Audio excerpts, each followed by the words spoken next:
Everyone, and welcome to another free readings. Hopefully TikTok behaves itself and does not freeze on me. If it does freeze, please let me know and then we can restart again, but hopefully it doesn't. Okay, let me just get my cards all sorted and ready to go. Give me a second until I share this out as well.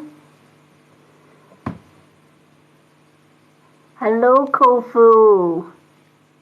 Hello, Mr. Cookie. Give me 2 seconds, folks, till I share this out.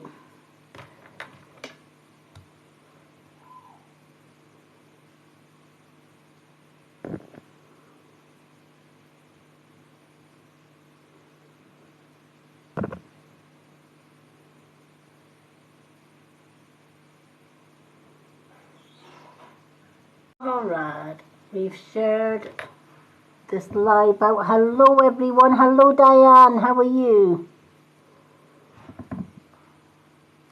I hope you're doing well.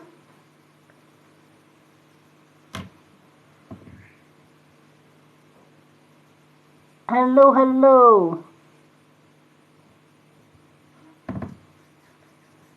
Now, yesterday was supposed to be my free readings live, but I had a change of plan and I had a quiet day, or should I say quiet evening with my partner, so I've swapped it around and today is free readings for all.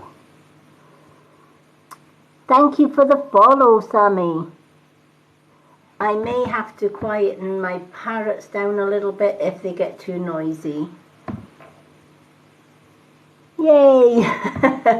It is pre-readings night.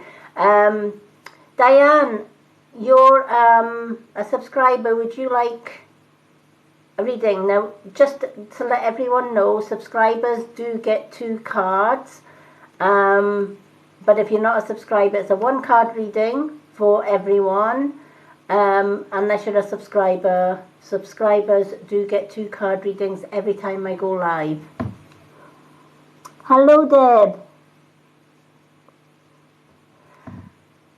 So I'm just seeing if Diane, yeah, alright, Diane, we'll do Diane first and then we'll pick some names for some free readings. Diane, the cards that I've got today are the Angel cards and the Witch's Tarot. Thank you for the gifts, everyone. Angel card and Tarot. Deb, thank you for the perfume bottle. Deb, would you like to be added to the readings list?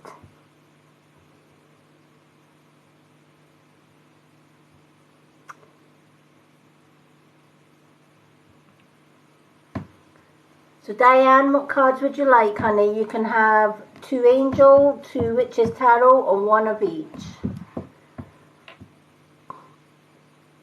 Hello, Seapick. Yay, hello, Rochelle.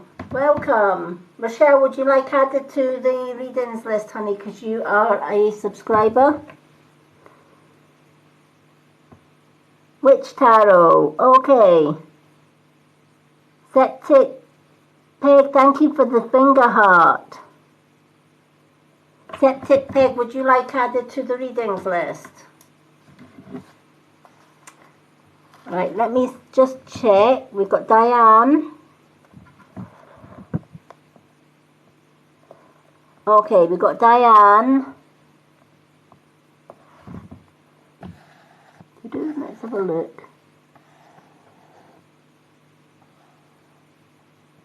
Kofu, you can have a reading, no problem. So Kofu is on the list. Hello, Septic Pig.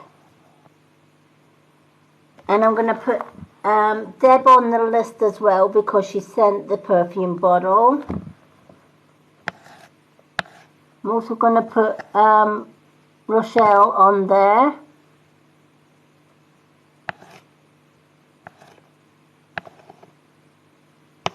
Thank you for the Christmas wreath. So we're going to put Rochelle, and we're going to put Septic Pig as well on the list. Okay, Septic Pig is on the list. Okay, I'm not going to add any more names to the list until we've done 1, 2, 3, 4, 5. We've got 5 names just now. So let me get the 5 names done first, and then we'll reopen the list. So we're doing Diane, who gets 2 cards because she's a subscriber. Kofo gets 1. Deb is on 1. Rochelle 2, and Septic Pig is 2. Septic Pig's 1 card. All right. And then we will reopen the list after we've done those names. Yay! Okay, let's do the Witch's Tarot for Diane.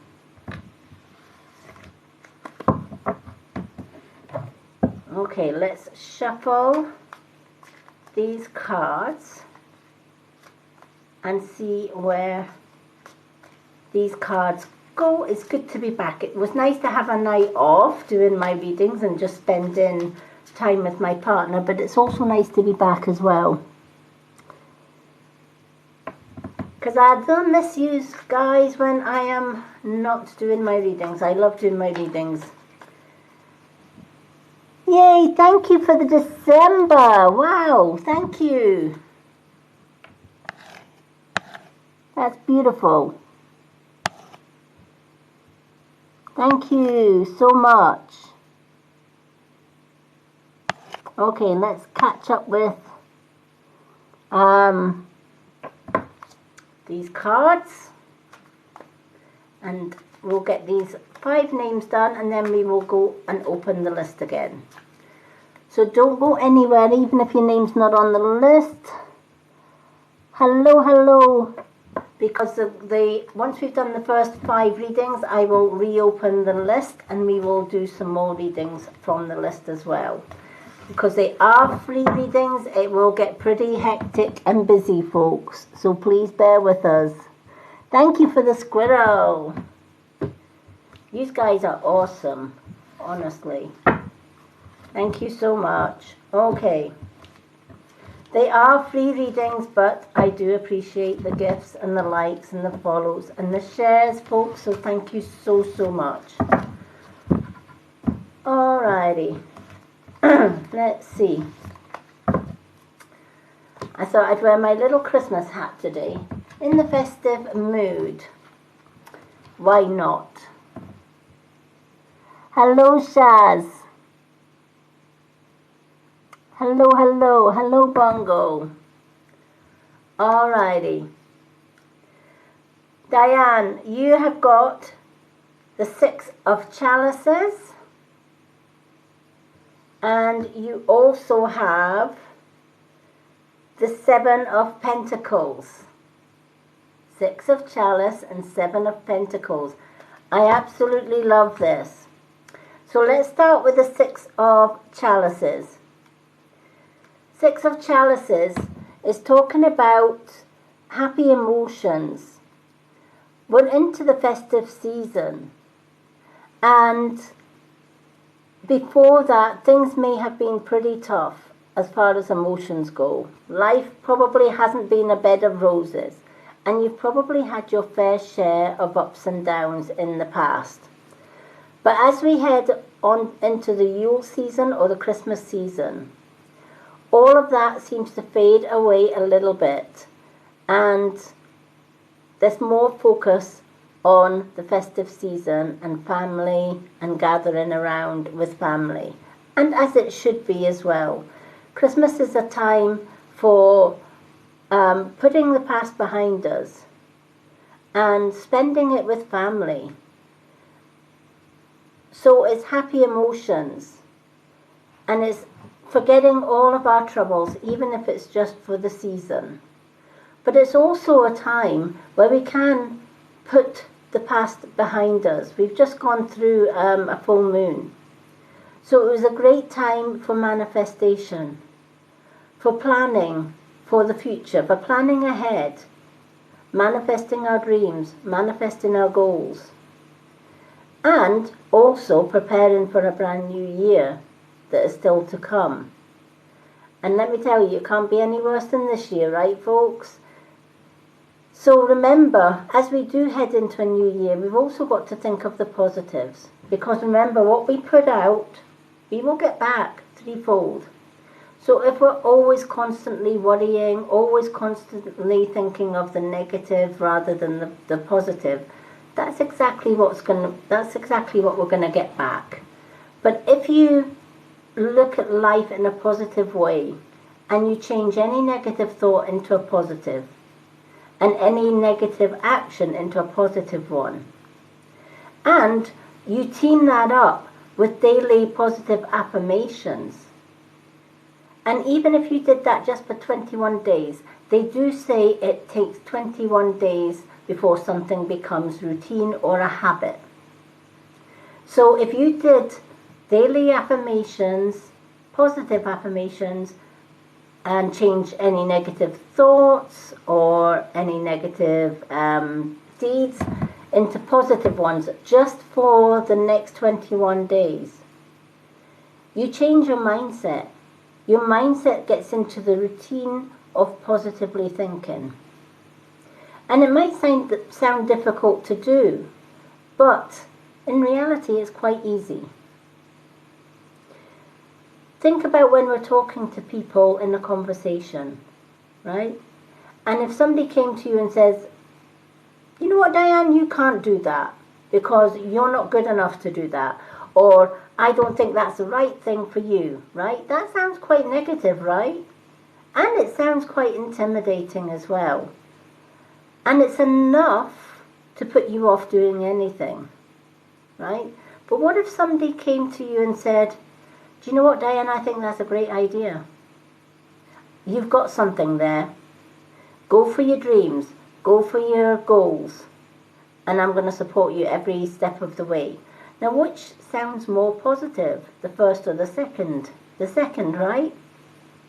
Because you have friends who support you. But take away other people and just put you in front of a mirror. You're having that conversation with yourself, right? So what is it that yourself is telling you in that mirror? Does it sound positive or does it sound negative? If it sounds negative, change it.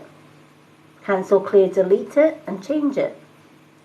So I often get up in the morning and I'll say, this is going to be a good day. Whereas before I would say, well, yesterday was a rubbish day and today is probably not going to be much better. But I know now that if I set myself up for a positive day, so I'll get up and go in the shower and I'll say, do you know what, today's going to be a good day. The sun's out, the sky is blue, or even if the sun's not out, rain's good, it's cleansing. Doesn't matter if I go out in the rain because it's cleansing. That's got to be good. And the rain's good for the plants as well, clears the air. Whereas a lot of people will moan about the rain. So when you start thinking and doing positive, we get back. If you're positive to somebody and you give compliments to people, and if you learn to forgive your enemies, one thing for sure, your enemies are not going to want to be forgiven, right? They never do, right? They want to put you down. So the last thing that they want to hear is, I forgive you, and I walk away. Have a good life. That's the last thing they want to hear. But it's a positive thing to say, even to our worst enemies. You go away feeling good. It's up to them whether they want to change their ways or continue feeling bad at the fact that they've lost control. So Christmas is a time where we can reflect on what's past, change anything that we didn't like, learn lessons from the past, so that come the new year, we are ready to set new goals and not just set them, reach them and blow them out of the water. So this card is all about happy times with family and reflection.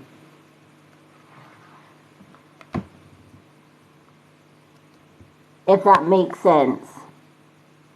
Hello, Shaz.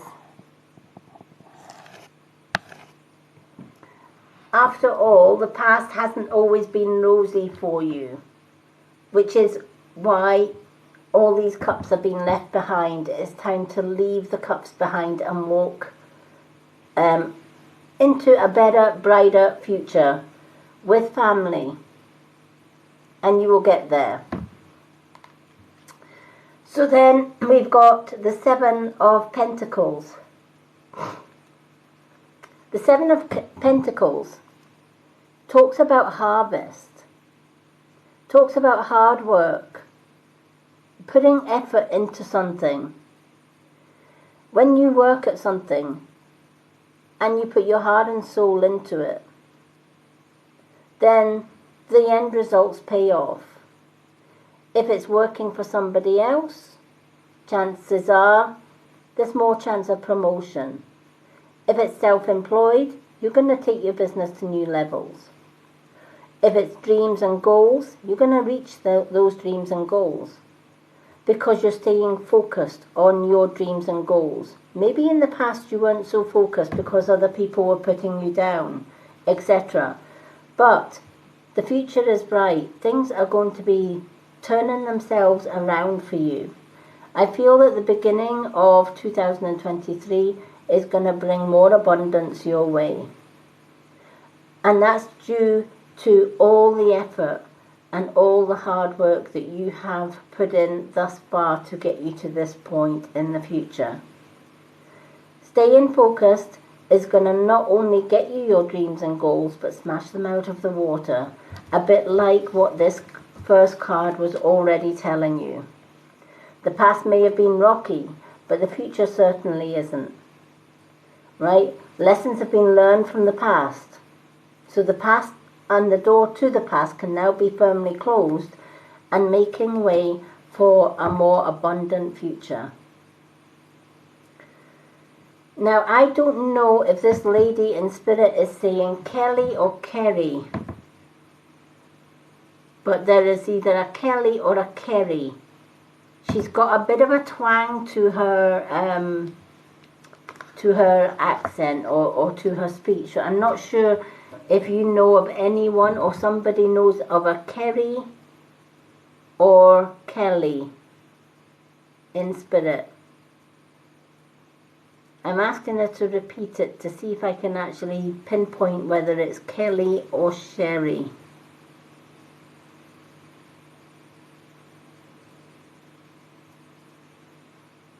Okay, she's saying it's Kelly, K-E-L-L, Kelly. Good evening, Loretta. Hello, hello.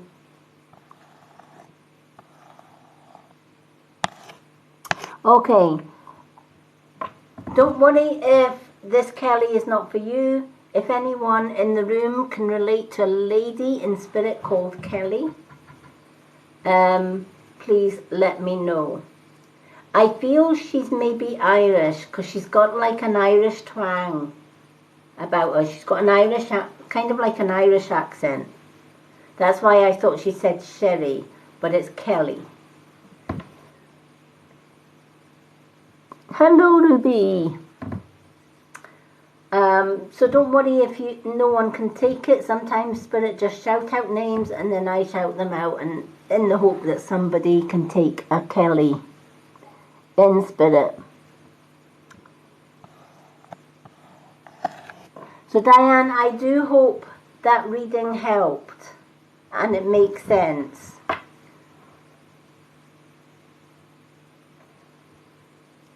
Hello, hello everyone.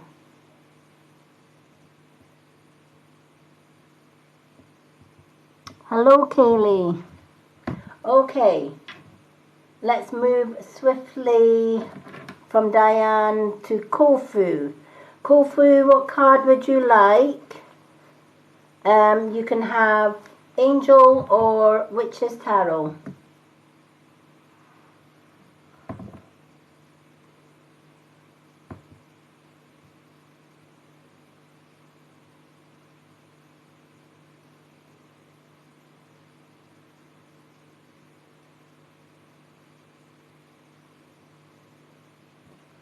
if Kofu or Kofo is still here.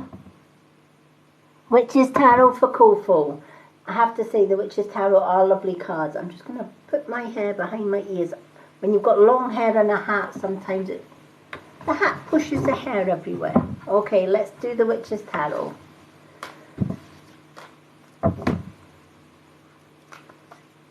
Welcome everyone that has just come in. It is free readings night tonight.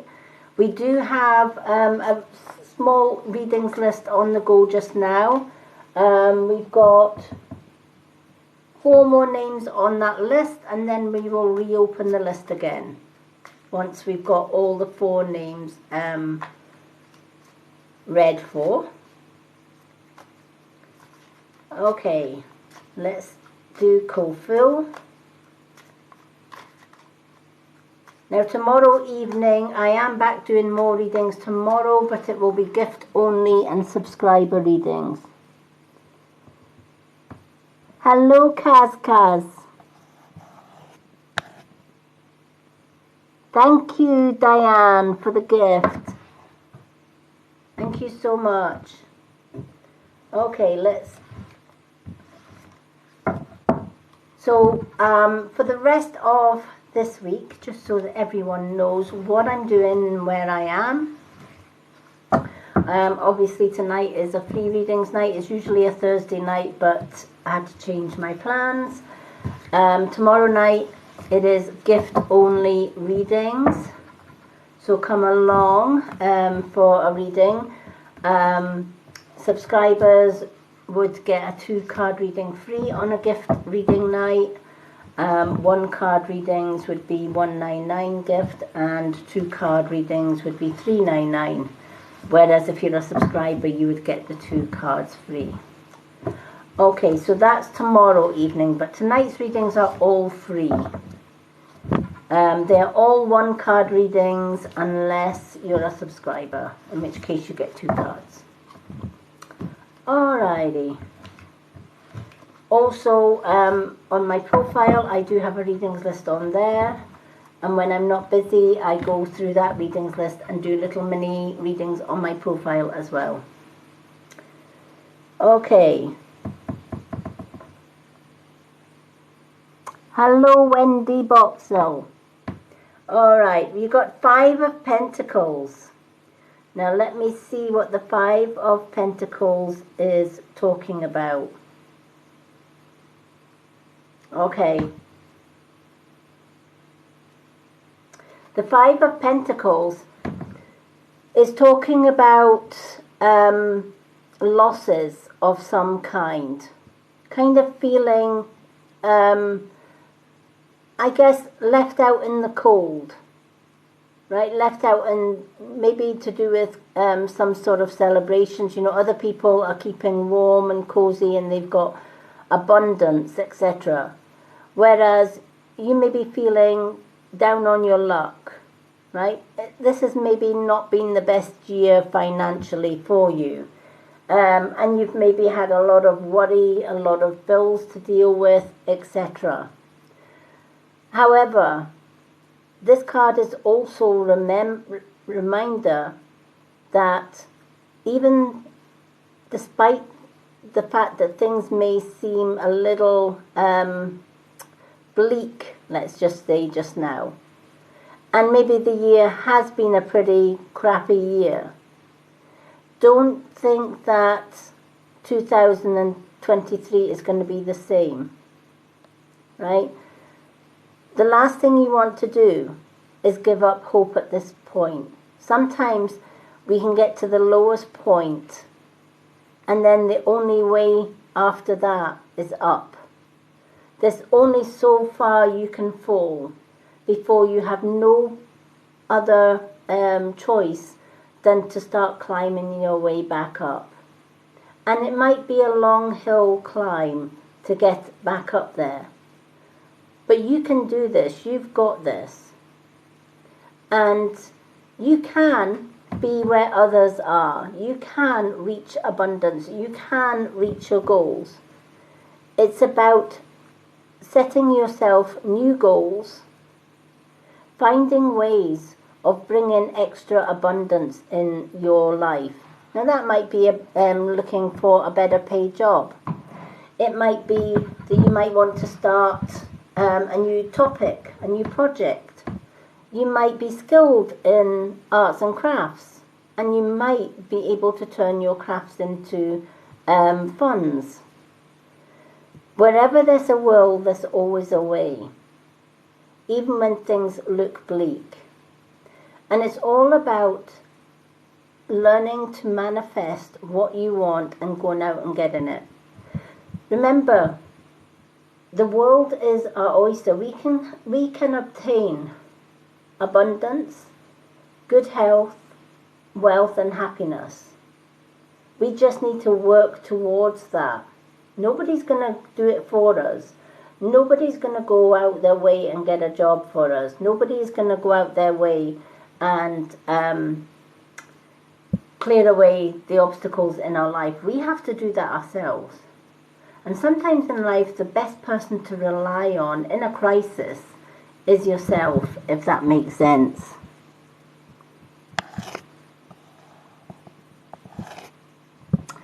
So we've all been at a point where we've had abundance and then we've had nothing. And we've all climbed our way back up again. And this is no exception. You've got this.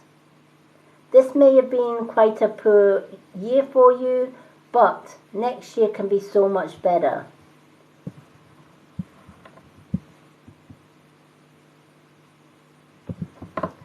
You're more than welcome. It's just a case of believing in yourself, telling yourself you can have this. One way of manifesting more wealth as well is to actually think, right, okay, what is it that I want to do? Right, I want that dream job. So, first of all, count the things that you do have in life. You may not have a lot of financial income, but have you got a roof over your head? Enough food on the table so that you're not pretty much starving, etc. Did you wake up this morning? Obviously you did, because you're now in my reading. So what I tend to do to manifest my positivity is I will tell myself every morning, thank you. I'm blessed I woke up this morning. Many people don't. I'm blessed to have another day that I can make positive. Today I'm going to be positive. Today I'm going to reach my goals. I'm going to work towards my goals. Today is going to be a good day. I am worthy of abundance. I am worthy of love. And I'm worthy of good friends supporting me all the way. You then say, I'm thankful and grateful and blessed to have a roof over my head, food on the table, and maybe just enough money to pay the bills. And anything else that you're thankful for, maybe family, friends. Once you've done your gratitude and your daily positive affirmations, then you can say to the universe, help me find that amazing job. And then this is where the hard work comes in on your behalf. You then have to imagine you've already got that dream job. So you can imagine the steps, doing the steps in your own mind, going for the interview, getting that letter to say you've got the job, and you start on Monday. Once you visualize that in your mind's eye, or the third eye, pay attention to how you feel. How do you feel getting that letter in your hand to say you've got that job and you start Monday? How do you feel having no more money worries? How does that make you feel? Right? Hold on to that feeling. And you're going to do this every single day. And when you do it every single day and you believe it, then that's when that job letter does come through the door. That's when you do get offered the job. because the universe sees that you're grateful for the little things that you do have. You're not asking for a lot, but you're just saying, you know what, I desire, instead of I want, I desire that new job, I desire more money, I desire more abundance, even if it's just to keep the wolves away from the door. I so desire that. This is my desire. When you change I want to I desire, it sounds so much nicer and it sounds so much positive. And the universe will give you. But if the universe is only hearing I want, I want, I want, I want, and it doesn't hear anything about gratitude, it's not going to give us anything. We're just going to stay where we are, because we're not grateful, in the universe's eyes, we're not grateful for the things that we do have in our life. So the universe then denies it. It's a true path to manifestation, is being grateful for the things we do have, even if it's not a lot, and then replacing them with abundance from the universe. So I hope that helps. Know that, you know, you can't go any lower than what you have. So it's time to climb back up. And it's time to make every day a positive day. And then watch how things improve. You're more than welcome. I'm so glad you managed to get a reading tonight. Okay, we're going on to Deb, who has one card. Deb, what would you like? Which is tarot or the angel cards?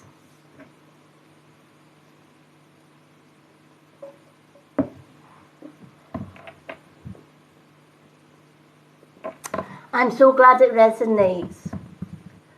Think positive. I have every faith in you, Kofu. There's nothing that Kofu can't do. Absolutely nothing. Tell yourself every day, the only obstacle in the way of me being more wealthy and me reaching my goals is me. So I'm going to blast the obstacles out of my path and I'm going to reach my goals. And you will. Hello, Michelle McLeod. Angel for Deb. Let's pick the angel card. Okay, let's shuffle the angels. Welcome everybody, if I have missed anyone. I don't think any of my mods are in today. I think Jenny is pretty down with the flu just now, so please send our Jenny healing prayers. Okay, so if I do miss anybody, hello to everyone that I've missed. Hello Linda and welcome. Okay, so just for everyone that's just come in, we're doing a reading just now for Deb. We then have 2 cards for Rochelle because she's a subscriber, and then we have Septic Peg, and then I'm going to open the readings list again after Septic Peg.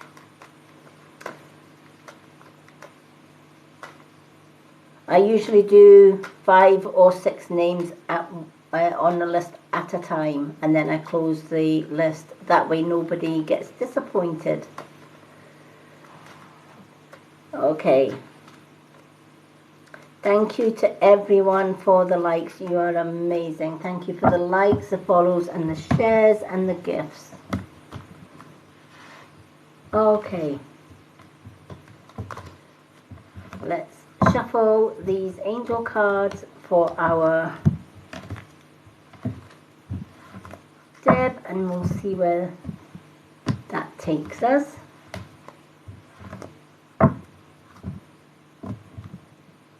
Okay.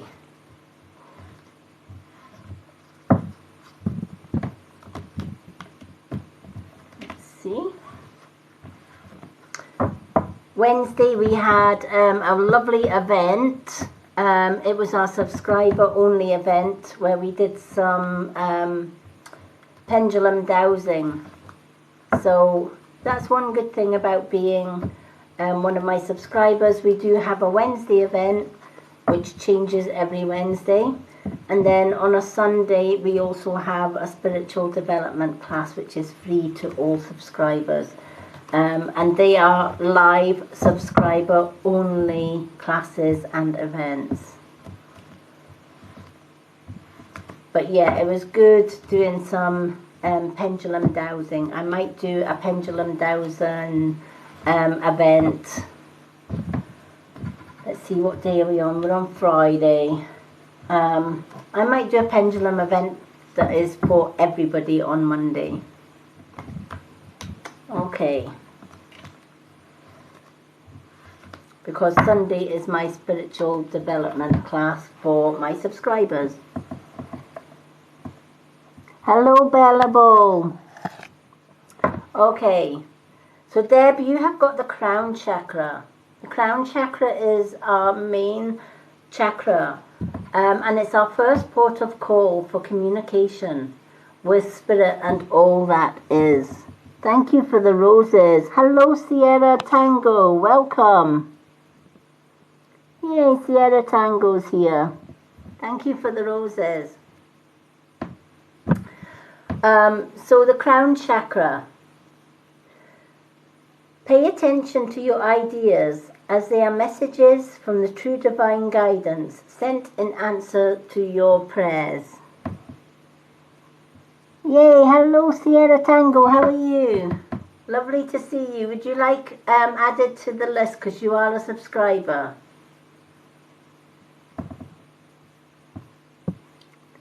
Hello Rose. So a lot of us don't realize that our thoughts can carry messages from the divine. Okay, let's put Sierra Tango on the list after Septic Peg.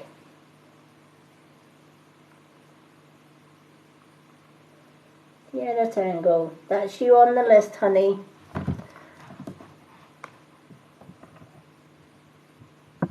Okay, so we don't often realize that our thoughts are not always our own thoughts.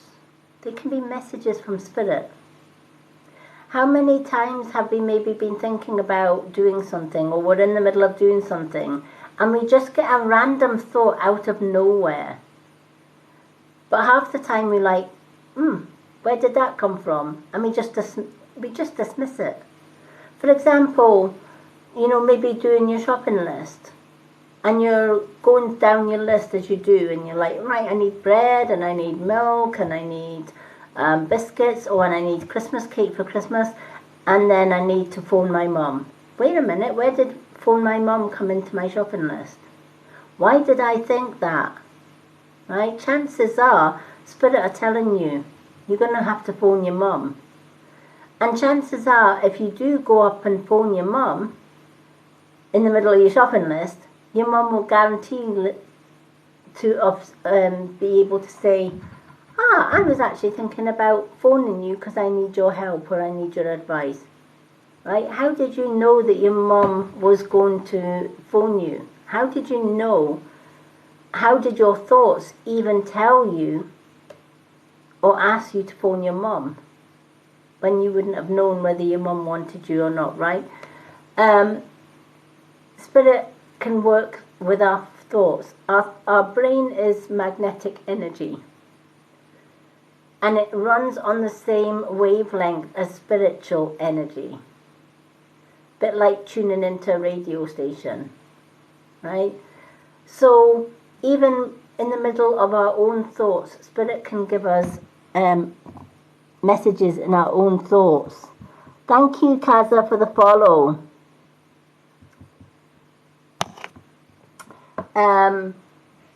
So if there's a thought comes into your mind, it's asking you to pay attention to any thoughts that are not your own thoughts. And you'll know which is your own thoughts and which are spiritual thoughts.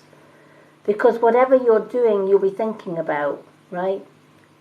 So I could be sitting doing readings tonight and picking cards, as I always do.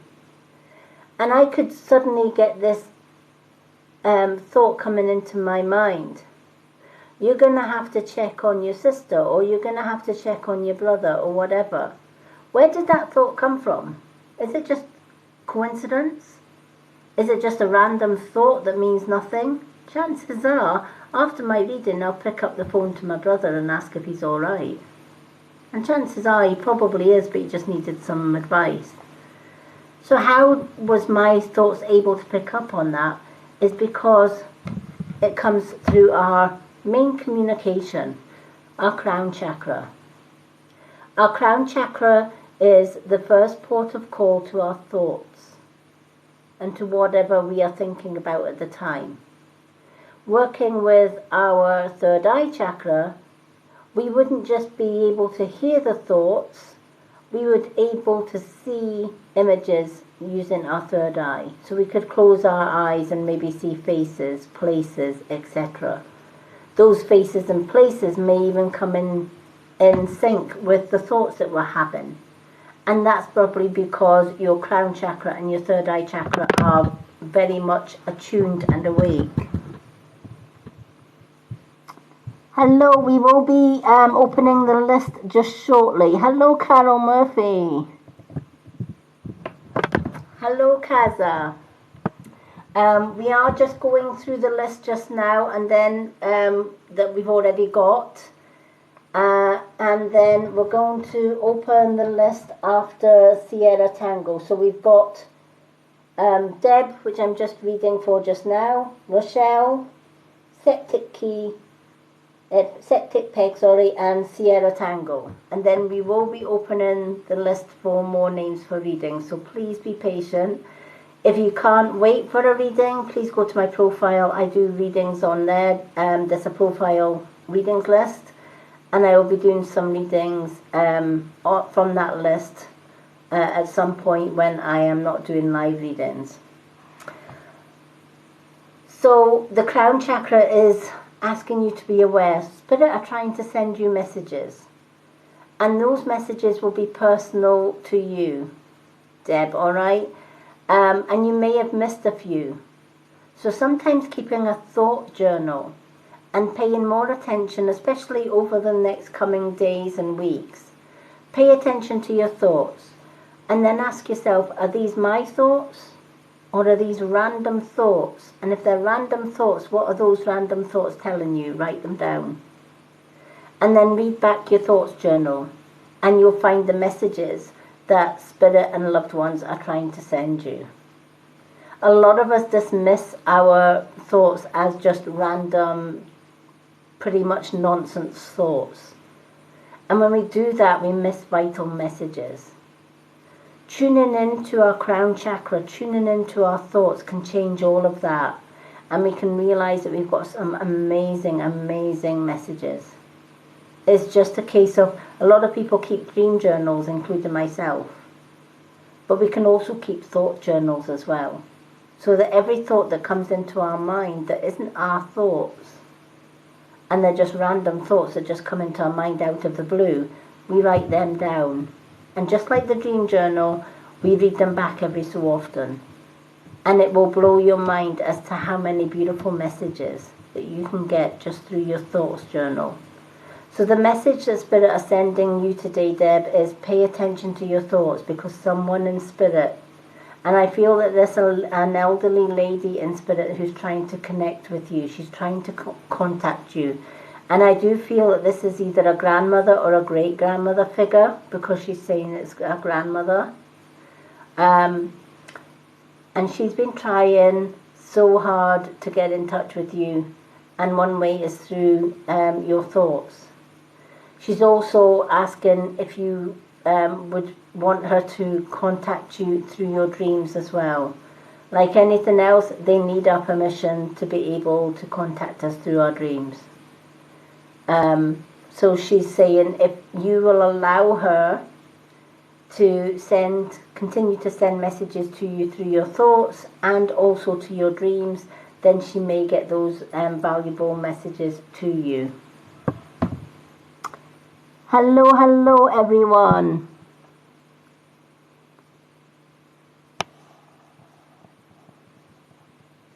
Nick Mulqueen, should you leave your husband? Do you know, I get a lot of relationship questions similar to that. And the only person on this planet that can really answer that one is you. Alright? You gotta dig deep. And you gotta think about not so much your husband or if you've got children or whatever. It's what you've got to think about you. 1, are you happy? 2, do you love your husband? 3, does he love you in return? 4, does he treat you like a queen? If all of those answers are no, and your intuition is telling you that you are not happy, then the solution is yes, you leave your husband. But if you really, really love him, and you can see a way through any problems that you have, i.e. by talking things through with each other, sometimes it's just a case of a lack of communication. You know, letting each other know how you feel.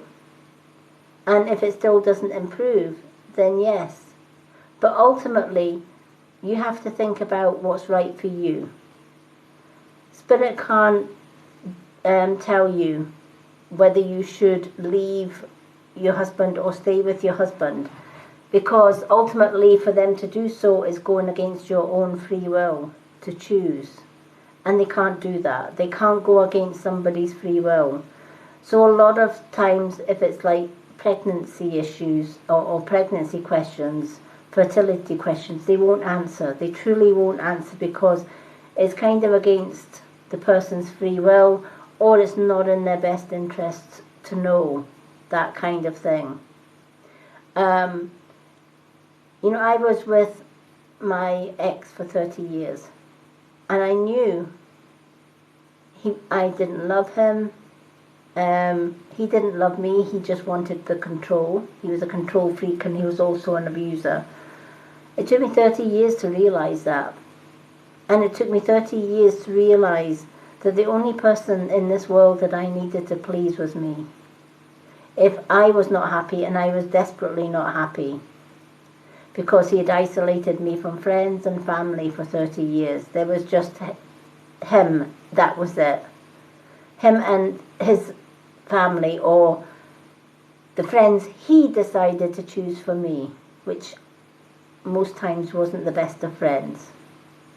So for me, it was digging deep, realizing I wasn't happy. Yes, I had children and I had grandchildren. And I made the biggest sacrifice of all was losing my grandchildren because I left an abuser. Would I change anything? No. Because in the end, the grandchildren know I love them. But I had to do what was right for me. I was not going to be blackmailed by an abuser to stay with my controlling, abusing ex and my abusing daughter and her children, just to make them happy and me miserable for another 30 years. It was just not an option. So in answer to your question, should you leave your husband, this is something that you have to really, really dig deep and ask yourself, are you happy in that marriage?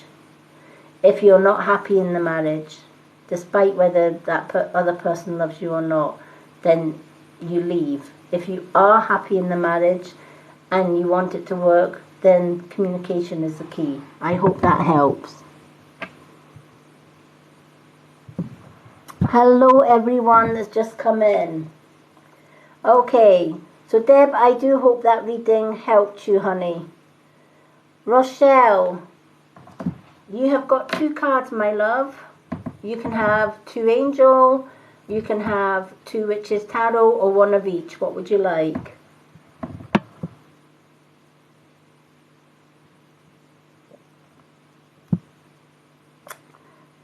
Sweetwood, thank you for the roses. And hello. Hello, Nick Marqueen. The Witch's Tarot. Okay, let's pick 2 Witch's Tarot for you.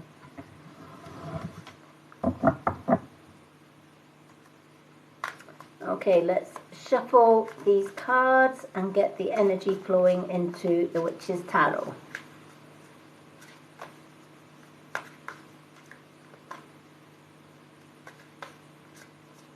Welcome to everyone that's just came in. Lovely to see some new faces. Okay, for anyone that has missed any of the readings or they would like to watch the readings again, I always share my live readings onto my YouTube channel, Lady Moonlight. You'll find the link to the Lady Moonlight YouTube channel on my bio. It's on my website. Everything about me, including my readings, my Reiki healing, the subscriptions and what you get for subscribing, and all my social media links, including TikTok links, my YouTube, Instagram and Facebook links, are all on my website, which is in my bio here on TikTok. Okay. So let's shuffle these cards and see what today's cards have got to say for Rochelle. Subscribers do get 2 cards, folks. Non-subscribers get 1 card today because it's free readings. Hello, Millie, and welcome. Okay, Rochelle, you've got the 3 of Pentacles is your first card. And your second card is the Lord of Shadows. Okay, so your second card is the Lord of Shadows. So let's take a look at your 3 of Pentacles. So the 3 of Pentacles is letting you know that in the past you may have been down on your luck and things may not have been abundant for you. In fact, you've maybe had more losses than you've had more gains. But the 3 of Pentacles is telling you that come this Yuletide or come this Christmas time, this is a time of forgiving, forgetting. This is a time of love and joy, forgiveness. So it's time to put the past well behind you and move forward with positivity. Think positive thoughts. Be thankful for the things that you have in your life and manifest the things that you don't. We already spoke about that in a previous reading tonight as well, on how to manifest. And I usually talk about manifestation and how you manifest in most of my readings, because manifestation comes up a lot. So as we head towards the ending of an old year, it's the ideal time to look back at the mistakes we've made.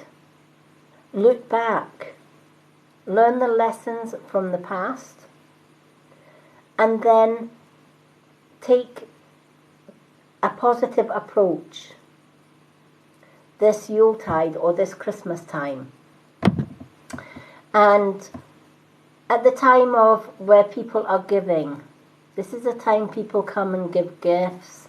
We spend time with family. We remember those that have passed and gone, the good times and the bad times that we shared with them. And we then, towards the new year, especially Old Year's Night, it's the time to reflect on the past, let it go, and move forward onto a brand new positive year. When you start the year on a positive note and you start with positive affirmations, positive actions, positive thoughts, and being thankful for the little things that you do have in life, i.e. counting your blessings every day on a day-to-day basis, and then letting the universe know what you desire, not what you want, because we should never ask the universe for, we should never start our sentence to the universe with I want, I want. My mother always used to say I want never gets. But if we tell the universe, I'm thankful that I've got a roof over my head, I've got enough money to pay the bills, I've got enough money for food on the table, but I would desire a little extra abundance. I would really desire a better paid job. I desire a car that would get me to my A to B job.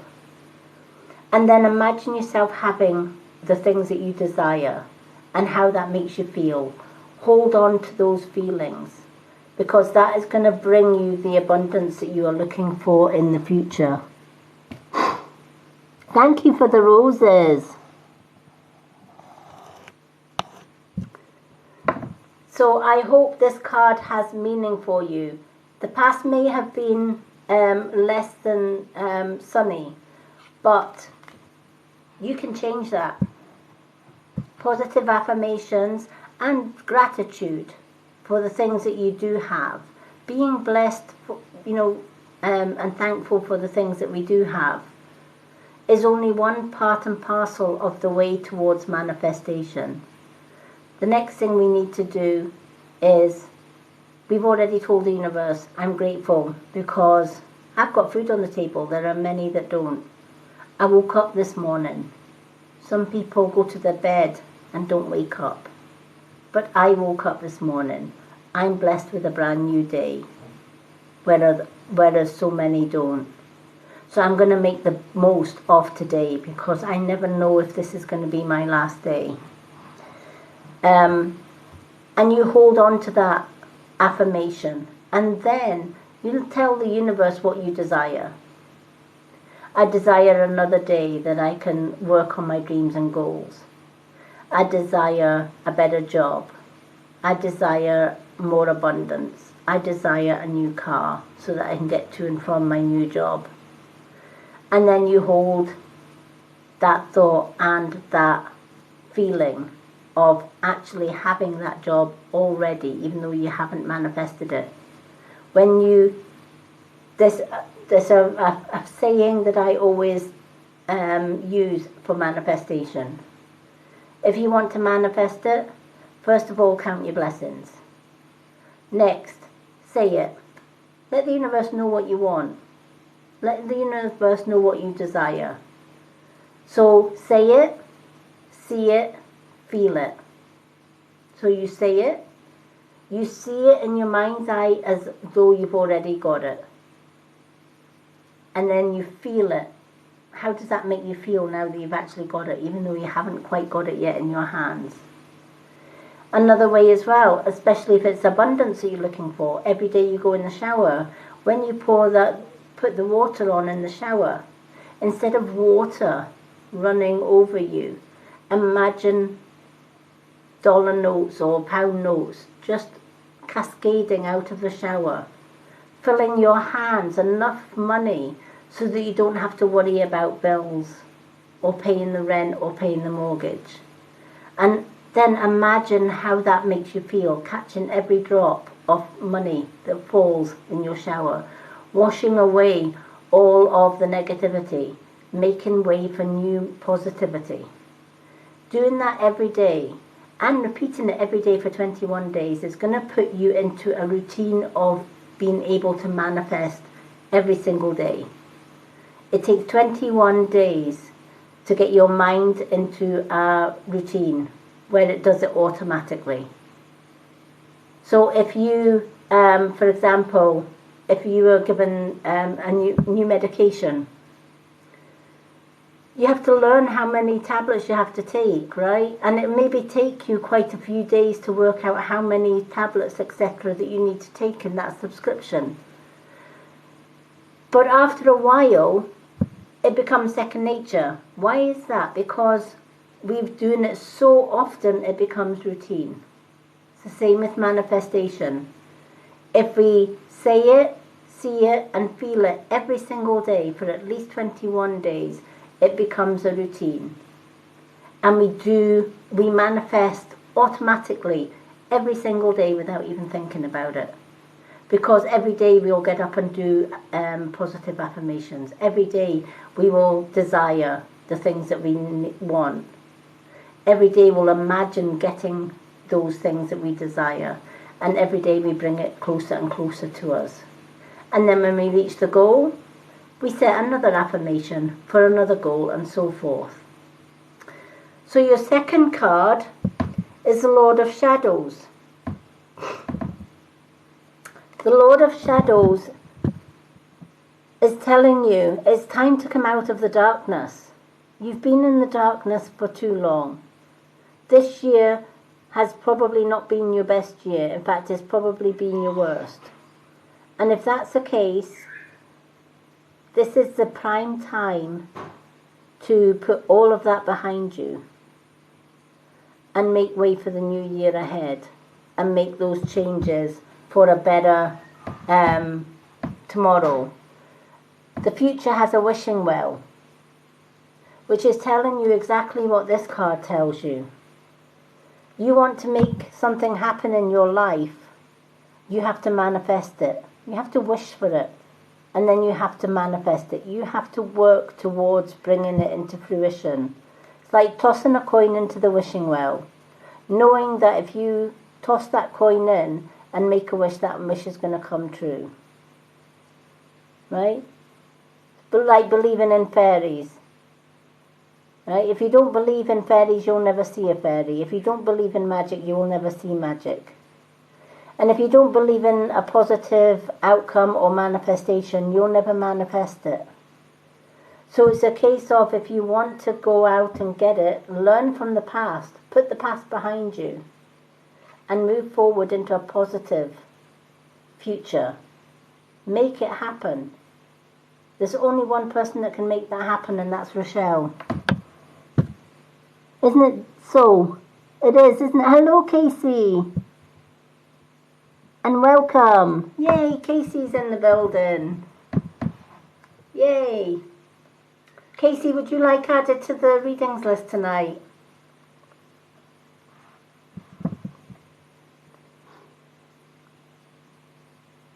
Hello, Action Camera. Welcome, everyone. Thank you. These, I'm only the messenger. It's spirit that picked the cards, and I just interpret them.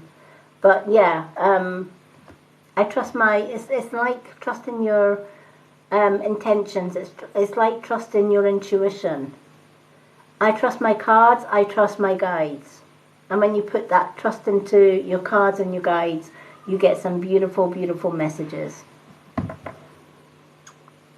Rochelle, you're more than welcome. Hello, Millie. Lovely to meet you. And I'm so glad it makes sense.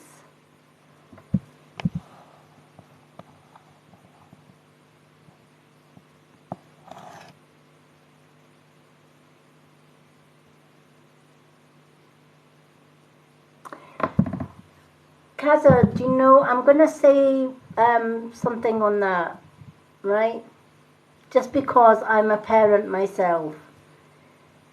A lot of kids, including myself with my parents, often say that.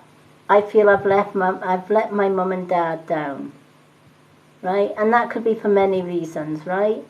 Maybe it's something that you've not achieved in life, and you feel deflated yourself. But then that can make you feel as if, well, if I'm not happy with myself because I let myself down, or maybe you've said something wrong to your mum and dad in the past, right? We all fall out with our parents from time to time. Heaven knows I fell out with my mum in the past more times than I can care to count. But let me tell you something about mums. and dads, or for the majority of mums and dads. It doesn't matter what we do or what we say in life. Our moms and dads love us unconditionally, right? A mom and dad will love you unconditionally, no matter what you do in life.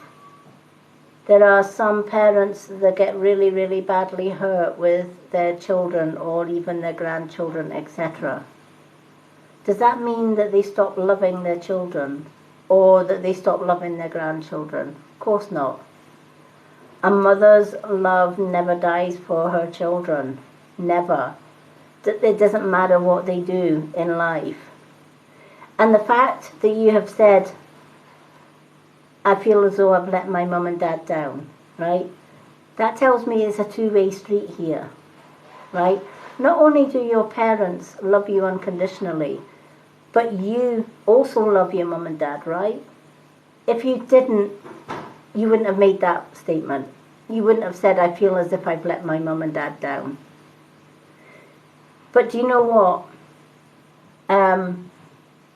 Communication is a wonderful thing. And I can guarantee you that if you went to your mom and your dad today or tomorrow and you said, Mom, I've been a prat or whatever, can you find it in your heart to forgive me? I can guarantee you your mom and your dad will say nothing to forgive. I guarantee that.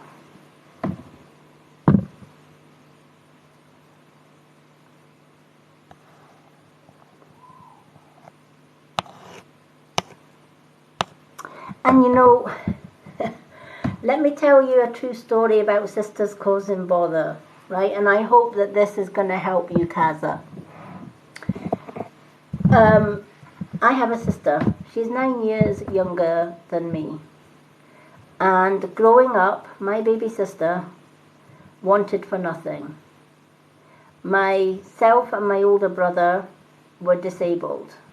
We still are. My oldest brother has epileptic seizures now and again, and he was born with a scar on his brain. I was born blind, and now I am registered blind. But I make my own way in life, and I don't allow my disability to stop me doing the things that I want. I just find a different way of doing it, and my brother's the same. He just finds a different way of coping. Whereas my sister, she wanted for nothing. Got everything on a plate. And if she didn't get her own way, she lied. So I get it. Sisters, siblings do cause friction and trouble. But here's the thing. I always believed that my parents were blinded to my sister. That they never saw what she was about. That she got everything and we had to work pretty much for everything that we wanted to get in life, whereas she just needed to ask my mum and dad and got it. I was one of these people that didn't want to bother my mum and dad. I felt better if I could work for it and get it myself. But that was my choice. I dare say that if I asked my mum and dad for the things that I wanted as I was growing up, they would more than happily give me, but that wasn't my nature. And, you know, my sister stole from my parents. The worst thing she ever did was steal my mother's wedding ring. And she pawned my mum's wedding ring. And she even helped my mum look for the lost wedding ring. That's how bad she was at that time. Knew my mum was distraught because she'd only ever taken this wedding ring off to do the dishes, and she always placed her wedding ring in a dish. And she went to the dish and it was gone. She had visions of the dish falling into the basin and going down the drain. My dad was fine with it, but my mum was more worried about what my dad would think, losing the wedding ring that they'd had for all those married years. 5 years later, my sister came downstairs and said to my mum, look what I found in your jewellery box, your wedding ring. She had bought the wedding ring back from the pawn shop but hid it, waiting for a time that would be suitable to say, look, I found your ring, you must have put it in your jewellery box, thinking my mum had forgotten all about it. Or I would get blamed for something that she did. But 9 out of 10 times I would take the blame. But here's the thing, karma's a magical thing. One, my dad saw through my sister, and he had his own business and had my sister work for him, and she stole from his business. And he told her he no longer needed her services. And on his deathbed, he turned round, and the last thing he said to her was, I know it was you that stole from me. So parents know. Parents aren't silly. They watch, right? And they know which of their children are truthful and which aren't. And your sister may cause as much trouble as she wants to cause, but I guarantee you your parents will see through it. Even if not now, they will see through it in the end. And the one that will lose out is not you or your parents, it will be your sister.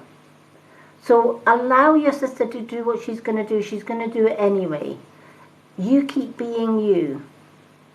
And as long as you keep being you and you're honest with your mom and your dad, and you talk things through with your mum and dad, mums and dads are very forgiving, right? They love their children unconditionally, and that includes you as well.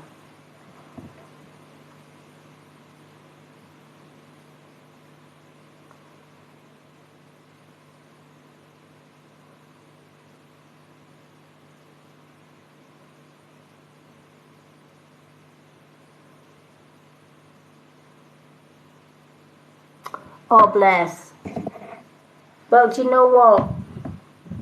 That message that came through for you, sweetheart, can I tell you, I can tell you hand on heart, the reason that I know for sure that your mum and your dad love you unconditionally is because this is exactly what your mum and dad have passed on to you tonight, sweetheart. They knew. They always. And they said, you're not the one that has anything to be sorry for, right? They know. They knew all along. And you have not let them down. Far from it. The one that's let them down is your sister. They saw through that, sweetheart. And your mom and your dad are with you. Even as we're speaking. And your mum and dad want you to know there's nothing to forgive. There's nothing to be forgetful about. There's nothing to be sorry about. Because even when they are in spirit, they see everything.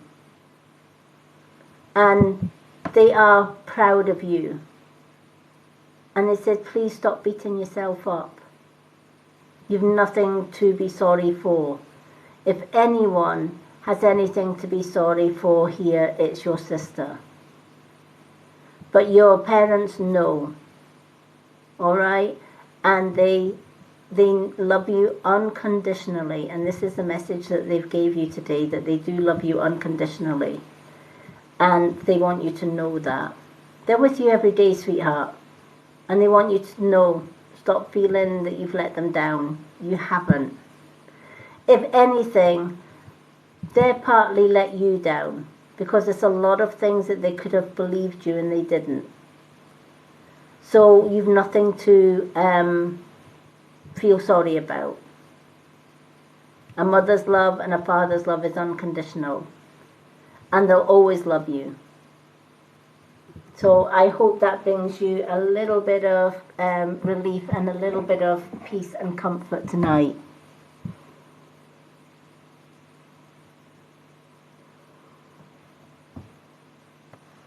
Hello, Franny. Welcome. Yay, Franny's in the building.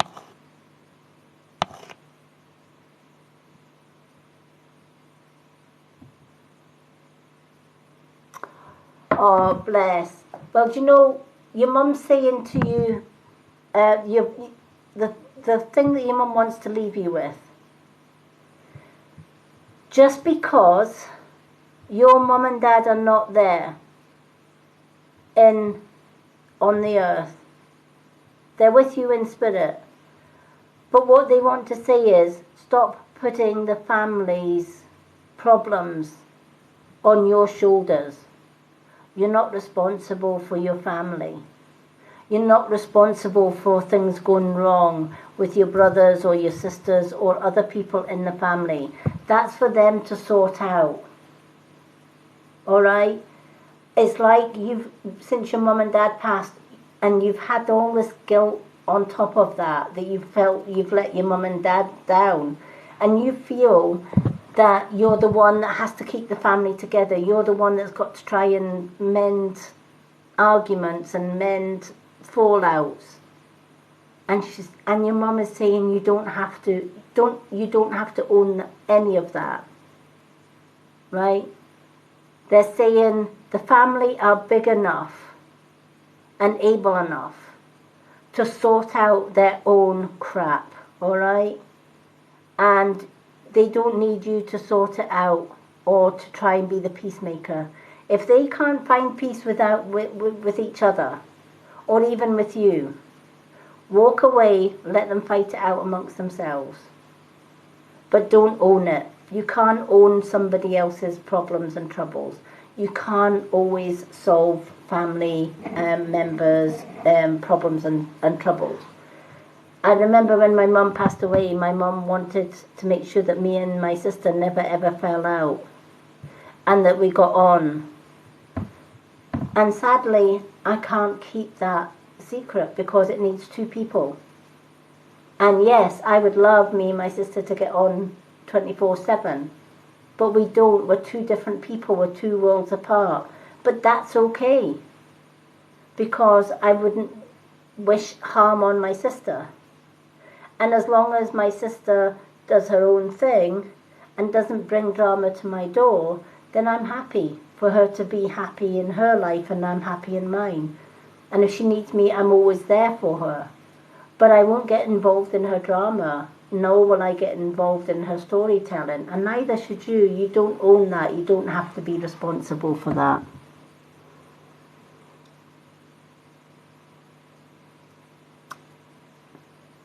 So I hope that helps.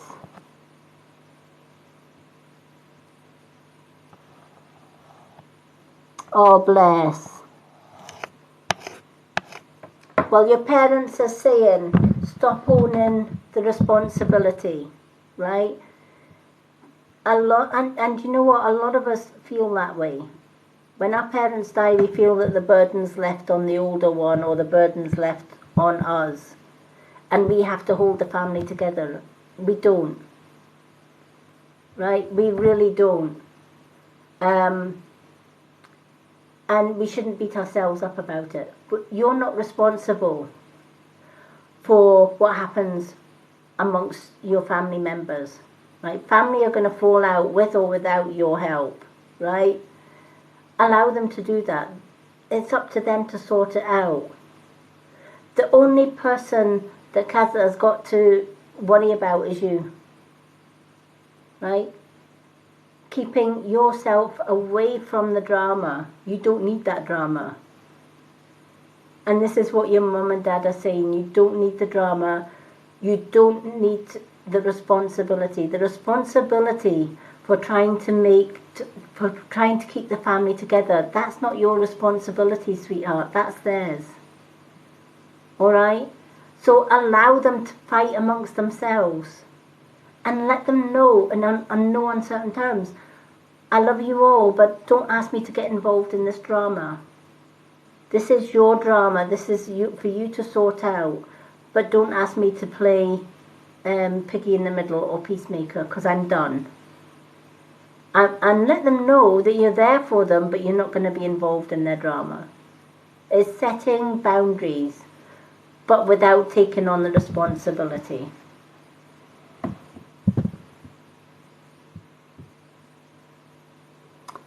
Oh, thank you, Jess.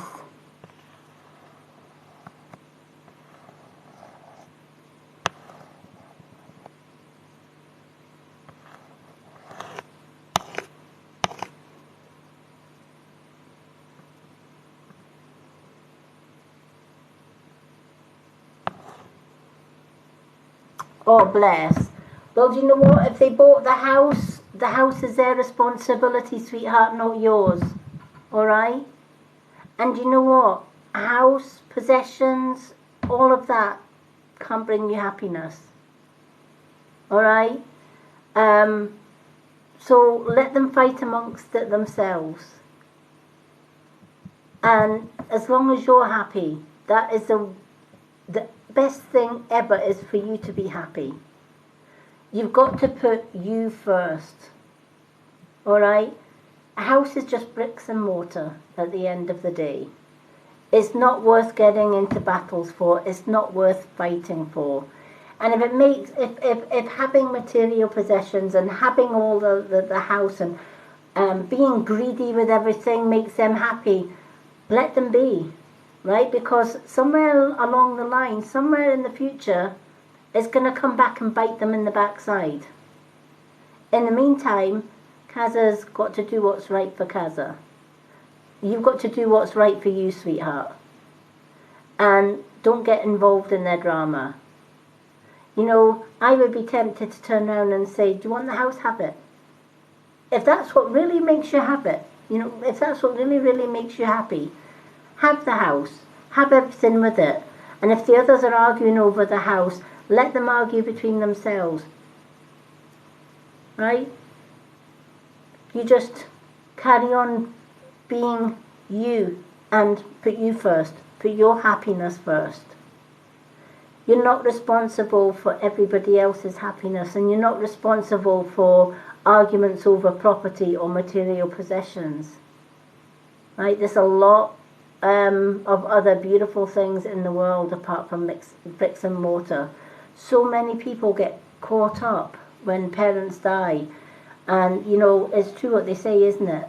It's only when our loved ones die that people's true characters come out of the woodwork.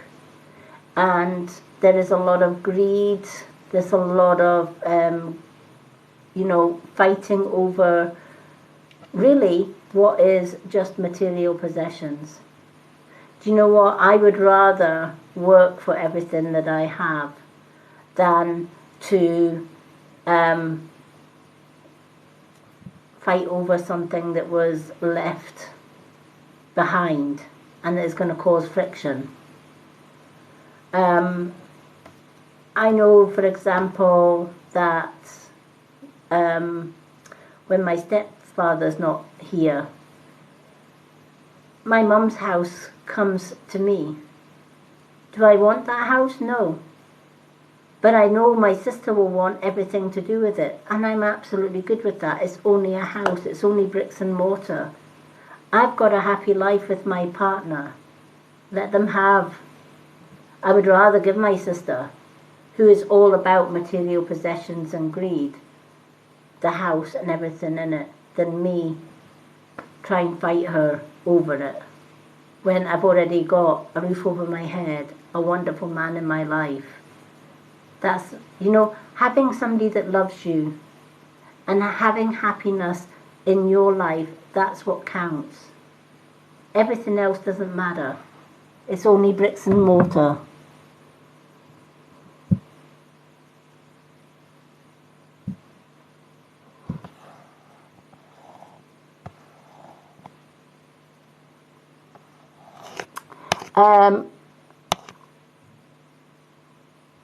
Yeah, Casey, we changed the free readings for tonight. We didn't have any readings yesterday because I had the day off. So it's free readings tonight and it's gift readings tomorrow. But normally it's a Thursday that we have our free readings, but yesterday I had changed my plans because I spent some time with my partner yesterday. So instead of yesterday free readings. The free readings are tonight.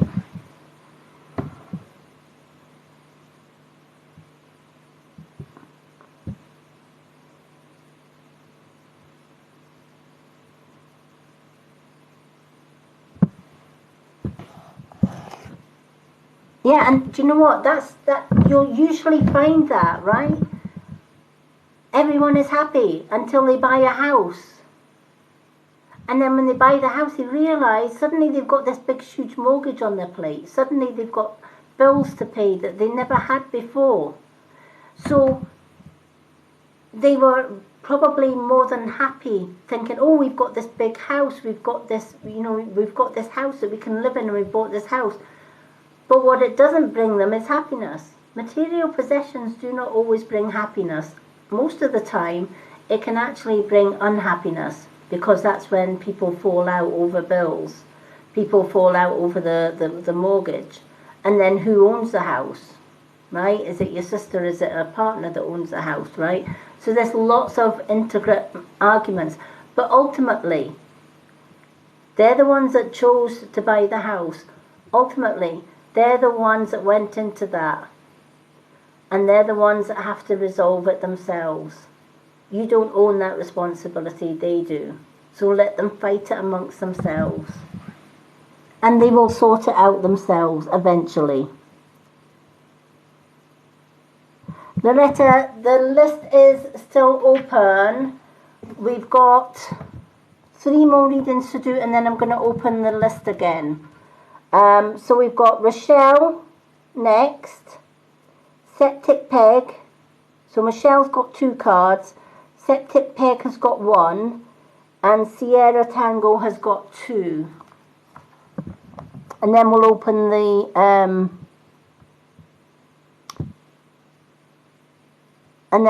the list again. Thank you for the coffee. Yeah, most partners can be prats as far as the house goes and stuff. But you know what? Don't fret yourself over them, right? Your sister needs to sort this out with her partner, right? And they will. Just try not to get involved with them. I know she's your sister and you probably love her unconditionally, right? Despite all the things that's happened in the past, she's your sister and you'll always love her, etc. But you got to let them fight it out themselves. Trying to pick sides and trying to get involved in the middle of it and being peacemaker is only going to get you hurt in the end, and you don't need the stress. So I hope that helps. Okay, Rochelle, you've got 2 cards. You can have angel, 1 angel and 1 witch's tarot, or you can have 2 witch's tarot and 2 angels. What would you like?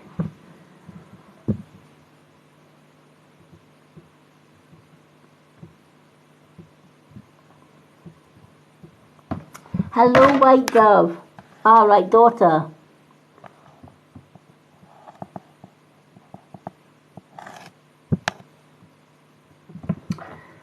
Oh, bless. They will sort it out, sweetheart. Just try and stay out of the drama. You got to put you first in this, all right? They will sort it out. And they'll either sort it out or they'll go separate ways, one of the two. But either way, that's up to them to sort out their relationship and things and the house and stuff.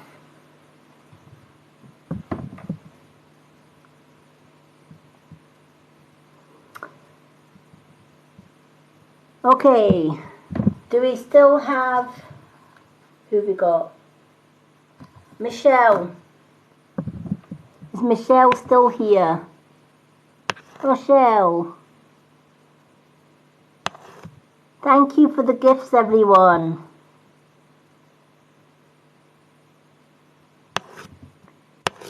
Thank you.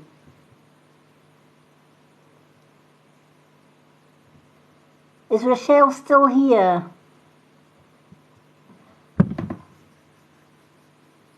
Our Rochelle.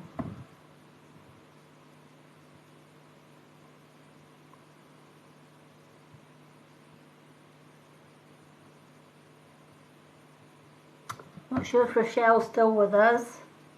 I'll give her a few minutes and then we'll go on to the next one, but I'll keep Rochelle on the list.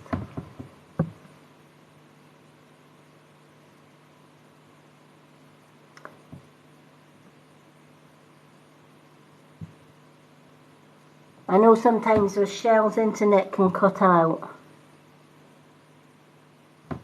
Septic Peg still there. Okay, I'm gonna skip to, let's do Septic Peg, and I will just put a bracket round Rochelle, and if she does come back, we can give Rochelle her 2 cards. Okay, Septic Peg, what card would you like? You can have the Witch's Tarot or an Angel card.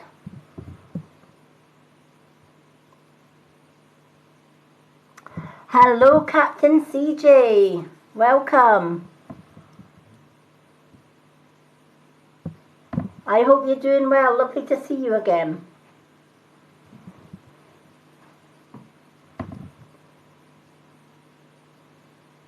Angel card for yourself. Let's pick an angel card for you. Let's see what the angels have got for you.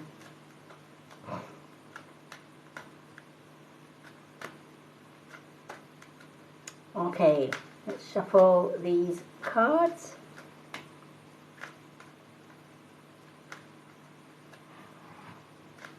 Is Casey still here, or did Casey have to leave? I'm not sure if Casey's still with us.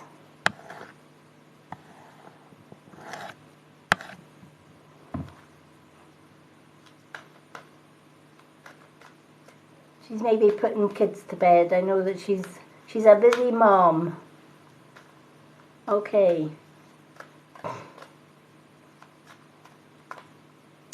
Let's shuffle these angel cards.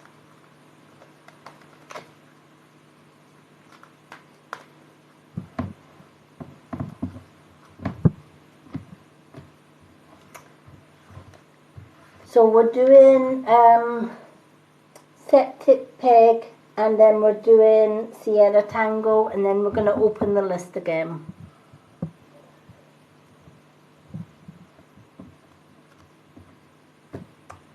Then we will open the readings list again for everyone.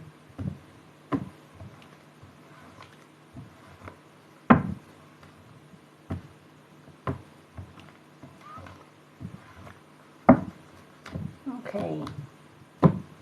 Let's see what angel cards. I like to give them a good old mix. Okay. If you get nervous, focus on service is the card that I have for you. Alright, if you get nervous, focus on service. And the message in this card, put your entire intention into answer this one question. How can you make the world a better place? And the law of attraction will automatically take care of your needs. This card often tells me that we may be stuck in a rut from time to time. We may originally have started off knowing what we want to do in life and how we're going to get there. And then somewhere along the road, we meet a crossroads. And that crossroads may have different options. And we just don't know which way to turn. Do we go the right path, the left path, or do we go straight ahead? All paths may sound tempting. All future plans may sound tempting. But when you're standing there looking at all the different options and you just don't know which way to turn, it's at times like this when we do get stuck in a rut, when we're sitting on the fence wondering which way to turn next. We might have reached our previous goals and we're at the point where we're saying, well, what next?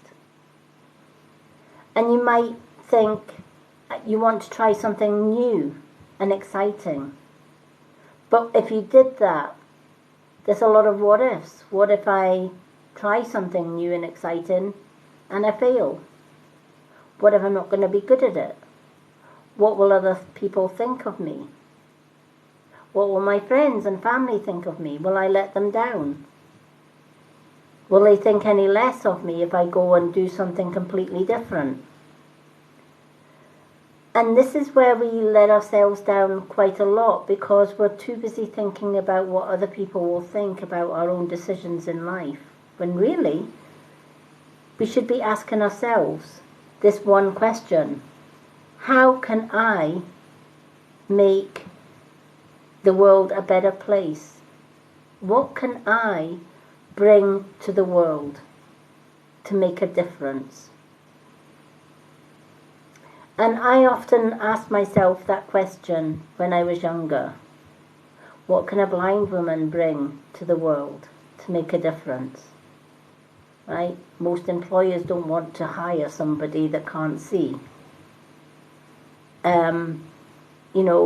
But then I sort of said, well, do you know what? What can I do? Never mind the things that I can't do, or that society tell me that I can't do. What is it that I can do and that I love? And how can I turn that into something that is going to make a difference to the world? And the one thing that I was certain of is that my physical vision is very, very poor, and I can see very little. But my spiritual vision and my spiritual hearing is acute. And my spiritual healing, and the fact that I studied and did my Reiki 1, 2 and Master's teacher, meant that I could combine my healing with Reiki healing as well. And I could send Reiki healing around the world to anyone. That was how I could make a difference to the world. I also looked at my past. What did I do and overcome in the past? Biggest thing I overcame was a 30-year abusive narcissistic marriage. If I can survive that, I can survive anything. And before that, 20 years of bullying because of my disability. But I'm still standing to tell the tale. So how can I use all of that to make a difference to the world? I can teach. I do that every Sunday now with my subscriber spiritual development class. I can send healing to the sick, and I can save lives. I can do readings and bring comfort to those who are grieving, and beautiful messages.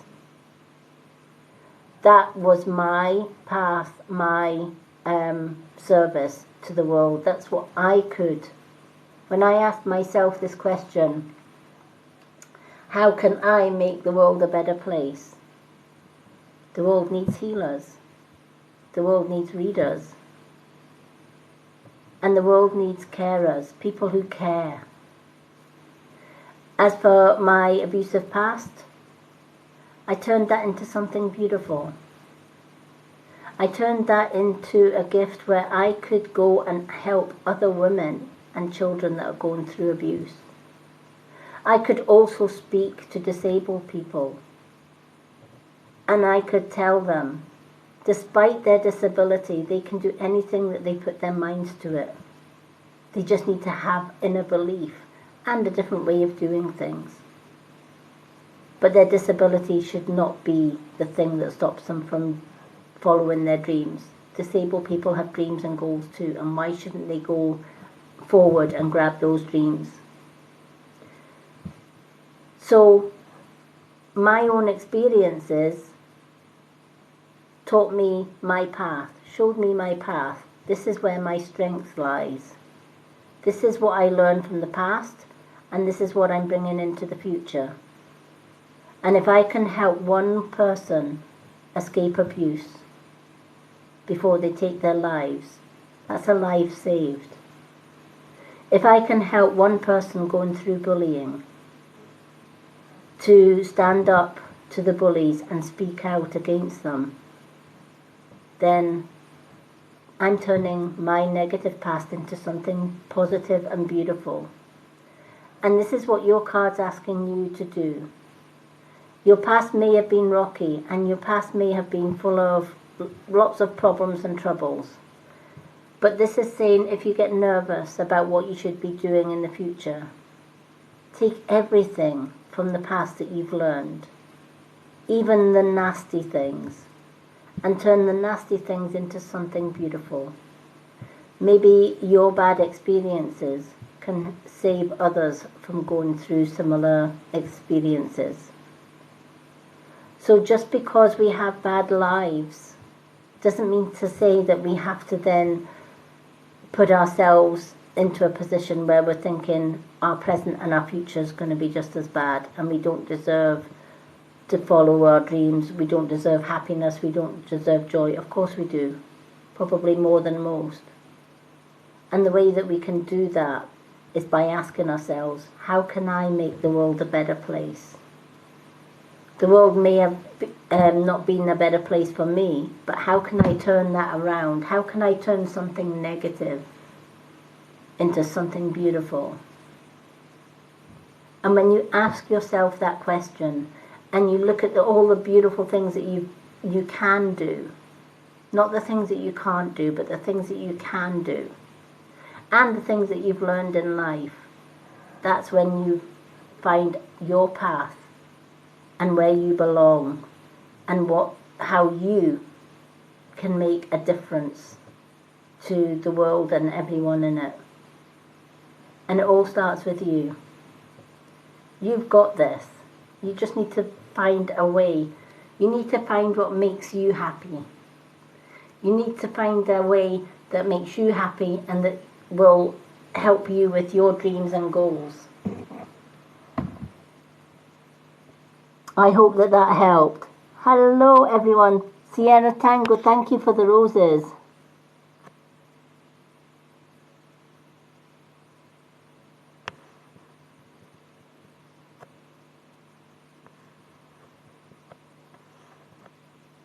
Yep, they are.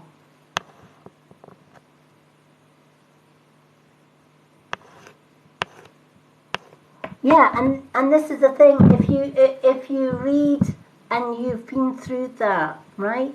That's, you have been, if you've been through abuse, turn it into something beautiful. Read for other people.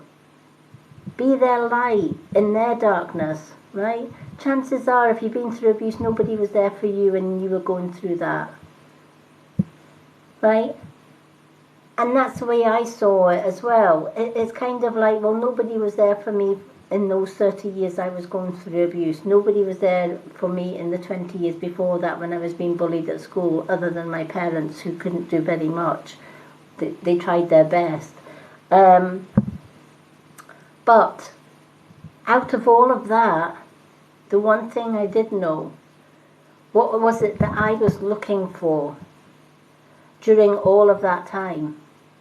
I was looking for a listening ear. I was looking for somebody that said, I believe in you. I want to help you. I want to help you get away from the bullies. I want to help you get away from the abuse. But there was nobody there for me to do that until I met my current partner, who saved me from a 30 years abusive marriage. And now I decided I never want anyone else to go through that feeling that they have nobody there to listen, nobody there to talk to, and nobody there to help them. And so I started the Purple Hearts Unite here on TikTok. And the Purple Hearts Unite was all about, if you want to be that person that is there for somebody that's going through abuse, pop a purple heart on every one of your TikTok posts and hashtag purple with a purple heart -s unite, Purple Hearts Unite. That tells somebody that is going through abuse that that person with the purple heart and the hashtag Purple Hearts Unite is a person I can jump in their DM box and say, hi, I need somebody to talk to. I'm going through abuse and I just need somebody to listen and somebody to believe. And that's how you can answer that one particular question. How can I make the world a better place? You can, by making sure that nobody else goes through what you've went through in the past. So I hope that that helps. Hello Angie, I will be opening the readings list just shortly. Oh, thank you. I'm so glad that resonated with you. So thank you, and I'm so glad you got a reading tonight. Okay, do we have Rochelle back? I know Rochelle was here earlier. Because I've still got Rochelle on the list just in case she comes back.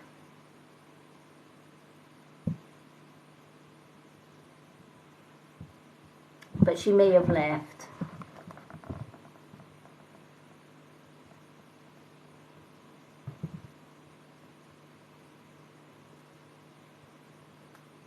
Hello Nicola, welcome. Thank you Loretta for the purple hearts.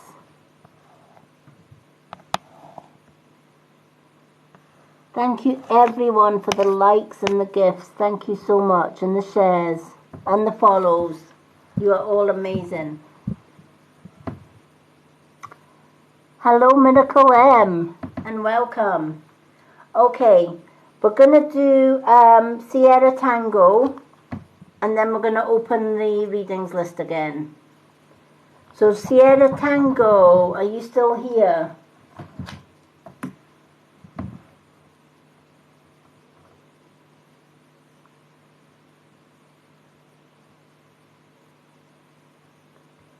Yay, Sierra Tango's here. What cards would you like? Now for those that are just joining, if you are a subscriber, you do get 2 cards tonight. If you're a non-subscriber and you get picked for a card, you get 1 card.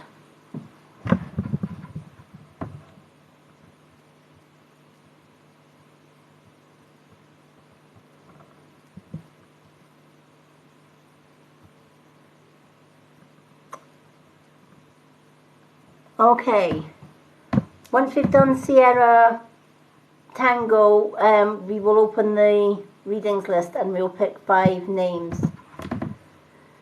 Just at random. So Sierra Tango, we've got Angel cards and Witch's Tarot. Which would you like? 1 of each, or 2 Angel, or 2 Witch's Tarot?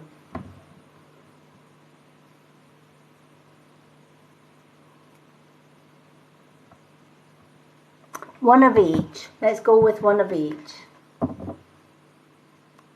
Okay, let's shuffle these cards.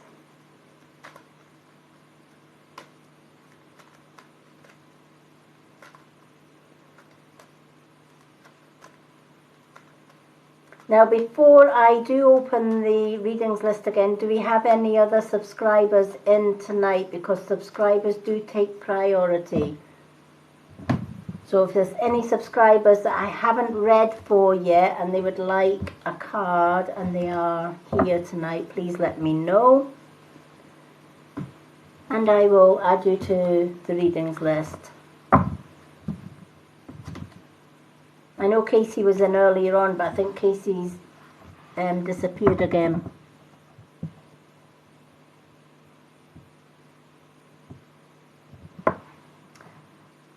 I will be opening the list, Miracle M, just shortly, and we'll do 5 or 6 random names. Okay. So let's pick these 2 cards for Sierra Tango first, and then we're going to do a random. We will open the list then and do a random choice of 6 names. Usually the way that I pick the 6 names is by asking everyone to share their favourite emojis. It could be a red heart, a purple heart, it could be happy faces, etc.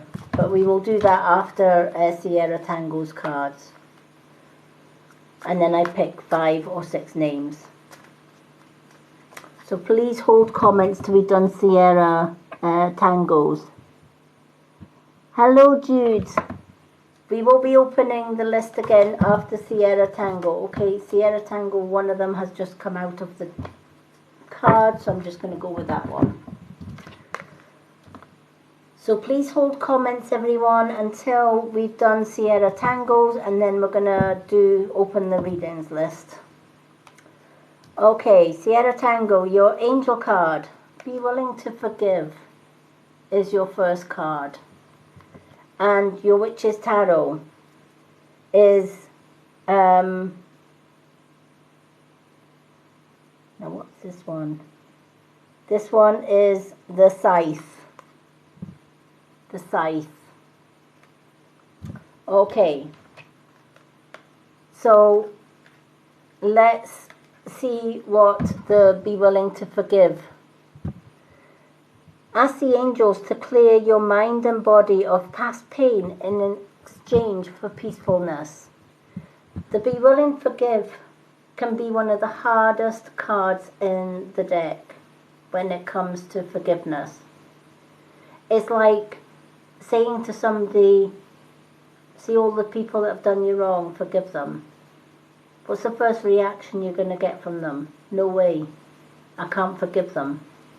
I can't forgive how they've hurt me. I can't forgive the horrible things they've done or said. I can't forgive. Or I can't forgive the abuse that I went through. Or I can't forgive the angry words, etc., right? And we hold grudges. And we let that past hurt consume us. And in some ways, when we are not willing to forgive the hurts of the past, in a lot of ways, the person that caused that hurt and pain still has an element of control in our lives, even though they're not in our lives.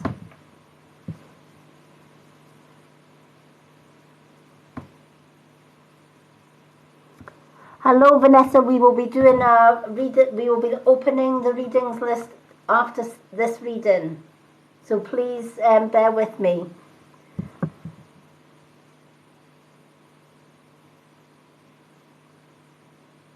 Yeah, and you know, that's the thing. The fear of losing kids, the fear of losing grandkids, etc., right? It hurts. I get that, right? When I left my ex of 30 years, it wasn't just my ex that was an abuser, it was my daughter that was an abuser as well, even though her father had abused her when she was 13. Sadly, some children that are abused turn into abusers. It's the way that they are groomed. And it took me a long time to get over the fact. You know, I went through different stages. I went through, well, maybe if I hadn't worked full-time and I was a full-time mum, my daughter wouldn't have turned into an abuser. But we can spend our whole lives saying, what if, what if, what if, right? It's not going to change anything. And when I left that 30 years of abuse, they had one tool that they could use against me, and that was my grandchildren. Because they knew that my grandchildren were 3 beautiful ladies, young ladies that I had brought up from babies. Their mom was pretty much more interested in buying alcohol and drugs than feeding her own kids. So Gran was the food provider for many, many years. My oldest granddaughter even still remarks to this day how she remembers only having a pot noodle to eat for their dinner because Mum was too drunk on the sofa to cook, until Gran came to the door with bags of shopping. and they knew that they would not go hungry.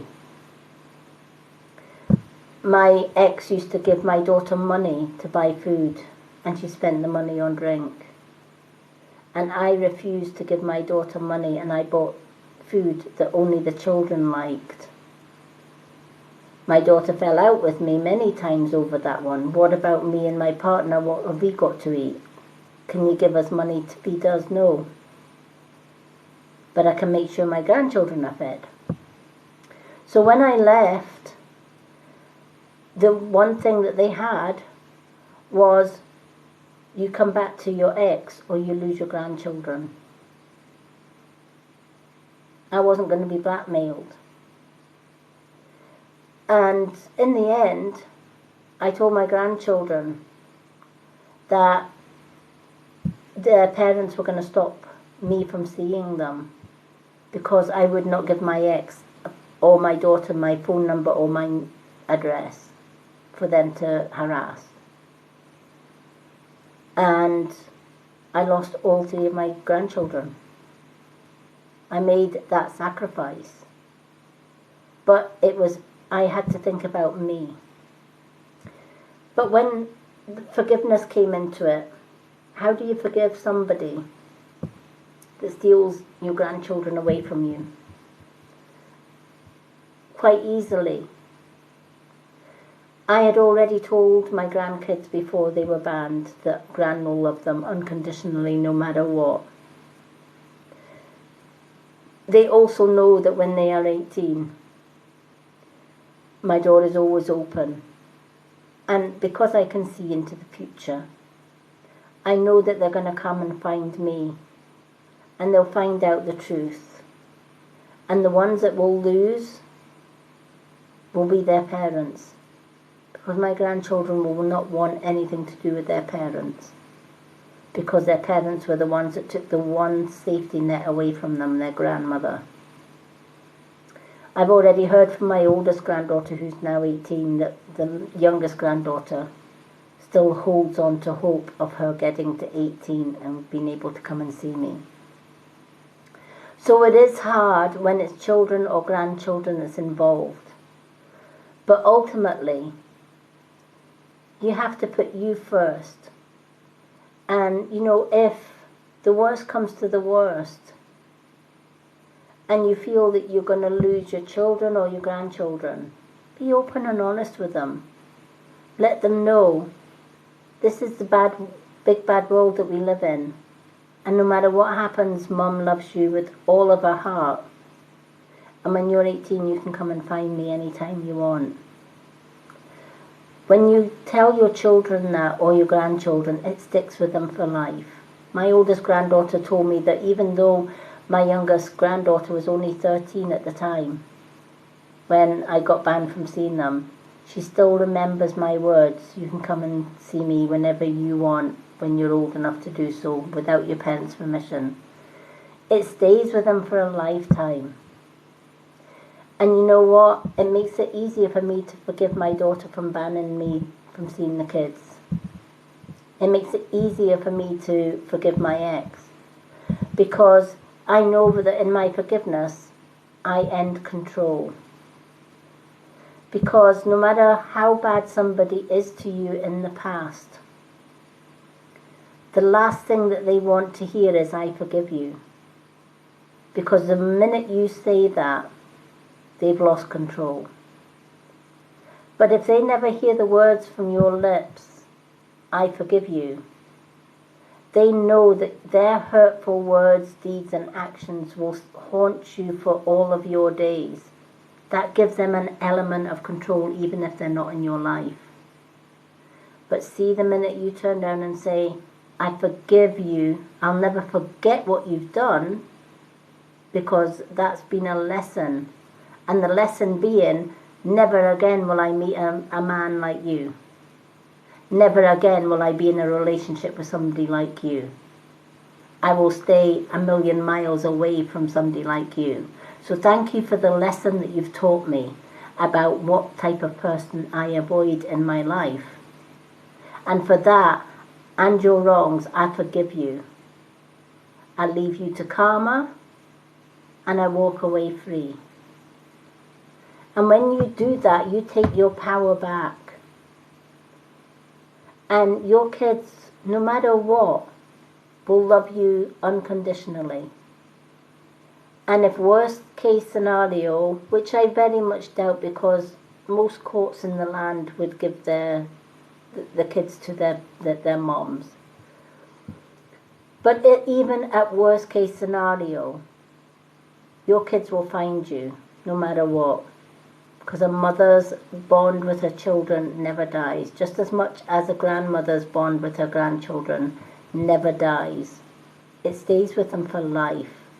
The memories that you share together stays with them for life. So this card is asking you to learn to look back at your life, forgive those that have wronged you, no matter how hard it is, and take control back of your life.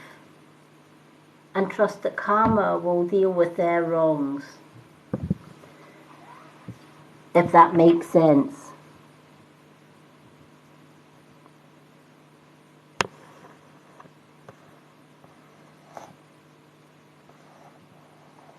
It is.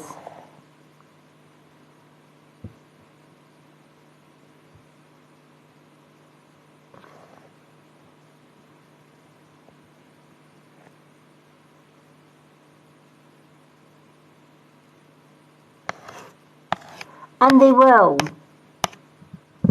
You know, this is what abusers and exes do. They use their children. They use the children as pawns, right? They've nothing else to throw at you, so they throw the children at you, right?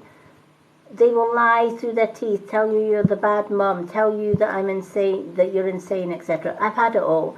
I got a letter from my daughter's ex, who is my grandfather's kids, from the lawyer when I applied for grandmother's rights. And the lies that he wrote to my lawyer was disgusting. He turned around and said, the reason that we don't want the grandkids to see their gran is because she's not right in the head. She's mentally insane. Yeah, who's mentally insane? Their father, who's actually a child abuser, is more mentally insane. And the words that he wrote in this letter were all lies. Absolute lies that they would twist. And that's what they do. They will throw anything at you to try and get you to your lowest point. And you know, sometimes it's a case of calling their bluff and saying, do you know what? Do your worst. Because I'm going to walk away from the relationship. I'm going to walk away from everything. But one thing, you know, you don't even need to have any communication with them. Get the courts to do the communication on your behalf, or a lawyer to do the communication on your behalf. To that. But ultimately, it's about making sure that they're not blackmailing you into doing something that you don't want to do, and that's going to make you unhappy. So this is a time for healing, and this is what this card is talking about. It's talking about finding your inner strength, finding your ground, set boundaries, and make them firm boundaries. And, you know, let them know you will not be blackmailed, and that, you know, you're going to fight for your children. Or, you know, I fought for my kids until the lawyer couldn't do any more. Then I had no other option but to say, well, do you know what, take my grandkids. Because I've already told my grandkids that Gran loves them, and that they're going to find me when they're old enough. So do your worst. And I haven't seen my other two younger grandkids in a year, in fact over a year. But I know they still think of me, they still remember me, and I know they'll come back. My oldest granddaughter, I saw her about 3-4 months ago. She knows how to contact me now, and she will. So it's a case of, yeah, you threw your worst shot, your best shot at me, i.e. you thought that banning my grandkids was going to give you my number, my address, so that you could give my ex and my abusive daughter those details to harass and hound me, even though I've been away from that relationship for 8.5 years. It's not going to happen. I will not be blackmailed by nobody. And I stood my ground, and this is what you've got to do as well. It's hard to stand your ground. And it's hard to think that you may lose your kids out of this. But ultimately, even worst case scenario, if you lost your kids, you're only going to lose them for as long as they are children. When they're 18, they're going to find you because you've been the full-time mom in their life. Right? Kids are very intuitive. Right? They hear both sides of the story, and they know right from wrong. Whether we think they do or not, they know right from wrong. But ultimately, they also know who loves them the best. So this is, this is a woman who is casting spells, putting up her protection, and making sure that she is healing herself first and foremost, but she's putting up her guard. And she's staying strong. And she's doing what is right for her and for those around her. And if sacrifices have to be made, she's strong enough to do that. And you've got this. And also know that I'm always here, just a message away if you ever need a friend. I get lots of people messaging me all the time who are going through different relationship problems and issues, and they've got nobody to talk to and nobody to help them, or even just a friend to listen to. And that's why I started the Purple Hearts Unite, both here and on Facebook group, to give people a space, their own space, to be able to talk about what's going on in their life, and to have somebody that understands and that can help in any way, shape or form. So I hope that has meaning for you tonight, and I hope it's helped.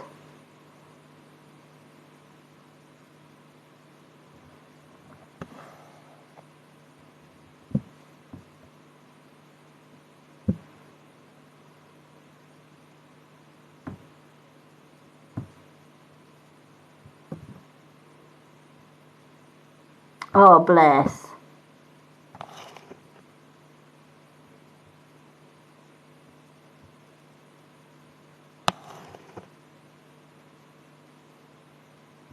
Hello, Carol. Yes, we are. I'm going to put you on the list, Carol, because you are a subscriber.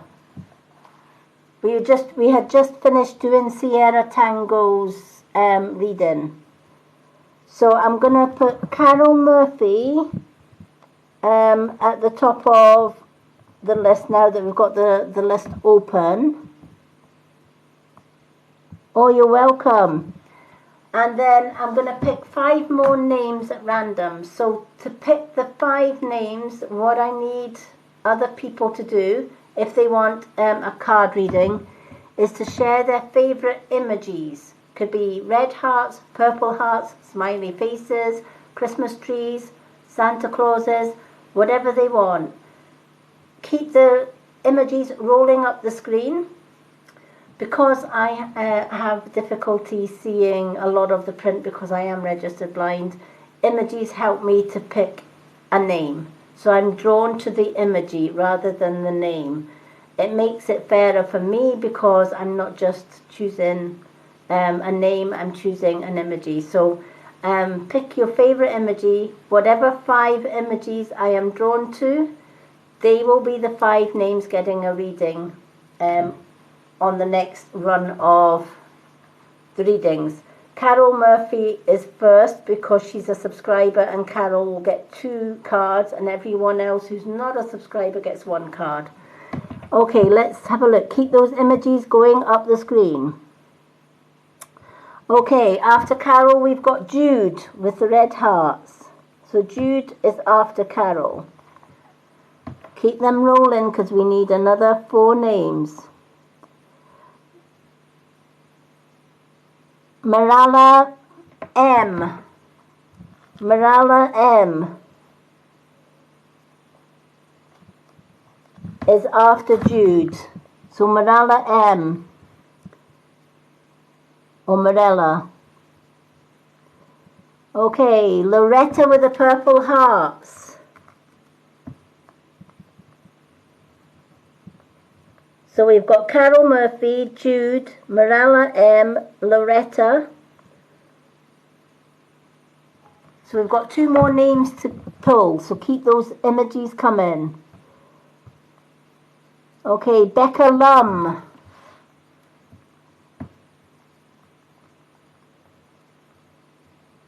Okay, we've got 1 more name to come. Okay, so keep those emojis rolling up. Abby Muhammad.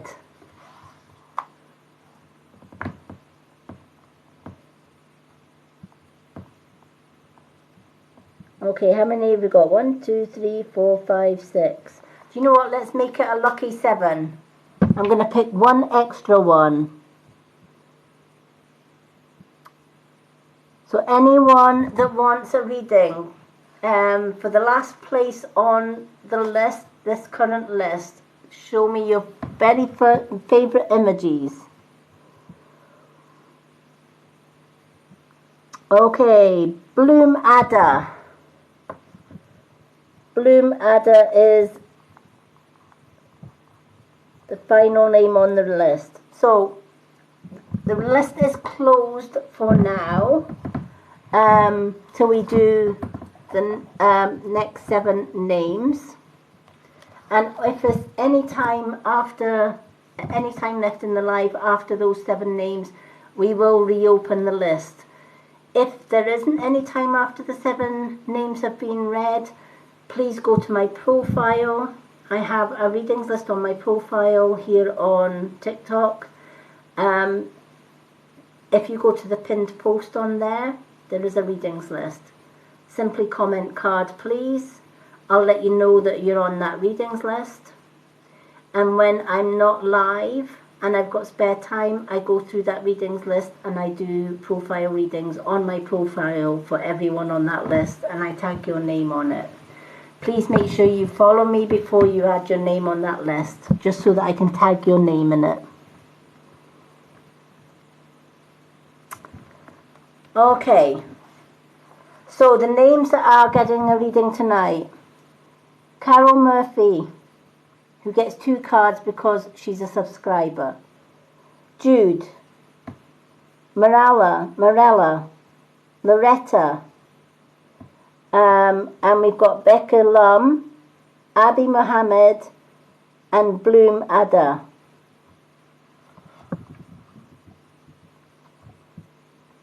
Okay, so Carol, you get 2 cards, my love. We have got angel cards and we have got Witch's Tarot. What ones would you like? You can pick any 2.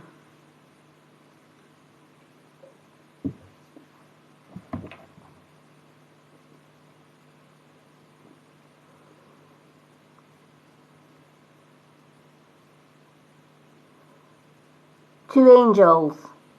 Vanessa, to get to my profile, I think if you just either click on my name, takes you to my profile, and I've got a readings list on there. Another way of guaranteeing a reading tonight is all my subscribers get priority readings. So if you're a subscriber, you would get priority reading on my lives. All subscribers get free 2 card readings. Even on my gift only reading night, which is tomorrow, all subscribers do get a 2 card reading free. They also get added to my Facebook subscribers group as well. So before I do Carol's cards, she wants 2 angels. As I'm shuffling Carol's cards, I'm going to let you know about the subscriber and what the subscribers get. When you subscribe to my TikTok, every time I'm live, you get 2 cards free. A 2-card reading, absolutely free. So Thursday nights are usually my free readings night for all, but everyone would get 1 card, subscribers would get 2. I then have evenings where I do gift readings only. Even on a gift reading, the subscribers don't have to gift. They automatically get 2 free cards every time I'm live. They also get added into a monthly draw where I make crystal jewellery, and one person wins a crystal piece of jewellery once a month. They get added into my Facebook group if they're on Facebook. We have a spiritual event every Wednesday, which is live for subscribers only. So it's only subscribers that would see my Wednesday lives.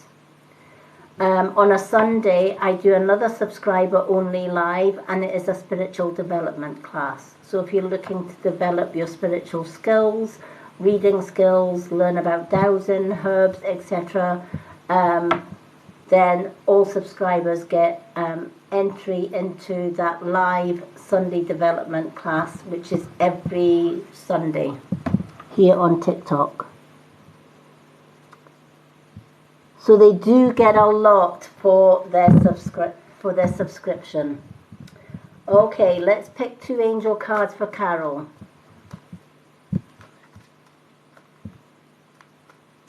Now tomorrow night I am back doing readings tomorrow night, but it is gift only readings unless you're a subscriber. My free readings nights are usually just on a Thursday night, or if you go to my profile here on TikTok, there's a pinned post right at the top of all my videos, and it's a readings list. Simply ask for a card in the comments. I add you to that list, and I will do little mini readings on my profile for you and tag you in your reading. You'll see all my previous readings on my profile. So that's another way of getting free readings. They are pretty short readings on my profile because they are up to 3 minutes long, just because they're profile and not live readings, but they are free readings. Okay. Let's shuffle these cards for our Carol and pick 2 angels. Okay, the 2 angels that you've got, Carol. Heal Away Addictions is your first card, and the God Box. Let's start with the Heal Away Addictions. And everybody that sometimes gets this card from me often say, but I don't have any addictions. But addictions come in many forms. It's time to let go of behaviours that are blocking you from your heart's desire. Ask Archangel Raphael to help you with this healing. Now, addictions could be that we are addicted to people that maybe hurt us, right? We're addicted to helping people. Believe it or not, that can be an addiction. Even though people hurt us, we still go back and help them, because that's in our nature. We could be addicted to foods that, put weight on, and then we hate how we look, or we hate how we feel, or we're eating unhealthy and our health is suffering, but we can't help it because some types of foods are addicted. Look at chocolate, right? How many people love chocolate, right? And if you were to tell somebody that loves chocolate that they can never eat chocolate again, they'll probably rip your head off. Especially if it's a woman at that time of the month that needs her chocolate fix, right? But again, that can be some type of an addiction as well. Some people have addictions to cleaning. Some people have an addiction to all things negative. And they find it really difficult to see the bright side of life. And they're always thinking negative. So they're always thinking the worst case scenario rather than thinking the best case scenario. Because maybe they've had a really rough past where they've had really nothing to be positive about. And how many times have we said, oh, you know what, I must be cursed because I've had a life from hell. And the next day, told you I was cursed because I've had another bad day. Right? You're bringing in what you're already putting out.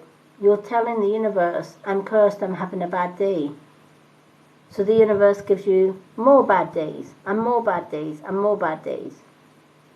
And it's only when we decide to get rid of that negative pattern and change it and swap it for a more positive pattern that we change our life around. So we tell ourselves, I'll help people that are willing to respect me. But if I help you and you abuse me, you're out the door. I walk away because I set myself boundaries.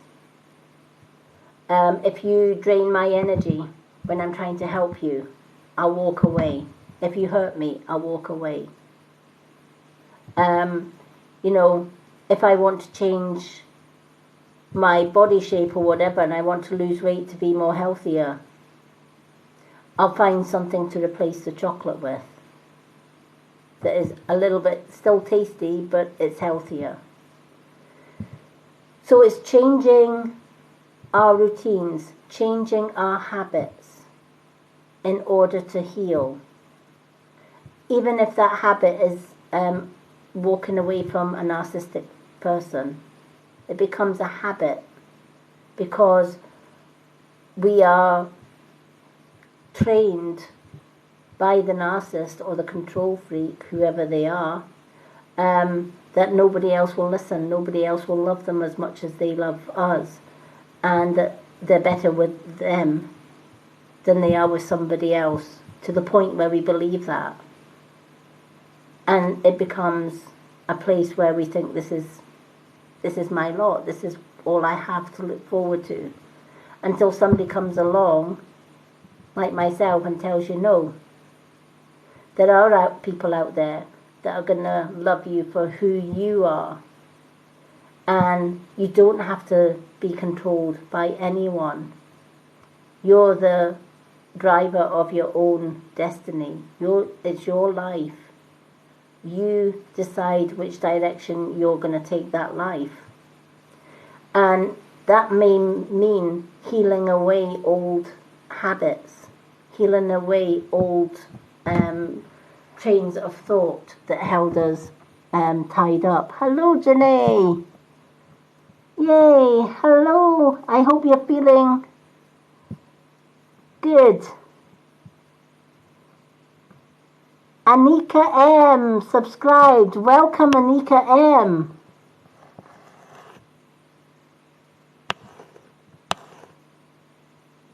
Thank you for the roses.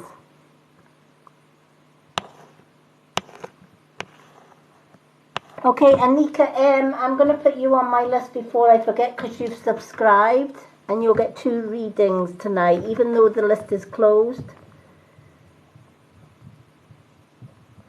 Yay, Janae has come in. And I'm going to put Janae down as well.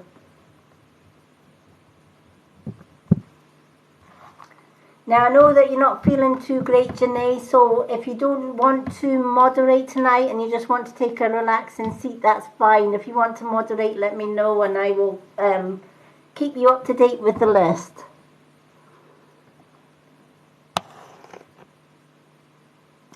Hello, Garrett. Unfortunately, I know, I thought I'd be festive today. I thought, yeah, I'm going to have my little Santa hat. Thank you for the roses, Carol.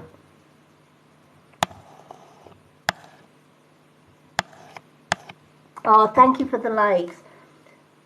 So we're just doing Carol's reading just now.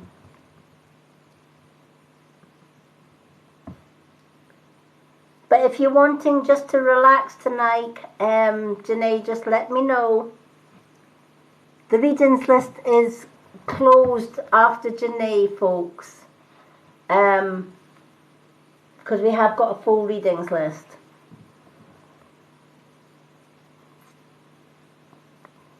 Hello, hello everyone. Okay, so we all have addictions of some kind, and it's just breaking through those addictions and healing from them. Sometimes you might need that little extra help, so asking Raphael for that little extra help is going to help you with that healing. I know my one was self-esteem. I'd lost my self-esteem with being with an abusive ex, etc. And it wasn't until I got away from that, I had to change a lot of habits. You know, I still had it in my head. I was not able, I mean, when I was with my ex, even though I had a full-time job at the time as a carer, because he controlled money, we had a joint bank account, and because he controlled all of the money in the joint bank account, if I bought a t-shirt that was for £5, he made me feel so bad about that I would be afraid to go shopping and buy an outfit for myself. But it was okay for him to use both of our money to buy £200 or £400 tyres for his fancy car. But it wasn't okay for me to buy a t-shirt, etc. Or if I bought a t-shirt, it was, you know, oh yeah, just spend all of our money, sort of thing, and we'll have nothing left. So after a while, you do get into that habit. So when I left my ex, I left with a carrier bag full of clothes. Most of my wardrobe was left behind. And I moved in. A package for Catherine order was delivered on the 8th of December. Alexa, stop.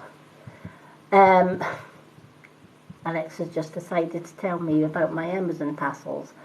Anyway, when I left my ex,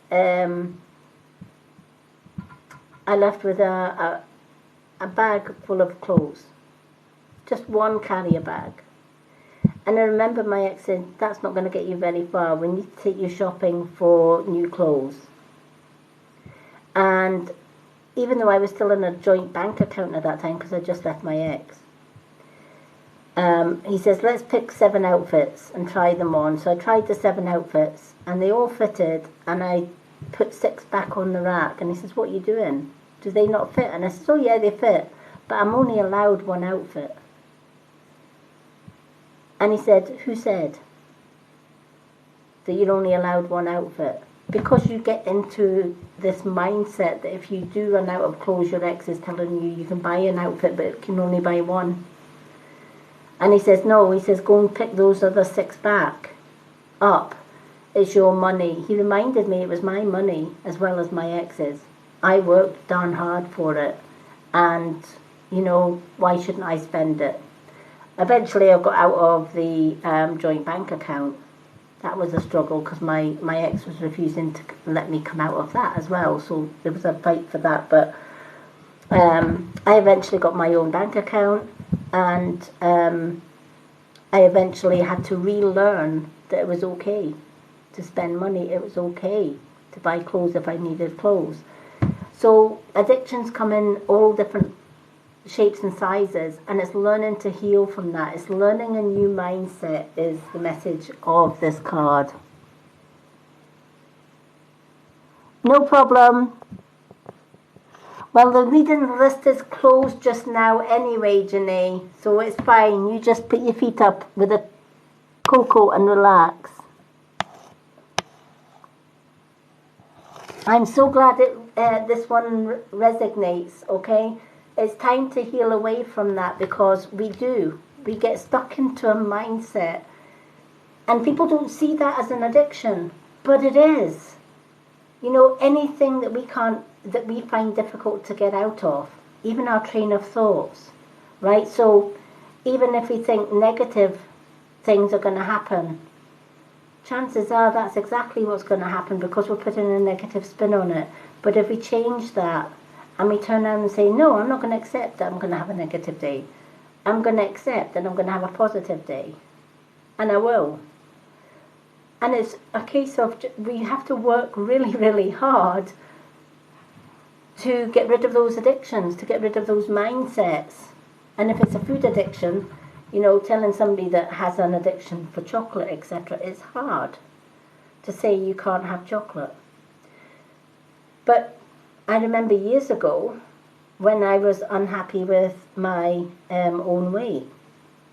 One way round it was, okay, I like chocolate. So from Sunday to Saturday, I will be on my diet. And on Sunday, I can eat whatever I want on that one day only. Only if I've lost weight that week. So from the from the Sunday to the Friday, I was good all week. Saturday, I'd lost weight when I stood on the scales. So Saturday, I ate whatever I wanted. Stopped counting calories. And then on the Sunday again, it was back to calorie counting. That way, I wasn't telling my brain and my body, you can't have chocolate ever again. I was telling myself, if I can hold it together from the Sunday right through to the Friday, and I lose that weight, Saturday is my free-for-all, and I can have as much chocolate as I wanted. What actually happened over the weeks doing that was that I was eating healthy for 6 days out of 7 and only unhealthy for the one day. My body then started to change and it started craving the healthy stuff, and I wasn't so bothered about the treat days. I would normally find that I'd preferred the healthy stuff because my body wasn't craving the sugar addiction that it was before. So just making small changes can help, and sometimes asking the healing angel Raphael to help with that can make a big difference to that. Your second card, the God Box. I love this. The God Box is all about taking things that come back from the past to haunt us, albeit negative ones, writing them down on a piece of paper and putting them into a box that we call a God Box. You can call the box whatever you want. You can call it I Don't Want You Box. You can call it My Negativity Gone Box. You can call it your Angel Box, whatever you want to call it. And you might want to decorate it with something cheerful, like fairies or flowers. So if a bad memory from the past comes into your mind, you write it down on a piece of paper and you pop it into that positive box. The images that are on the top of the box are positive. So as you're putting the negative in, you automatically see positive. Negative gone, positive remains.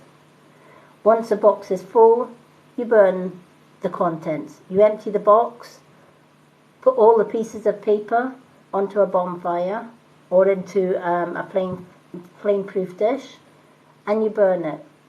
And you can cast the ashes to the wind, or you can bury it in the garden. And then you start filling the box up again. It's a day-to-day healing process that eventually works, because every time something bad from the past comes up, it's going in the God Box. And the more that you do that, the less the negative things come into your mind. And eventually, over a few years, it gets less and less and less. And you find it takes longer and longer to fill your God Box up. So both cards work really, really well together, because you're getting rid of the addictive thoughts and negative thoughts from the past, or negative or addictive patterns, and you're getting rid of them and replacing them with positive. Only by doing that can you eventually one day let go of the past and all the negative crap that went with it and shut the door firmly on the past. And by that time, you've changed your mind from a negative mindset into a positive mindset. Remember, if we keep doing something for 21 days or more, it becomes a habit. And what better habit to have than changing negative daily thoughts, words and actions into positive ones. And at the end of the 21 days, you automatically start thinking positive. So I hope that that helps with your healing journey. Isn't that a great idea? Do you know, I have a similar thing to a God box. When I left my ex, I call it my negativity journal. So I have a notebook. Every time, especially at the beginning when I left my ex, every time I had post-traumatic stress or triggers coming back, I wrote them in that book. And every new moon, I ripped the pages out that I'd written and I burned them and I buried them. And for years I've done that on every new moon. I've been away from my ex for 8.5 years. Still things come back from that 30-year marriage. Especially if somebody says something or does something around me that triggers bad memories. So I still, to this day, write them down and burn them on a new moon. New moons are about release. So I always see the new moon as a time that I can have my bonfire. And you know what, if you want to make yourself even feel real better about it, especially in the winter, what better way to build a little garden bonfire or whatever, burn your pieces of paper and toast marshmallows and then dip them in chocolate, right? Gets rid of the negative and you've got something good at the end of it. But you can do it your own way. You can have a God box, you can have a negativity box that you can decorate, or you can have a journal or a jotter that you can, or a notebook that you can decorate so that it's positive on the outside, negative on the inside until you burn it. It does work. It has helped me immensely heal from 50 years of abuse and bullying. Gets rid of it completely. But it does die down year after year after year. It gets less. The trauma gets less and less. And it does work because I do that on a day-to-day basis. Hello, Tracy. Welcome in. Yay, Tracy's in the building.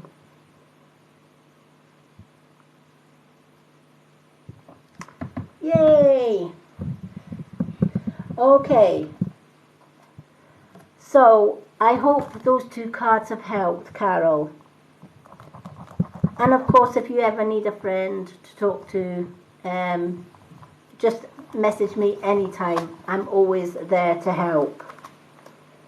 Okay.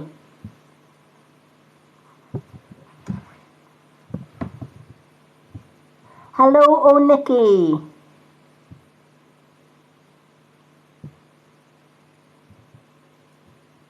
Lee, will you get the house that you've applied for? I will ask my Oracle book, just because it's a quick question and answer that I can ask my Oracle. Will you get the house that you applied for? Possibly not, because something better is coming for you. Alright? So the answer to that one, according to the Oracle book, something better is coming for you. But I always say, if you really, really want it, manifest it. Make it happen. Ask for it. I desire this house. Then see yourself getting the house. See yourself in your mind's eye. You've already got the house. You've got the keys to the house. How does that make you feel? And then hold on to that feeling. And keep that positive feeling. That's one way of manifesting what you want in your life.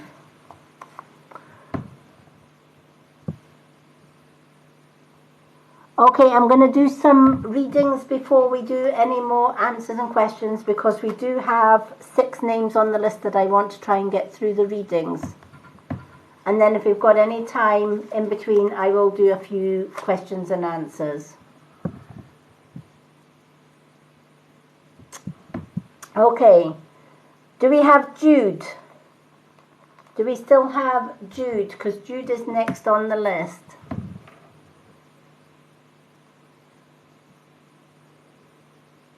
Thank you for the roses, Carol.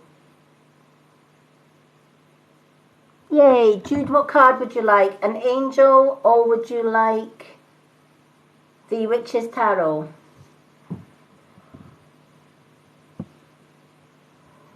Janae, thank you for the Christmas wreath.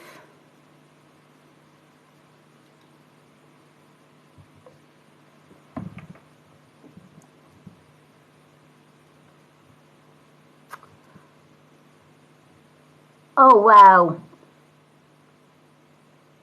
Thank you so much, Janae. Mwah, mwah. She's amazing, isn't she? Thank you for the likes, Helly Hell.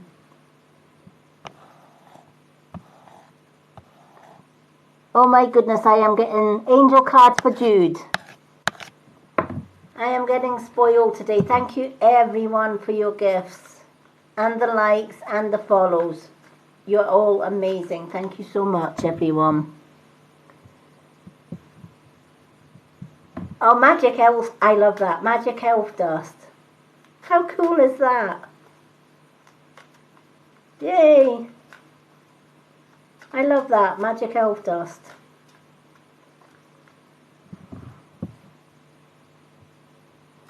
Thank you for the likes.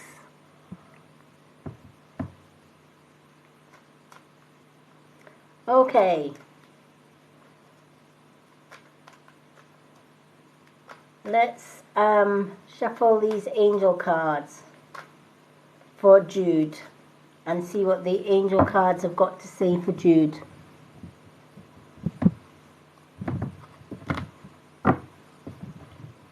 Now, Tracy, you are one of my mods, so you're also a subscriber. So would you like added to, at the end of the list? We do have 6 names on the list, but I can add you at the end because you are a subscriber.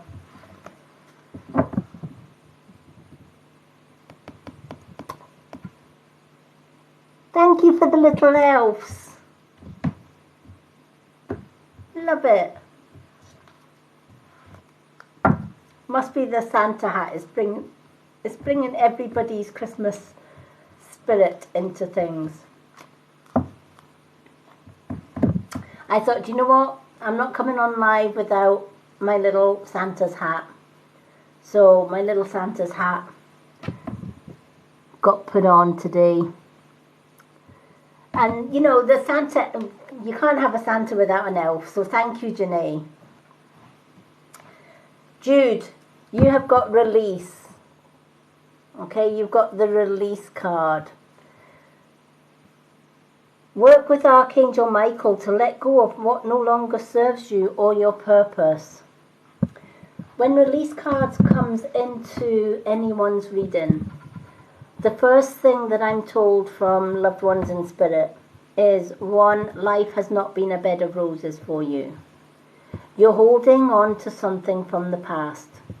And likely or not, it's to do with negative feelings or negative words and actions caused to you by others. And sometimes in the past, when people hurt us with hurtful words, thoughts or actions, or all 3, it's hard to forgive and it's hard to let go because it hurts so deep. And we hold on to that hurt. But ultimately, holding on to that hurt makes us feel negative, and it doesn't help us heal from that past, even though we're away from it. Because when we need to release it, we need to let it go. It belongs to the past. It doesn't belong to the future or the present. It's called the past for a reason. If it's been and gone and done, it's past. We shouldn't have to hold on to it. Even if it's memories of hurtful words, actions from others. And I often say the best way to release negative people from your past is to forgive them. And you might be thinking, Lady Moonlight, you are absolutely crazy. Why would I want to forgive my enemies? Let me tell you why.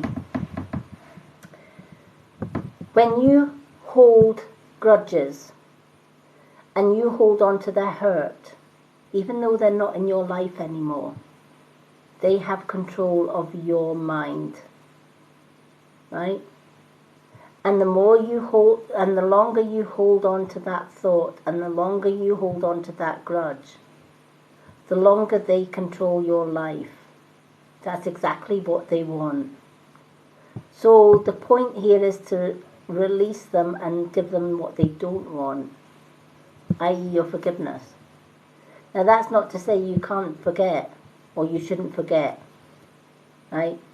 Or you should forget all of their wrongs. Of course not. You can turn their wrongs into something beautiful. So if you've gone through bullying, or you've gone through abuse, use that experience to help others that have gone through bullying, or others that have gone through abuse. Maybe you've had a disability of some kind, and you've gone through bullying because of that, but you're still standing at the end of it, like I have done. I turned it into something beautiful, because I never gave up on me, and I never gave up on my dreams of being able to do my readings and my healing, even despite the fact that I'm registered blind. I never once gave up on that dream, disabled or not. And I simply found another way of doing it. If I couldn't see something, I found another way of doing it. So if I couldn't see a small phone, I simply went out and saved up what little money I had and bought a 10.5-inch screen tablet. I still struggle to see the writing, but when I'm doing free readings lists, bright, colourful images help me to see and to choose names for my readings list. I found a different way of doing it, but still fulfilling my dreams. I took control back of my life. I learned that the negative things and the bad things that happened to me in life, I could help others not to go through that in their life. I could help other women and children who had gone through bullying or abuse to not only learn about the abuser's behaviour, and to learn that it's not their fault, it's the abuser, and that they have a right to be free of that abuse. And there is nothing more rewarding than me spending months talking to somebody that is going through abuse, and I get that message saying, Lady Moonlight, I want to thank you, I've just broke free from my abuser, and I couldn't have done it without your help. So I turned something ugly into something beautiful. And this is one way that you can release anything from the past. If it's somebody else's hurtful words and actions, how can you turn those hurtful words and actions into something positive to help others, and that way release you from their hold on you? And when you find that positive way of helping others through it, it becomes more easier for you to forgive your enemies in the past. And you know something, it gave me great joy to actually say to my ex, I'll never forget what you did, because it's taught me the person that I never ever want to be involved with in my life again. And the new partner that I have in my life is the best thing that ever happened to me, and he's more of a man than you will ever be. That was hurtful enough to tell my ex that. But to tell my ex, I actually forgive your wrongs and I leave you to karma. And I walked away and I never seen him again. That was the best way for me to get release. Me forgiving him and turning all of the bad things that he had done to me into something beautiful by helping other people through my Purple Hearts Unite. That was my way of releasing and letting go. And sometimes you need to ask your angels, especially Archangel Michael, for help with this. So ask Archangel Michael to let go of what no longer serves your purpose. If it's negative people in your past, let them go. If it's negative people in your present, let them go. Even if it's family. A lot of people have said to me, but my negative person that causes me grief is family. How can I let family go? Quite easy. Just because they're family doesn't mean to say you can't let go of the negative ways. You don't have to. You know, when you're an adult, you can leave the family nest and you can make your own choices in life. We let go of our mother's apron strings. Or, you know, we can live a separate life from our siblings. But we don't have to put up with anyone abusing us or being negative towards us, whether they are family or not. Right? You've got the right to love yourself unconditionally. You've also got the right, and you are worthy of people respecting you and loving you for the person that you are. So I hope that has meaning for you, Jude.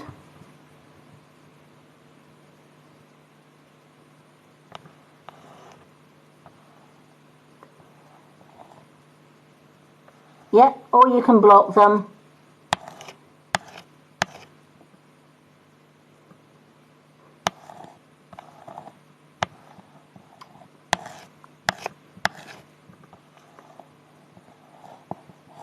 Okay, so I hope that helped Jude. So I'm going to move swiftly on so that we can get through as many of these readings. Okay, so we've got Morella M next, and then Loretta's after Morella M. So do we still have Morella M?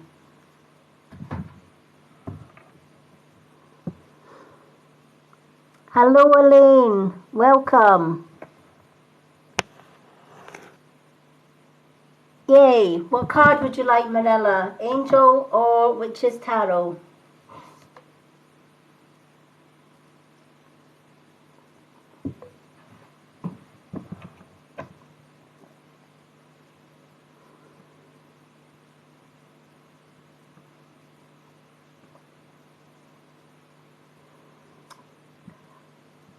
I don't know. I can give you one Witch's Tarot because it's only the subscribers that get two.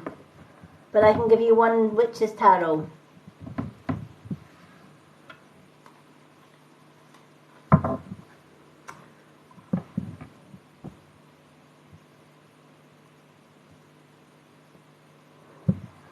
Now, unfortunately, one of the things that Spirit do not answer, or cannot answer, should I say, is anything to do with pregnancy or conceiving. It's just one of those unwritten rules that Spirit have. And I think it's to protect the person from any hurt or possible hurt. Plus, they don't want to misdiagnose, but never ever want to try and get involved in conceiving or to diagnose why someone finds it difficult to conceive. The best person for that would be some kind of specialist, a doctor, etc. But Spirit will never, I know just through working with Spirit for many, many years, they will not answer pregnancy questions. Okay. Let's see what the cards have to say for you, though. We'll see what the Witch's Tarot do have to, let's see what Spirit have got, or what message Spirit have for Morella M. So Spirit, can you please help me choose a card to help Morella M, or to guide Morella M Okay. I know some readers like to try and find out about pregnancy stuff. I just know through years of doing readings and years of working with Spirit that it's just one of those unwritten rules that Spirit just can't. It's the same sometimes with relationships. They cannot get involved with relationships because it goes against people's free will to decide who they want to be with in life or who their partner is in life. So just as we have rules here on earth, Spirit also have rules that they have to abide by as well.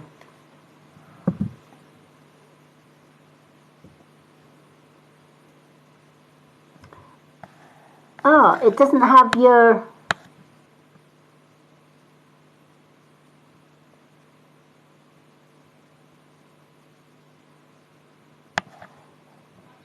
Right, it doesn't have the subscriber badge next to your name. It would normally have the subscriber badge next to the name, the yellow badge.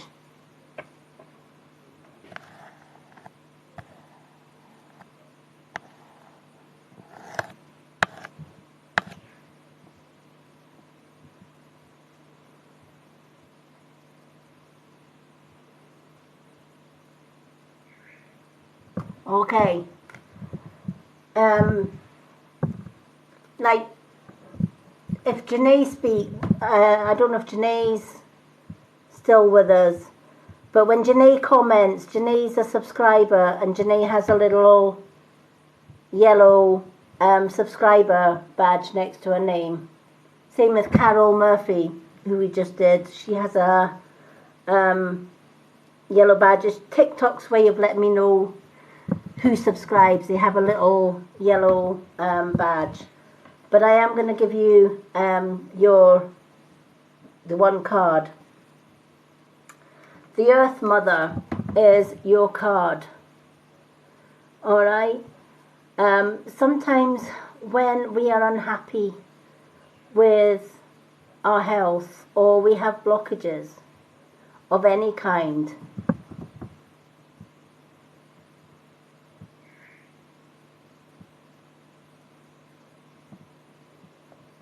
right, Janae.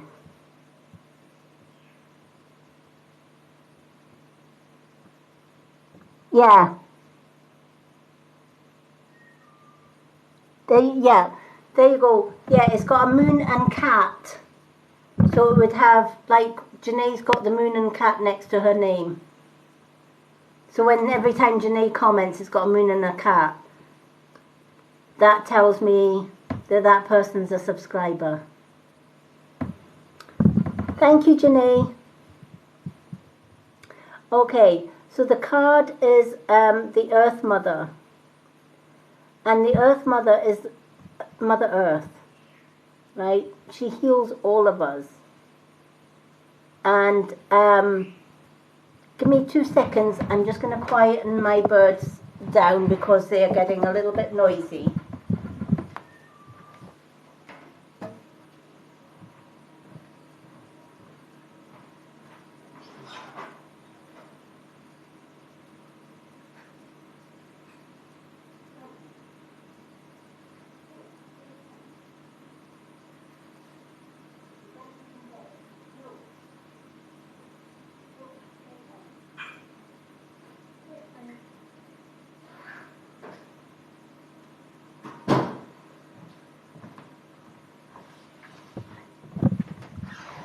Sorry about that, I was just calming my birds down. Or our birds, should I say. Because it's late over here in the UK. So Earth Mother is asking you to, if you feel that there is something wrong with your health, be it mental, emotionally, or physical, you can obviously go and see a GP or a doctor, or you can turn to Mother Earth and look at different remedies, such as eating healthier foods. You might decide, instead of pharmaceutical medicines, to go for herbal. The herbal life is kind of what I prefer to use herbal medicines than I do pharmaceuticals, because pharmaceuticals have got a lot of chemicals. And a lot of medications can heal you on one hand, but causes other problems at the same time. Whereas if you know about your herbs and go back to Mother Nature, and eating the right foods, staying away from chemicals and processed foods, etc., that can help in a big way. We put way too much chemicals into our bodies, and that can upset a lot of bodily functions. You just need to look at pesticides, chemical pesticides that are put onto our plants, get into our food chain. A lot of our processed foods have got chemicals in them. A lot of processed chickens, etc., are plumped full of fluid to make that chicken look bigger, but it is not healthy for us. A lot of fruit and veg are washed in chlorine to kill the bugs, and it will come on to the label that this product has been washed and cleaned, so you feel you don't need to watch it. So you feel that, if you see a packet of potatoes and it says ready to eat because it's been cleaned, I would never trust that, and I would always scrub the potatoes or buy organic and wash them myself. Because chlorine kills the bugs, etc., but chlorine's still a chemical nevertheless. It's the same with hand sanitizers, alcohol hand sanitizers, right? A lot of people during the COVID used a heck of a lot of sanitizers, and then if they went near a naked flame, they would burn themselves because it was highly flammable. Whereas just general soap and water does the same thing and is less harmful. So I know that one of your questions that you asked was about fertility and what is blocking you from being a mom, etc. This card may well be telling you that you need to get back to nature. You need to eat healthier. Make sure that you're eating fresh fruit and veg that haven't been treated with chemicals. Making sure that you're eating unprocessed foods, foods that have not got a lot of salt or sugar, etc. in them. And that is going to make a huge difference. So I hope that helps.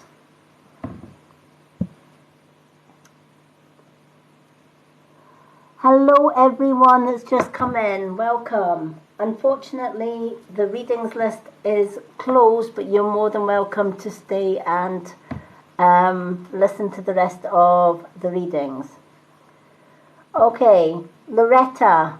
Do we still have Loretta?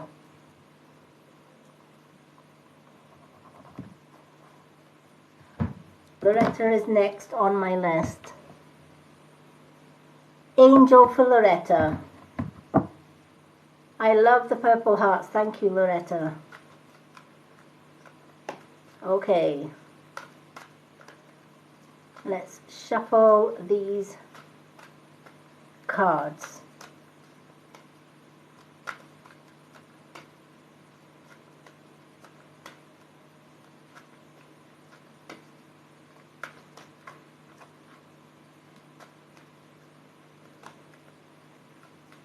Okay.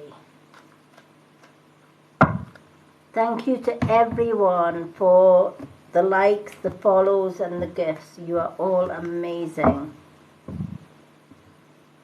For all those who have gifted.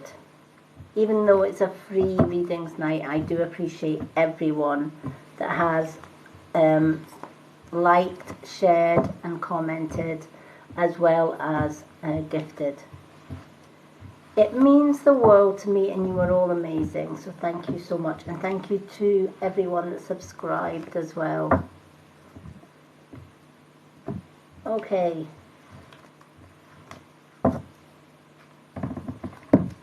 Earth Angel is your card. So you have Earth Angel. Beautiful, beautiful card. You are a light worker who has come to Earth to teach about love.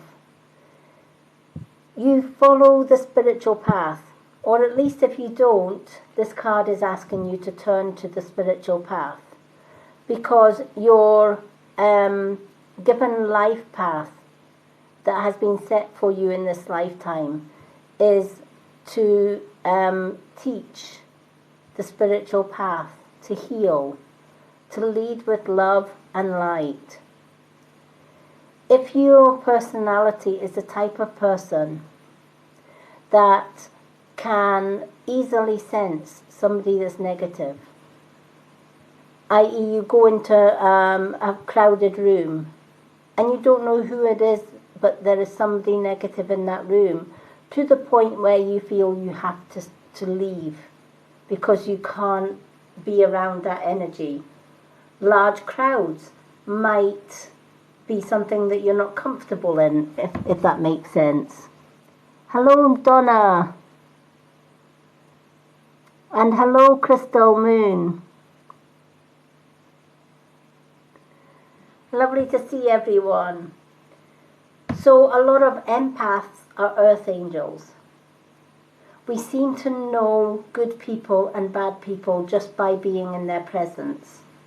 We seem to pick up on somebody that's sick and want to instinctively want to make them better, if that makes sense. Thank you, Marella, for the gifts. So, earth angels are givers. They want to help, they want to heal. It's in their nature, it's in their makeup, and it's been in their nature and makeup probably from the day that they were born. They wanted to help people. And sometimes we help people that drain the hell out of our energy, because dark forces or dark people can tell an earth angel a mile away, because your aura will shine brighter than anyone else's. And dark forces look for that bright light, and they find it threatening. So they will come to you for healing, even though they don't need healing. So one of the things about being a light worker is to work out the ones that genuinely do need your help as a healer, and the ones that are basically there to take as much as they can get from you, and to prioritize. First and foremost, it's about keeping your channel clear, because if your channel is blocked, you can't possibly help other people. So it's self-love, right? You got to love yourself unconditionally, the person that you are, right? Because you are a beautiful earth angel who has been brought here to heal Mother Earth and everyone in it. And you will connect with like-minded people such as myself, etc. And together we do heal the earth and everyone in it. We can't do it alone, but we will, in lifetime, connect with other light workers and eventually join up together to awaken the sleeping world that we live in, so that we can undo the wrong that has already been caused to Mother Earth. Part of the Earth Angels' calling, and we answer it without even thinking about it because it's in our makeup. You might have felt that you are different from everybody else around you, or that you don't fit in, if that makes sense.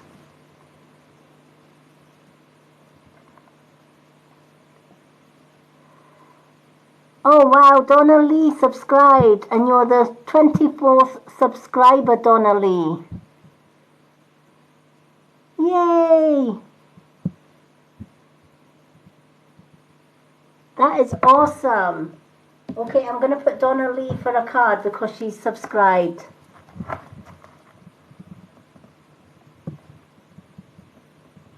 So Donna Lee, you will get 2 cards tonight. Thank you so much for subscribing, and also for helping me to reach my goal of 24th subscriber. Please message me with your address, because you've also won a free healing energy gift from myself for being the 24th subscriber. So congratulations. Also, if you're on Facebook, our 2 new subscribers, Donna Lee, and we also have, who's the other one? Anika M. 2. Anika M, who gets 2 cards. If you both let me know whether you're on Facebook.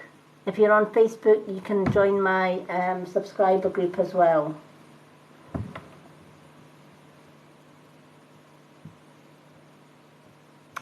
Yeah, do you know, and a lot of light workers and earth angels, Loretta, are too kind. We give our all.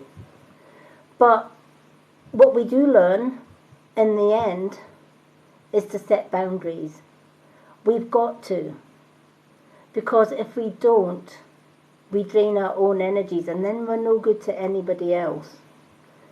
It's not the first time that I've had to turn somebody away for help. Not because I didn't want to help them, but because just by reading their aura, I knew, 1, they didn't need healing. 2, they didn't need any of my advice. They just wanted a free ride and a free healing gift, i.e. free Reiki healing, or they wanted a free reading, even though their card didn't tell them that there was anything, told them that there was nothing that they needed really help with. But we do that anyway. But it's a case of reading the person that we're working with, prioritizing and saying, sorry, I can't read for you today. You know, years ago on Facebook, when I used to do live Facebook readings, I would do 10 hours solid readings because I didn't want to turn anybody away on my free readings nights. And I would do this night after night, and I was literally physically exhausted, because doing spiritual readings like we do, it takes a lot of your energy. And I had to then draw a line and say, no, 2-3 hours maximum is my live readings, because anything over and above that, I'm draining my own energy, and we have to preserve that at all costs. So the Earth Angel card is saying, you are a light worker who has come to Earth to teach about love, but also remember to set yourself boundaries as well, because you're no good to anybody if you're helping every single person, even the ones that don't really need that help. Our work here on Earth is to help those that genuinely do need the help and genuinely do need the healing. But we also have to say no to the ones that are energy stealers. There is a big difference. And as we go through life, we get better at judging who is an energy stealer and who isn't. So it's a case of learning as we go, but asking Spirit and asking your angels to help you with that. They will, right? Yes, they put us here on Earth to do a job and to do a mission as Earth Angels, but they don't say, right, there you go, you're on Earth, you've got to do your Earth Angel duties, and when we're not helping you, of course they're going to help us. My guides help me every single day, even through my readings. Your guides will do the same. So even if you're not sure, do I help this person or do I not? Ask your angels, ask your guides. They'll always guide you. They always guide the Earth Angels, the light workers. or the star seeds, or indigo children. We come under many titles, don't we? Witches, pagans, earth angels, star seeds, indigo children.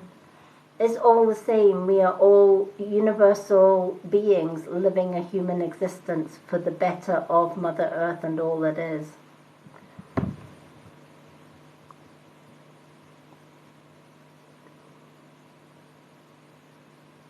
Yeah, but you know what? Being easy to forgive is a gift in itself.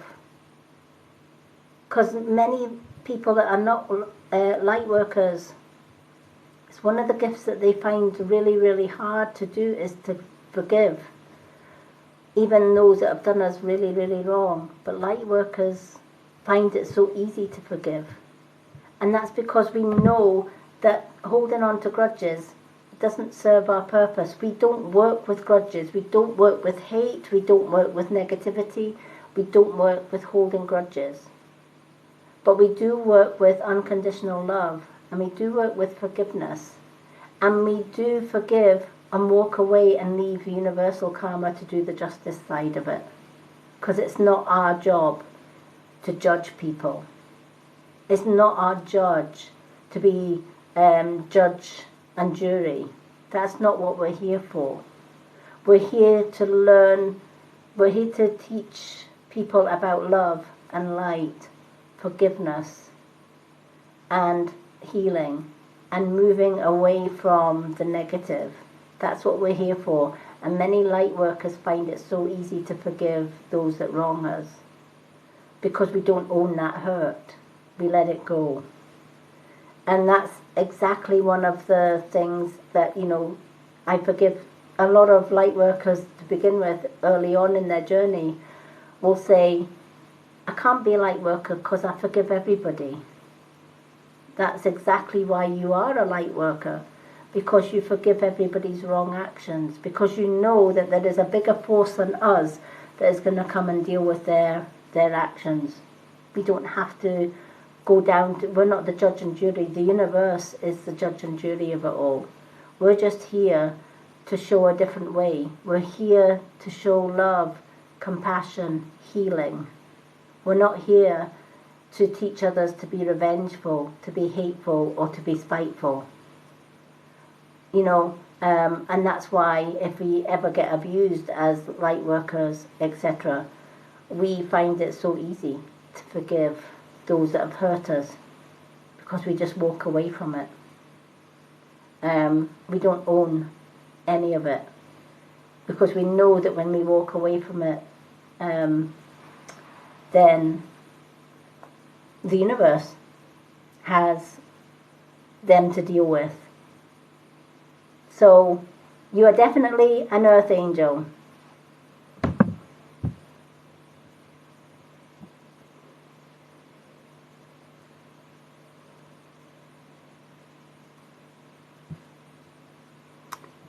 Yes, definitely, Laurie Elton. Love is key.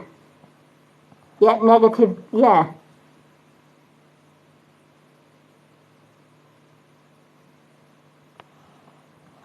Yep, exactly. Thank you. Yeah, definitely. We set facts straight. Does Harmandeep love me? Spirit can't tell you whether somebody loves you or somebody doesn't love you. They don't get involved with relationships. Your intuition will tell you though. Listen to your intuition. And more importantly, ask the person, do you love me? If they love you, ask them to look you in the eye and say you love me. If they can't look you in the eye and tell you that they love you, chances are they probably don't. Your intuition is your best guide to answer that one. Spirit don't want to get involved in relationships because that's getting involved in somebody's free will. Okay, so I hope that helped, Loretta, and if you've any questions about earth angels or walking that spiritual path, etc., please let me know. I'm always just a DM away from helping everyone. Okay, do we have Becca Lum?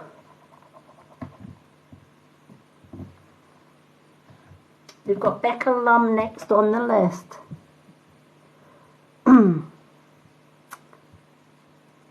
Hello. Yay, we've got Becca. What card would you like, Becca? Butsy Pooch. I'm afraid the readings list for tonight is closed because we've got a large list. We've still got another 1, 2, 3, 4, 5 names to do. So unfortunately the readings list is shut.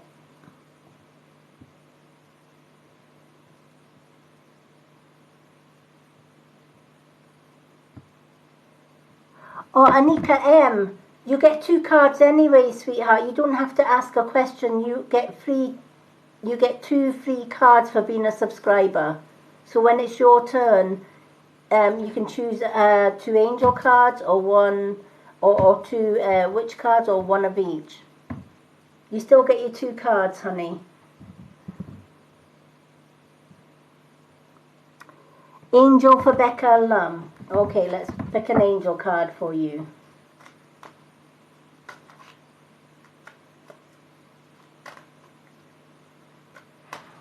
Also, Anika, are you on Facebook?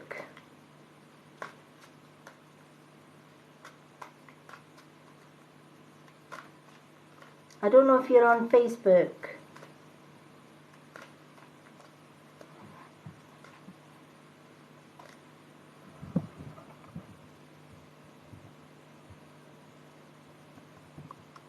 Hello, Jalal, and welcome.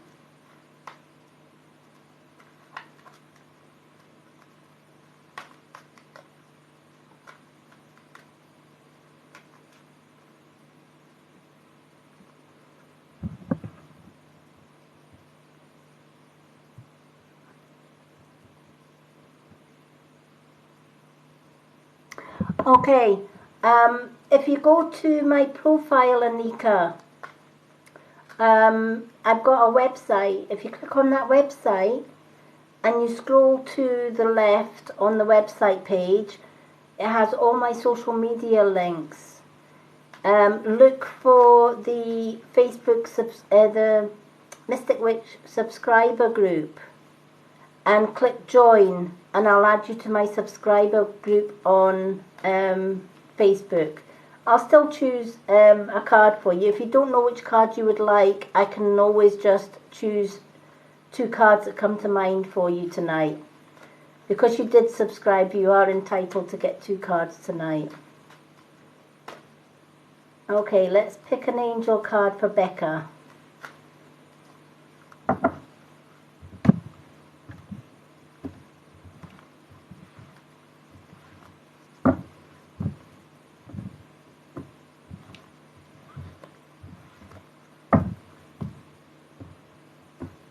Okay.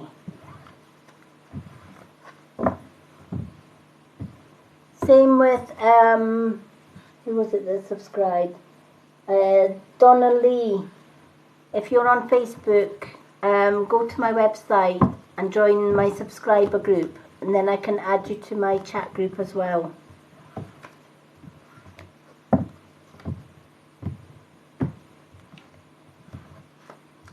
Okay.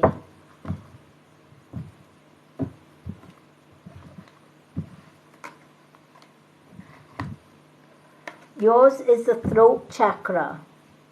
Okay? The angels are helping you to lovingly speak your truth. So I feel that when the throat chakra comes into somebody's reading, there's something that is niggling away at you. And there is something that you need to say to somebody. Now that could be somebody that's hurt you, somebody that's annoyed you, or something that, it might be an injustice that you feel that you can't talk about. Sometimes, if we're going through abuse, for example, we're so used to being caught up in abuse, we don't want to talk about it, right? Because our abusers often tell us, don't tell anyone because nobody will believe you. So we stay silent. And we don't want to hurt people's feelings is another reason for staying silent. But staying silent doesn't stop us from feeling frustrated because we can't speak our truth, because we can't freely say what it is that's on our mind. My father used to say, if you've got something on your mind, spit it out. Because if you don't spit it out, you're going to be chewing on it for life. And you know what? He was so true. Sometimes we have to speak up. Even if speaking up is going to hurt somebody. It's better to hurt somebody with truth than to say nothing and be frustrated all of the time. So when the throat chakra comes into play, it's asking you to ask the angels to help you to say what you need to say. Even if it's quite hurtful, you can still say what you need to say, but in a loving way. For example, if somebody was coming to you with all their problems, and you keep helping them and helping them and helping them, but it's draining the hell out of you, and some days you just want to say, no, I can't do this anymore. I need to look after me. But you don't want to say, no, I can't help you today because you're draining the life out of me. Instead, we stay silent, we say nothing, and we help them anyway. And we end up draining ourselves. But at the same time, we get annoyed because we think, oh, here they come again. I've just helped them 1,000 times before, and here they come for more. They don't need your help. They are draining your energy, and you don't have to put up with that. But you can speak your truth without hurting their feelings by simply saying, do you know what? Today I would really love to help you, but I've got 1,001 things to do today. So can you come back next day, or come back tomorrow, or come back the next day, and I will see if I can help you then. But right now I've got 1,001. I love that nose. It went with my hat. Thank you. And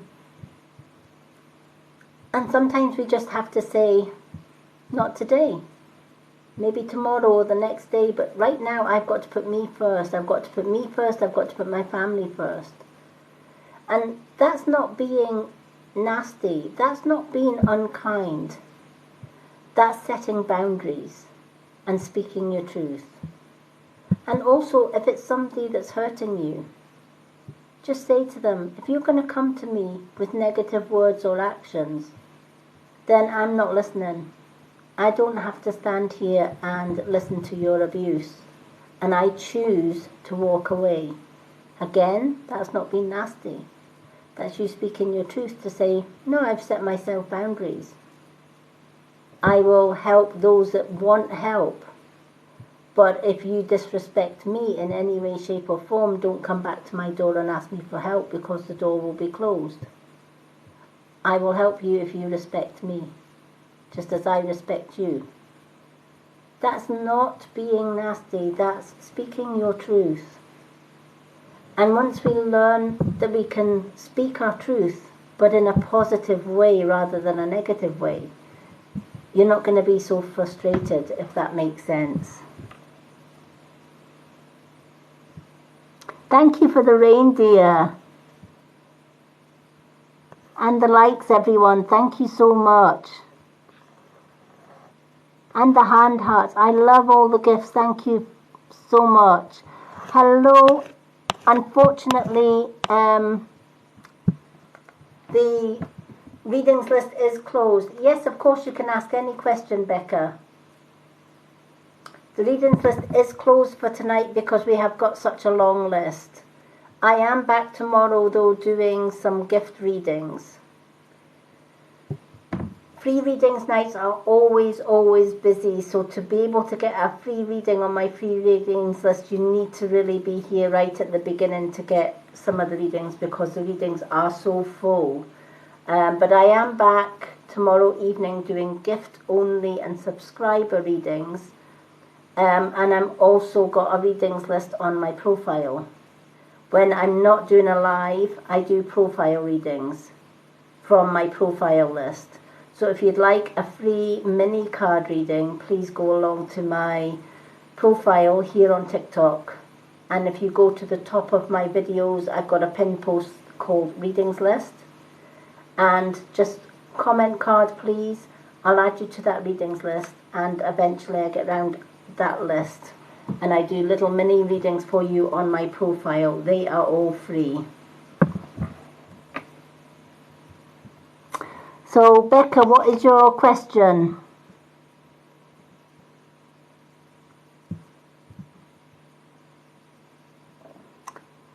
Thank you for the snow globe.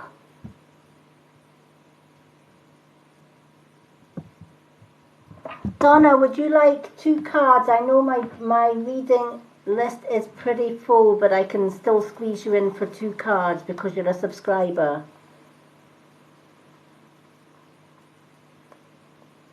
Donna, I'm going to put Donna McKenney down for 2.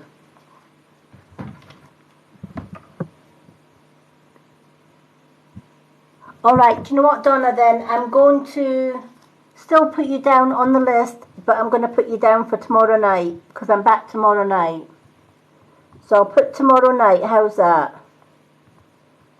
Tomorrow night, Donna gets 2 cards. So you're down for tomorrow night.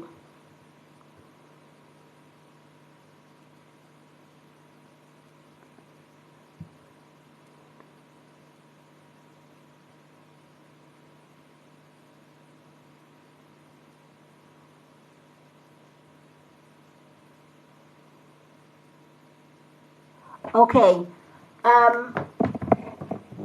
Does your daughter stay with you, or does she stay with somebody else?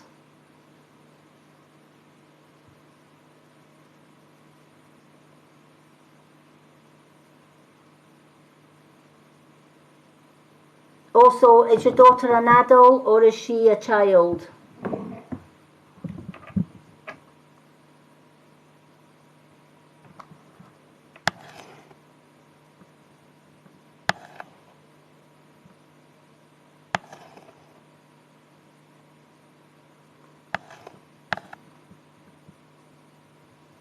Okay, I'm assuming at 2 years old, hopefully she is with a loving parent or somebody that loves her, and she will not be alone at 2 years old.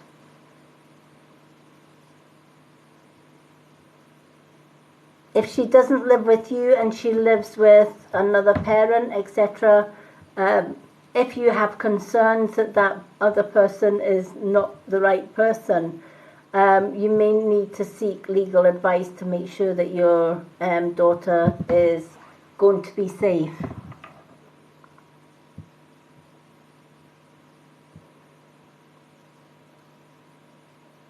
But at 2 years old, as long as one parent has her and it's a caring parent, then whether she's poorly or not, it doesn't matter. She'll never be alone. She'll always have somebody in care. But if you have any worries about whoever is looking after her at that young age, then you need to speak to authorities that can help you with that one. So I hope that that speaks, and that's maybe what the throat chakra is telling you, to speak up for your daughter, right? So if you've got any concerns about your daughter, rather than staying silent about it, maybe you should talk to somebody to make sure that, you know, some sort of authority, depending on what country you're in. Over here, it would be social services that would take over that if anyone has any concerns over a child. But different countries have different authorities. But either way, if you are worried about the safety of your 2-year-old daughter, please look up the appropriate authorities that protect children and let them know your concerns. Okay, so I hope that that helps.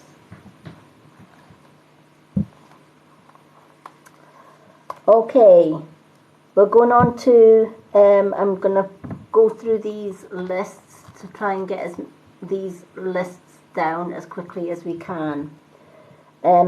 Abby Mohammed. Do we still have Abby Mohammed?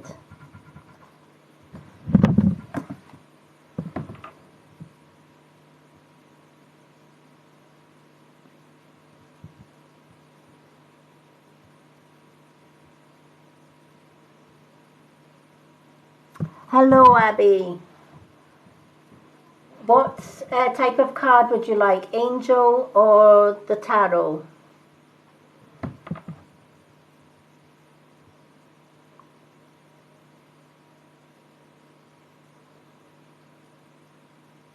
Jaspreet, the only one that can answer that, I'm afraid, is your husband. You need to sit down and ask your husband whether he loves you or not.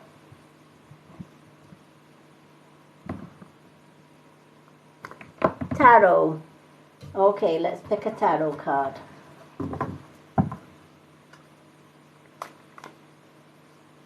Spirit, never get involved with relationship problems because they don't want to get involved in somebody's free will.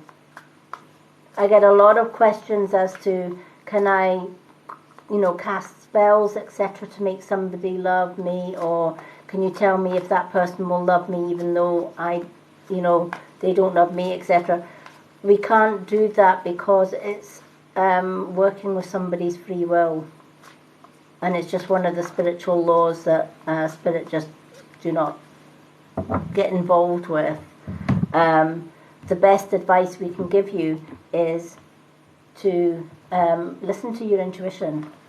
Your intuition, your woman's intuition, will tell you whether your husband loves you or not. I knew from an early time that my ex definitely did not love me in any way, shape or form. It took me 30 years to get away from him, but I always knew you need to listen to your intuition. And you need to ask him to look you in the eye and tell you he loves you. If he can't look you in the eye and tell you that he loves you, then chances are he doesn't. The eyes are the mirrors to the soul. And if you want to know if somebody's telling you the truth, ask them a question and ask them to look you in the eye while they answer your question. If they are truthful, they will be, and they've nothing to hide, they will be more than happy to look in your eyes and tell you the truth. But doesn't matter how good a liar they are, they will not be able to look you in the eye and tell you a lie. It's like soul-to-soul communication. They just can't do it. Hello, Ashmo. Unfortunately, today's readings list is closed. If you're not already on my readings list tonight, I'm not taking any more names because we are full. I am back tomorrow night doing more readings. I also have a readings list on my profile list. So if you go to my profile here on TikTok, there is a pinned post with readings list. If you put your name down on that readings list, when I have time, I go through that list and I give everyone on that list a reading on my profile. Or you can come back tomorrow night. I'm back doing live gift only readings tomorrow night. They are not free readings tomorrow night, they are gift readings. But if you want a free reading, please go to my profile and get your name added to that readings list.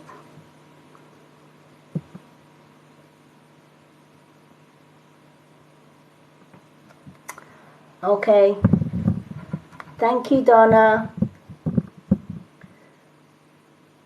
Okay.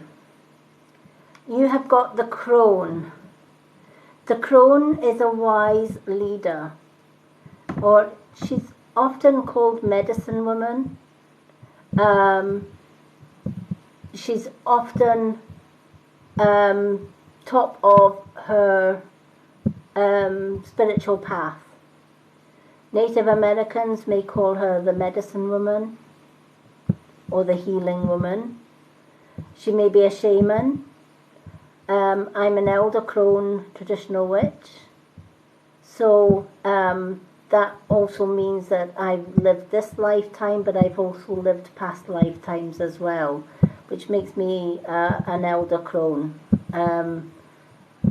They are usually strong, wise leaders.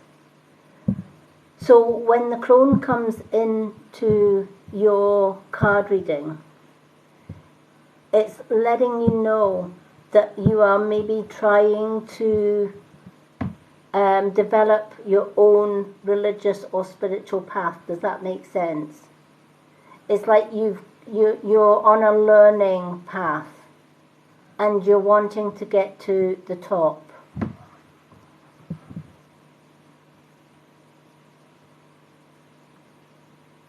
Donna, you're more than, you know what, thank you so much for helping. In fact, if you would like to be moderator, let me know. I can add you as moderator because you are one of my big supporters.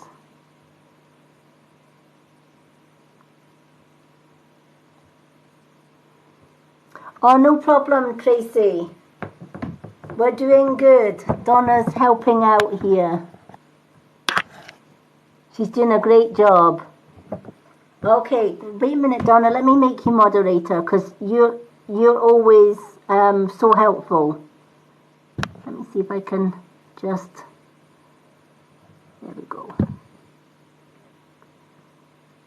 There we go.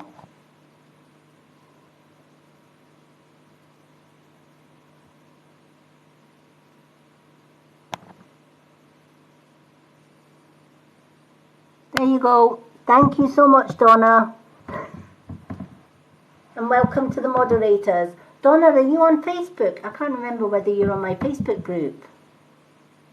Are you also on my Facebook group? Because if you're on my Facebook group, I'll add you to my moderator group on Facebook as well. Because we've got a mods chat.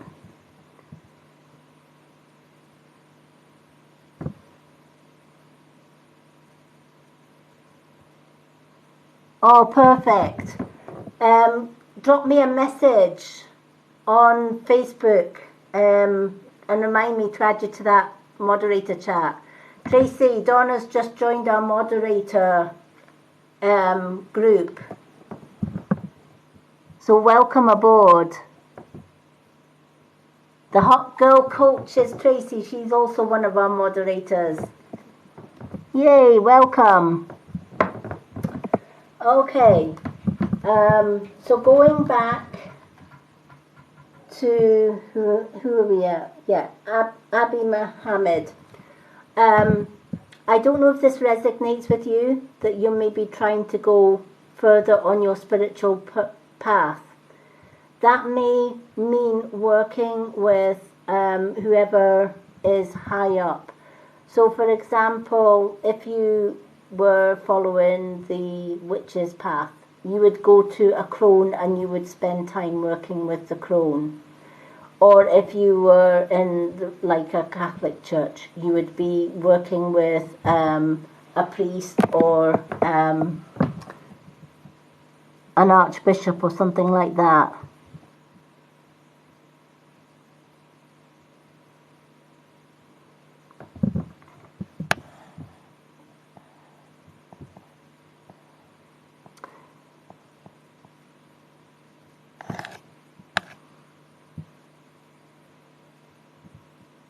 Okay, then if you're trying to connect with your spirit guides, etc., whatever faith or whatever path you are following, you need to first and foremost let the head of your church, or if you, like for me it would be, I get a lot of witches that are in my coven, so to help them connect.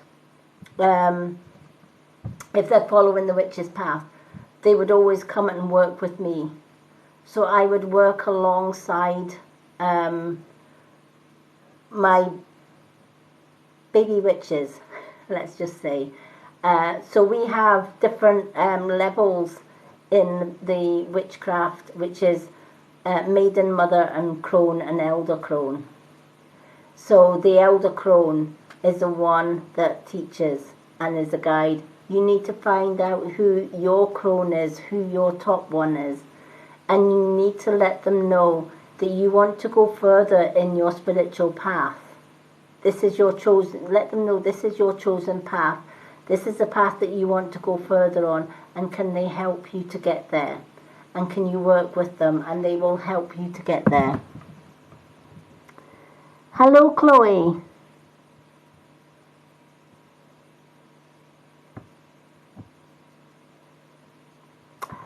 Good question. How do you know if you're a witch? If you're empathic, if you automatically know the answers to things, etc. If you're drawn to natural healing, you might be sensitive to chemicals, all of that kind of thing. There's just an inner knowing that you're a witch. But some people are also called to the witch path as well. They might not, you don't necessarily have to be born in as a witch or reincarnated as a witch. You may just feel that this is a path that you want to go down, or you want to learn, in which case then you would maybe have to consult an elder crone or a crone to be able to work with that crone or to speak to that crone.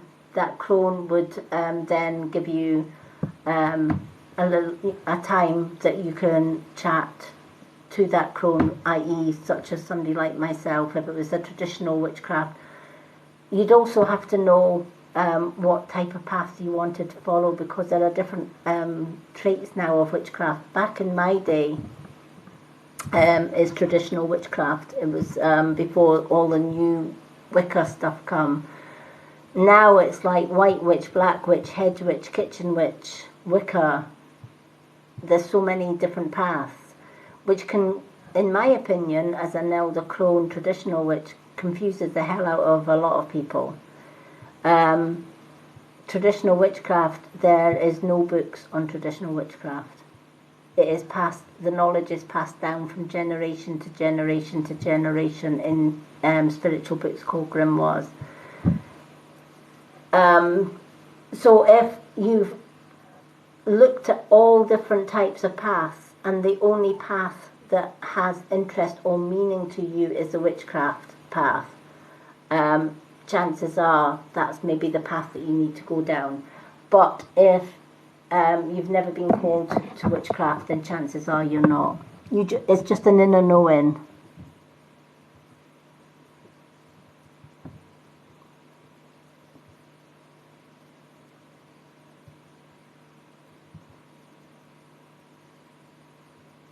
Hello, Mei Ling.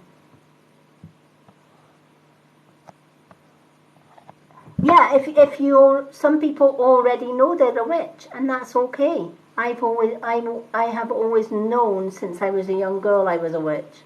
My great grandmother was a Irish gypsy witch, and I've always known since I was young I was a witch. But some people do, some people don't. Some people come into witchcraft at a later date, and there's no right way or wrong way. And if you feel that you're drawn to the witch's path, but you feel you don't want to read books, chances are you may well be drawn to the traditional witch's path, in which case you would talk to a traditional crone such as myself. I can't tell you which crone to go to. You have to choose your own crone to be able to speak to. You need to feel comfortable with the crone that you speak to. And then the crone would sit down with you, whether it's online or whatever, and they would just ask you a few questions about your lifestyle, etc., and they would be able to guide you from there.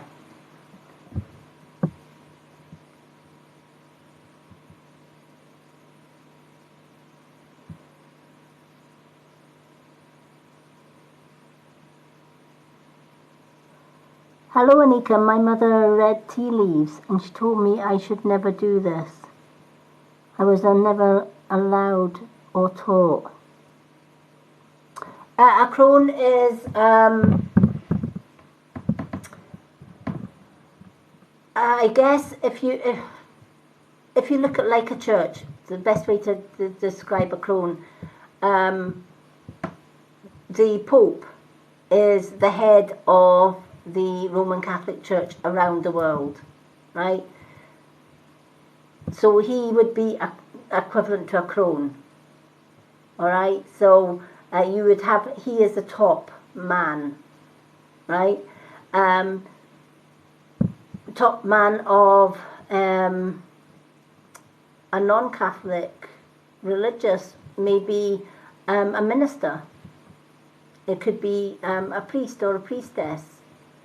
In Wicca, which is the Christian witchcraft, it is the priest or the priestess who is the top of that particular coven. In traditional witchcraft, it's the crone or the elder crone. The difference between a crone and the elder crone is the elder crone has lived several past lives, whereas the crone has lived one life. The crone is often a grandmother, or if she is past life, she is grandmother stroke great grandmother, and she has been through generations of witches. As far as somebody telling you that you cannot read tea leaves and that somebody is not willing to teach you tea leaves, one, if you are drawn to instinctively want to read tea leaves, just the same as if you are drawn to read cards or you're drawn to scry crystal balls, nobody can tell you you cannot do that. If it's something that is in you and you really, really want to do that, whether your ancestors can read tea leaves, crystal balls, candles, they don't have the right to tell you that you cannot read tea leaves. Right? Because it's instinctive. You will instinctively know how to read tea leaves. Nobody can tell you not to. A lot of people that I teach in my coven, it's like, can I read tea leaves? Are you drawn to read tea leaves? Yes. You know, and we might have a session where they work the tea leaves, and I'll say, okay, what do you see in those tea leaves? And they'll tell me what they see. That's the giveaway as to whether you're a natural reader or not. For another reader, i.e. whether it's a tea leaf reader or not, to deny you the right to be able to read tea leaves is wrong. They are being selfish with their gift, right? And they are wanting to keep that gift solely to themselves. A gift is to be shared with somebody that has an original gift. And if you've got that original gift, which I feel you have, just for the fact that, you know, it's annoying you that you can't read tea leaves, never allow anyone to tell you you cannot do something if it's in your heart to do it.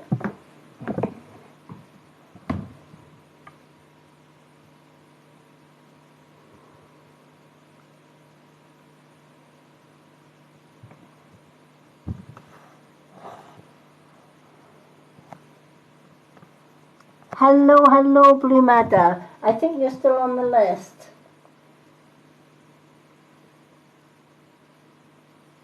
Yep, you are, because I think we've just finished Abby's. So I'm hoping, Abby, that has your card has meaning for you. Definitely go and speak to whoever is higher up in your church or your temple, whatever faith or belief that you have, and ask if you can work alongside them.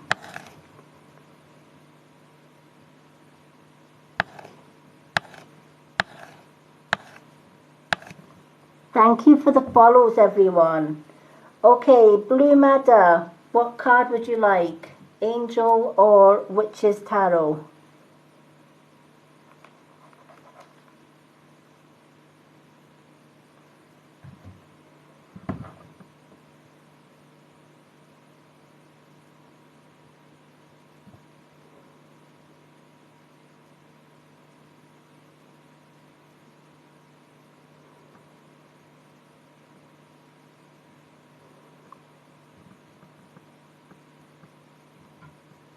No problem. We'll pick the angel card for you.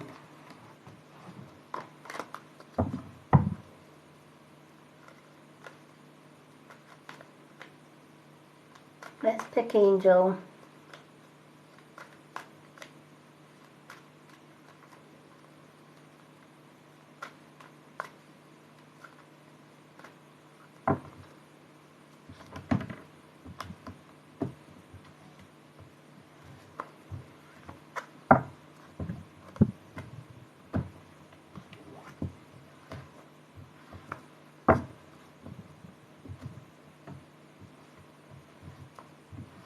Okay.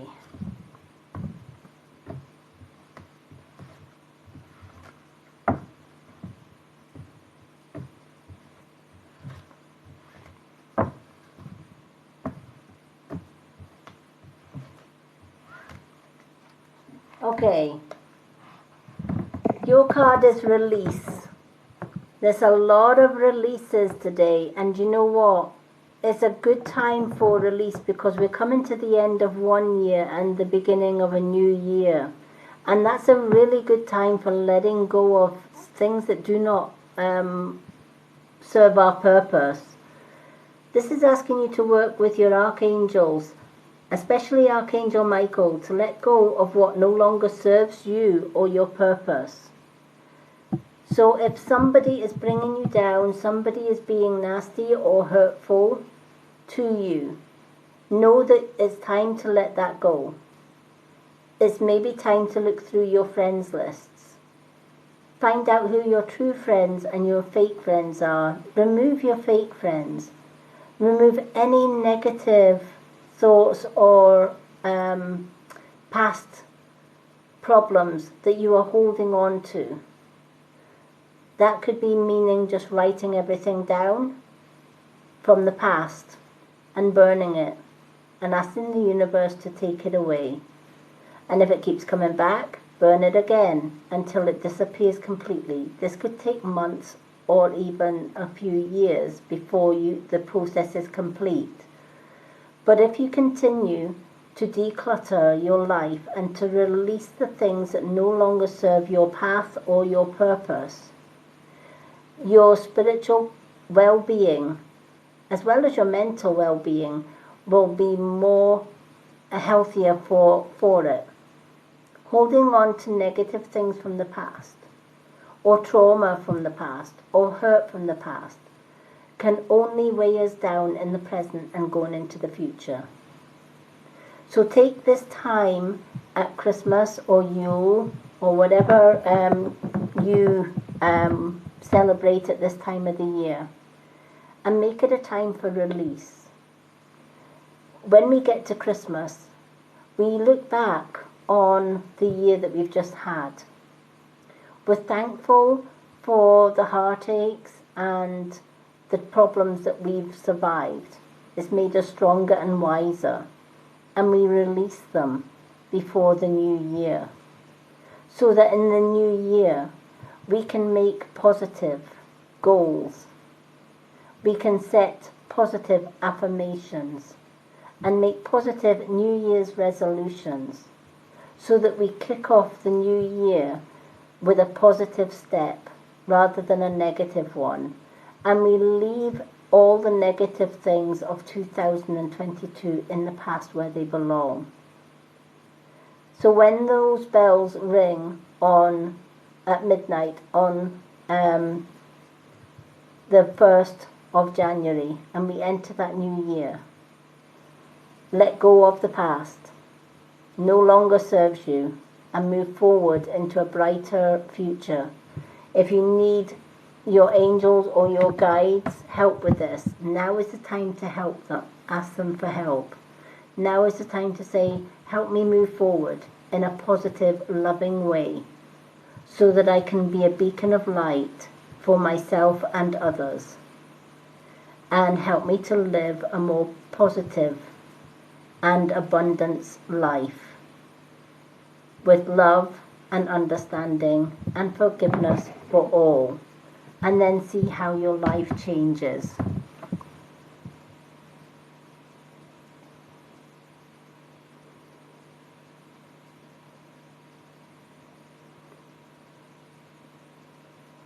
Hello, Jules. Unfortunately, the card readings for tonight are closed because we've got such a large list to go through still.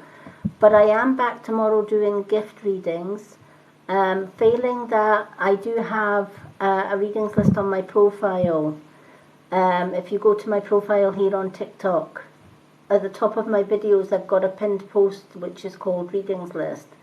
Simply comment card, please, and I will add you to that readings list. And when I've got spare time, I go through that list and I do little mini profiles on my reading. But if you want one sooner than that, I am back tomorrow with gift-only readings.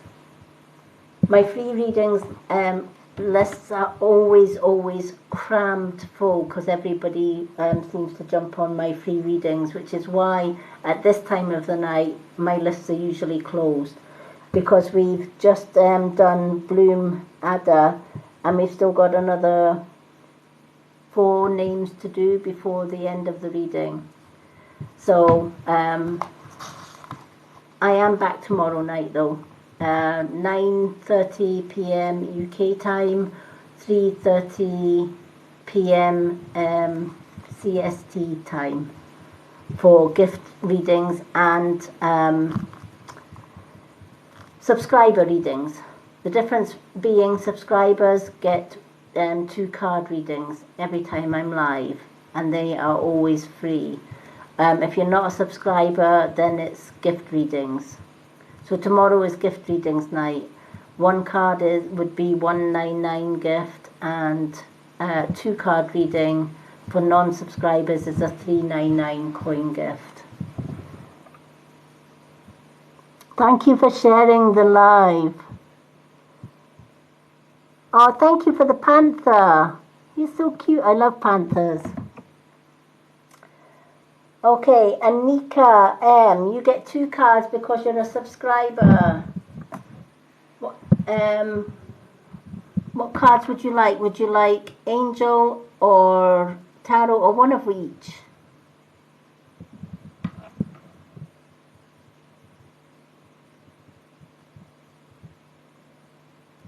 Hello, Mary Olivia, welcome.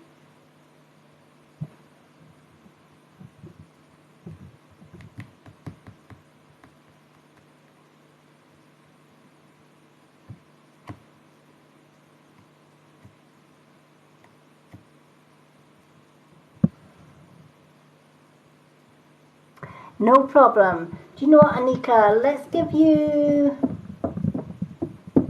2 angels.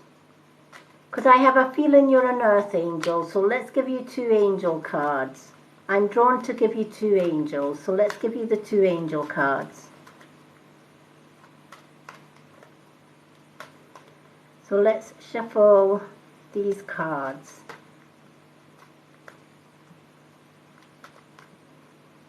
And please do go along to my profile if you on Facebook. Click on my website and look for the the Mystic Witch VIP subscriber group link, and click on that. It will take you to my subscriber group, and just click to add. Just let me know this when you click to join the group. You'll see 3 questions. I think one of the questions asks what your TikTok name is when you joined as a subscriber. Just put Anika M and I will know it's you. And I will add you to that subscriber group, and then I will add you to our chat group on there as well.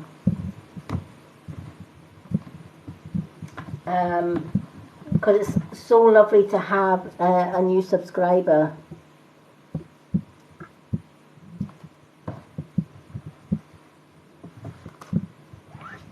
Okay, so let's pick 2 angel cards for you. Okay, so the angel cards that I've got for you, one is the throat chakra, and the other one is the sacral chakra. Okay, so I'm going to start with the sacral chakra, because the sacral chakra is the chakra where we hold a lot of problems and troubles, maybe a lot of negativity from the past. And when we get the sacral chakra, it's asking us to clear that chakra because we may have blocked that chakra with so many worries and problems and troubles. You are highly sensitive to chemicals and additives and processed foods and energies. It's okay to respect your sensitivity. And the way to do this is to avoid harsh items, situations and relationships. So sacral chakra is often connected to your intuition, and it's often connected to the fact that you are empathic as well. You do not do well around negative people, right, or negative situations. You may be sensitive to some foods, and you may prefer fresh foods, fresh herbs, rather than processed foods, because they serve your purpose well. And a lot of spiritual empaths are kind of drawn to that way, that they like to go into herbal medicines rather than chemical pharmaceutical medicines, because they like the old ways, if that makes sense. Hello everyone that's just come in.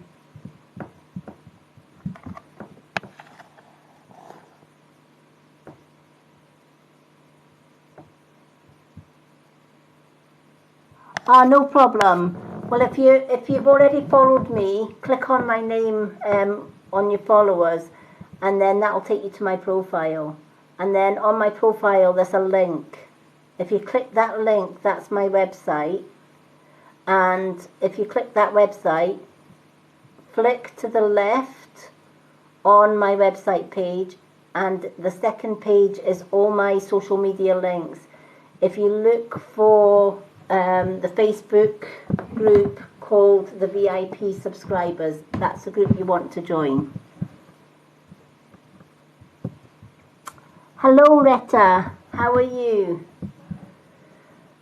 So this card is asking you to avoid negative people, because their negativity is going to block your sacral chakra.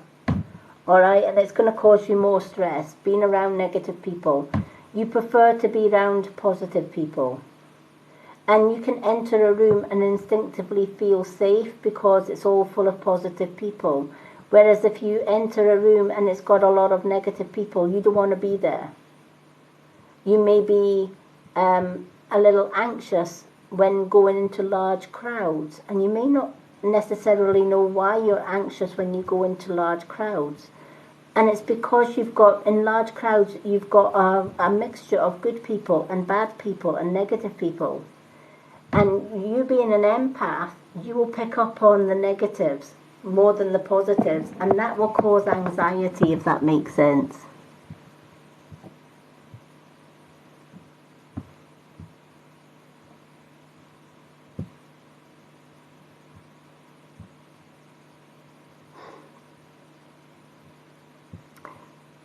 Retta, if you need a reading, honey, just let me know, because I know that you're a subscriber, and if you desperately need a reading as a subscriber, I can squeeze you in. If not, I can put you on the list for tomorrow, because I think I've got Donna down for tomorrow night. Yeah, I've got Donna down for tomorrow's.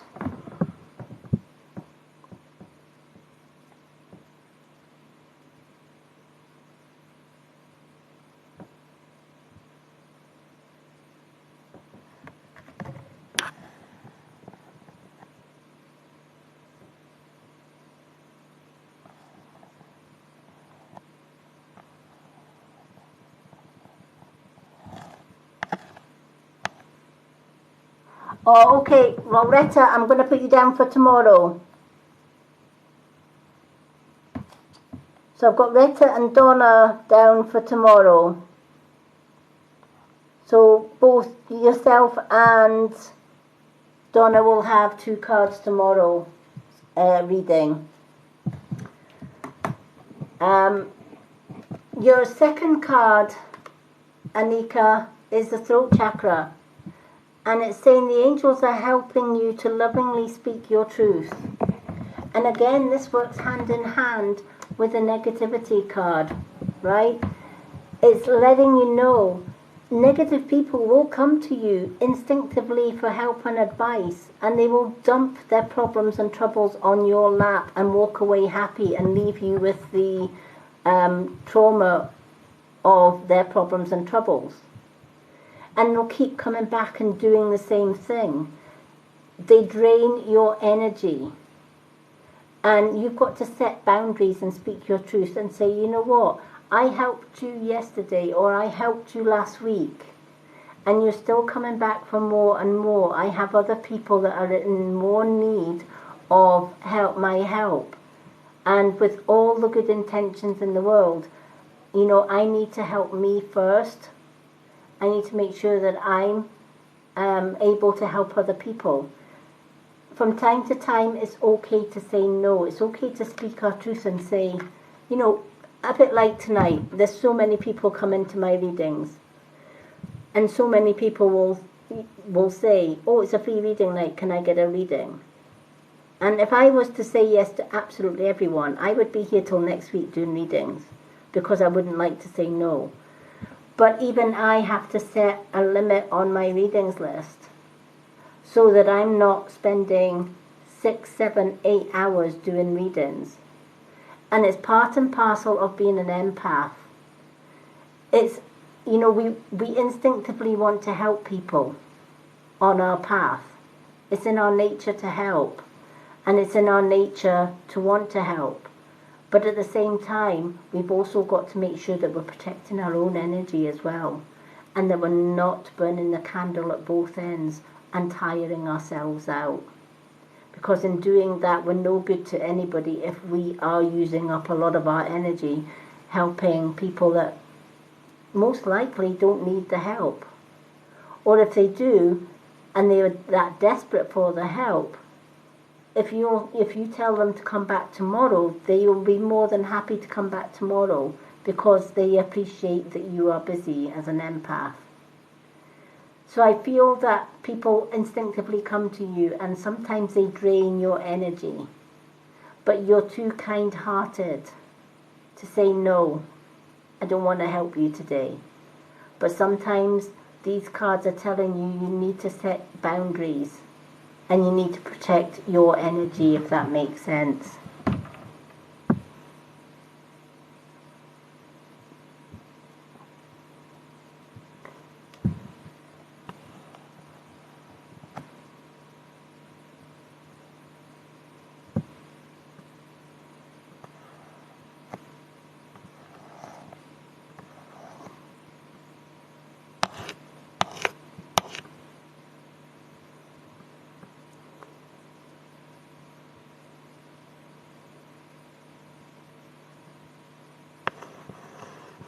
Hello, Chantel. Yeah, Janae's right. Some people will, some readers, if they're happy to give you that information in their readings, that's fine. I've been working with Spirit for a long, long time, many, many years. And I do know that if I was to ask them a question about if somebody is pregnant, they will not give me that answer. All right? The reason that they don't give me that answer is, one, they don't want to make an early diagnosis. Two, they know what is going to happen in the future. And they can't make one rule for one person and not another for another. What I mean by that is, they may tell a woman, for example, I'm just giving an example here, but Spirit what if Spirit told a woman, yes, you are pregnant, and 2 months down the line that woman miscarriages, right? If that woman miscarried, one, she's got the news from Spirit that she's pregnant, and she's full of joy and happiness, and then she's full of sorrow when she loses that baby. And Spirit don't want to put that responsibility on to you. They don't want to, even though they may know the answer, they can't tell us. It's the same as if somebody is ill with cancer and you ask Spirit how long that person has to live. They won't tell you.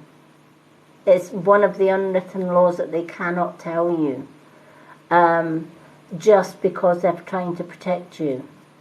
The only thing Spirit will do in a reading, as far as am I pregnant goes, would be to tell you or to advise you to go and see a GP or to take a pregnancy test or whatever. But Spirit will not divulge that information in a reading.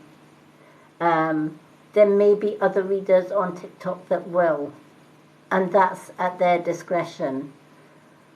But being an elder crone, I just know my guides and Spirit will not answer pregnancy questions. It's the same as they won't get involved with relationship issues either, because that goes against somebody's free will. So I hope that explains.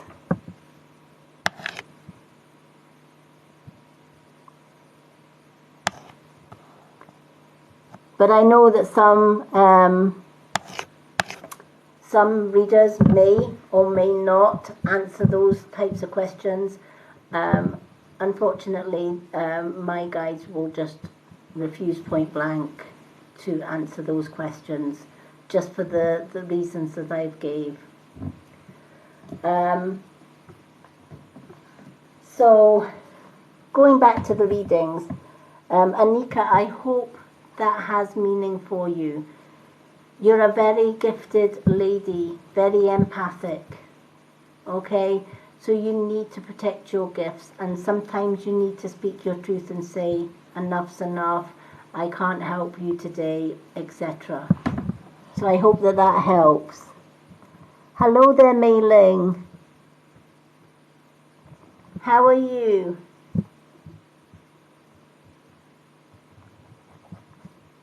Okay. We've got Janae, and then we've got Donna Lee.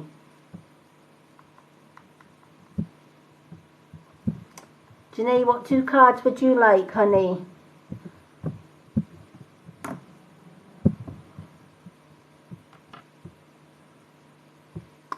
Hello, Leslie Ann Veldum.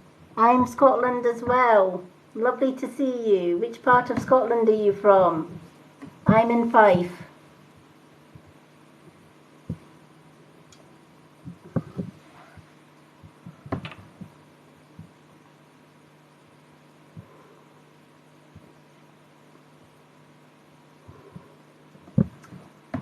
Do we still have Janae? Janae, are you still with us?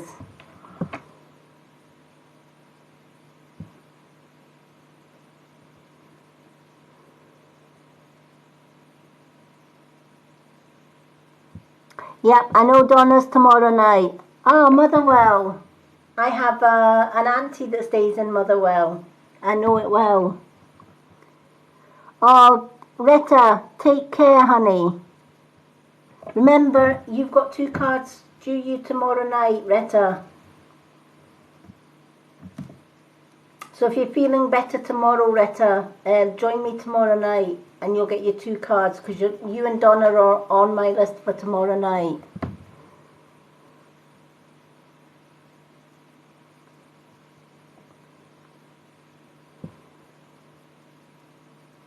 Sending healing hugs your way. Mwah. Janae, what 2 cards would you like, my love?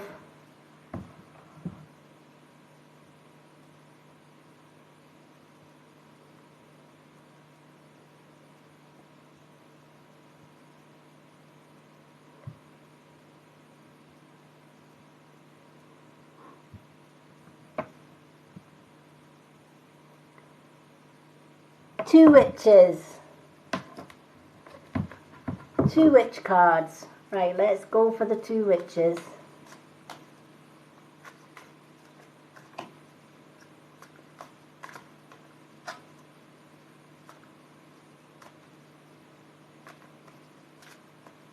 Janae, Donna's joined us on the moderators as well.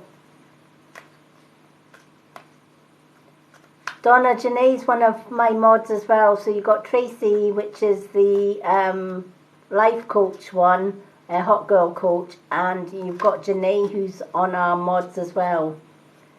So Janae, Donna has joined our moderators. So I will be adding Donna to our moderators chat tomorrow. Well, it'll be tomorrow now, but I will be adding her to our moderators chat. Because she's been helping to moderate. Okay.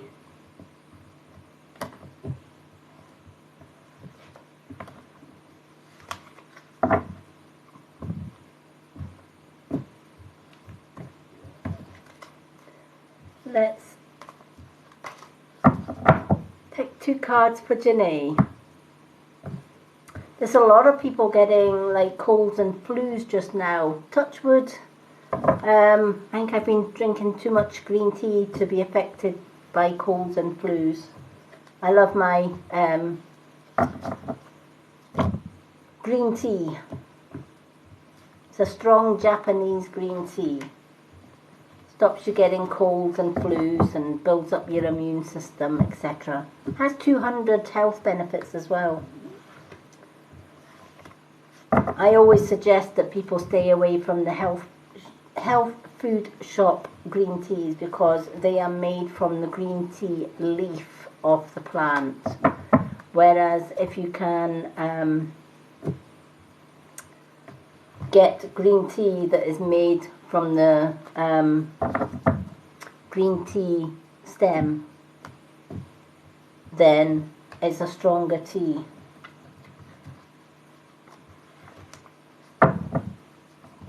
Okay, so shuffling these witches cards to see what the cards have got for our Janae. Now for all our new subscribers tonight as well, Sunday night is our subscriber spiritual development class. When you join the subscriber Facebook group, you'll get all the class 1, 2s and 3s that we've done already, so you'll be able to sort of catch up with them at your own leisure, because I record them to the Mystic Witch YouTube channel, which is just for my saved subscriber only classes, and then it gets shared to the subscriber class. So Sunday nights is our live subscriber only event. Wednesday night we have a subscriber only live event as well. We did pendulum scrying Wednesday there. So today Sunday, we will be learning about how to scry with crystal balls and candles and water, etc. So we're going to be doing a little bit of scrying. Thank you.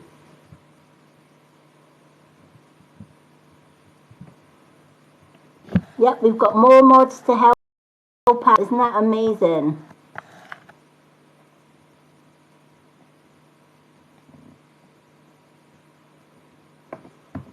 And we also reached our subscriber goal as well. And I think it was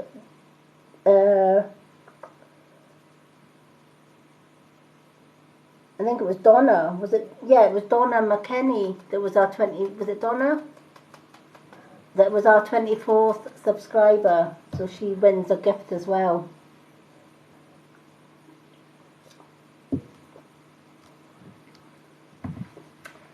It was. I'm sure it was either Donna. I can't remember if it was Donna.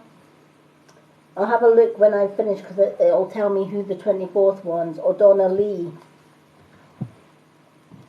I get mixed up with the Donna and Donna Lees.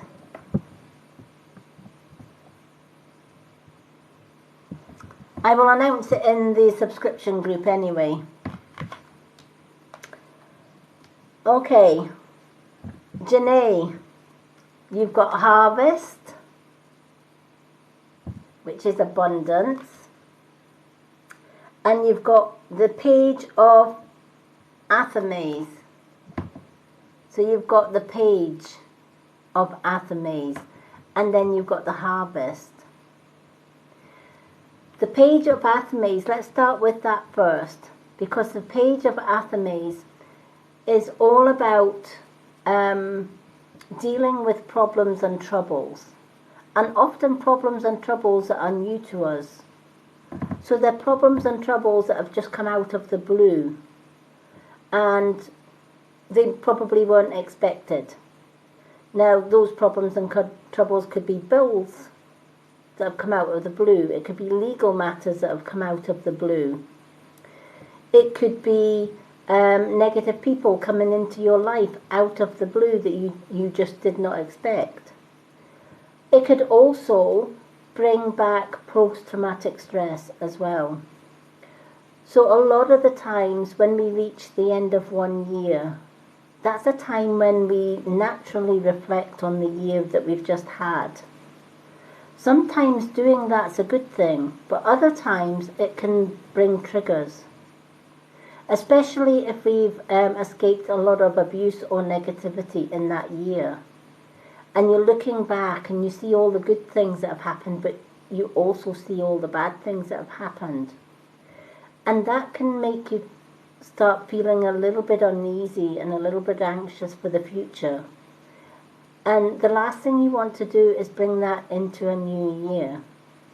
So you want to deal with it between now and the end of this year and before the new year begins.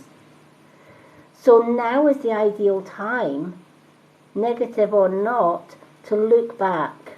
Write down all the negative things that you don't want to take into 2023 with you. And then on the New Year's Eve, burn them. Let them go and say, you're not coming into 2023 with me. I'm letting you go. And I'm making way for new beginnings, new positive beginnings.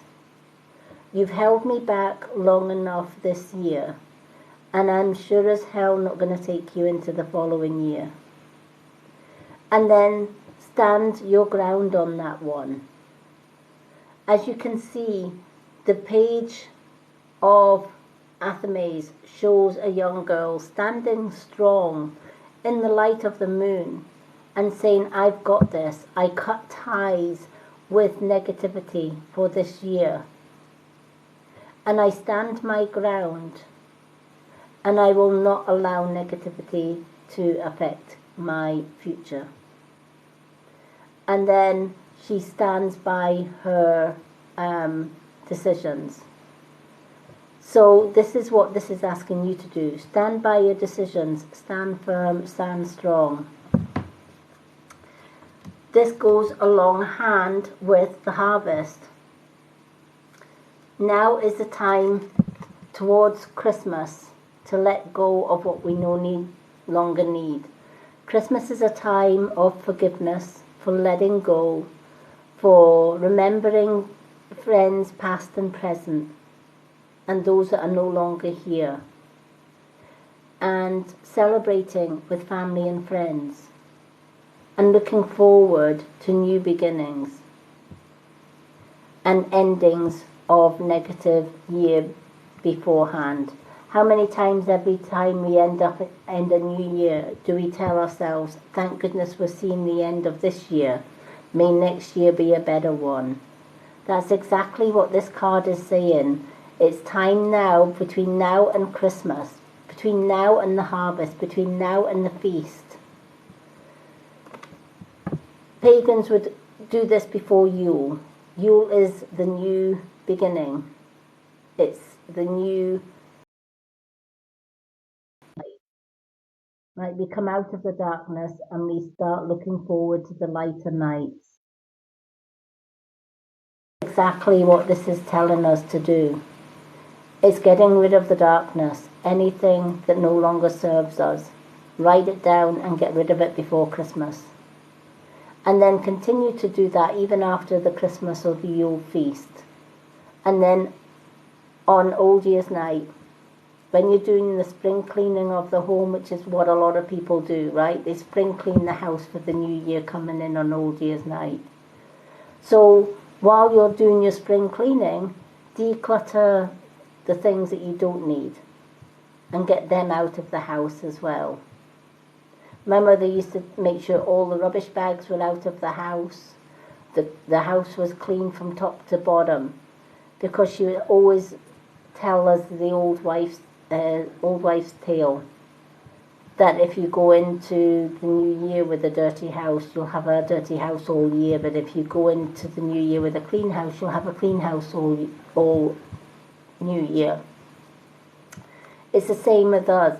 If we take our clutter from the past into the new year, we're going to carry it into the new year, and it's going to go into another year. We don't want that. We want to avoid that. So this Yule or this Christmas, whichever you happen to celebrate, it's time to release what's not needed.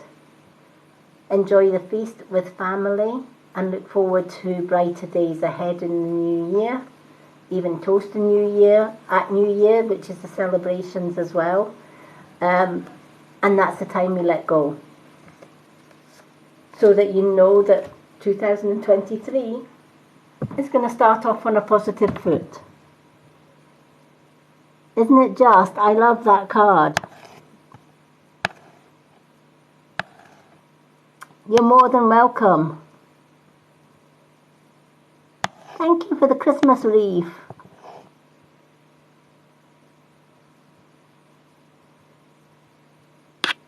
Oh, fantastic. Hello, Mei Ling.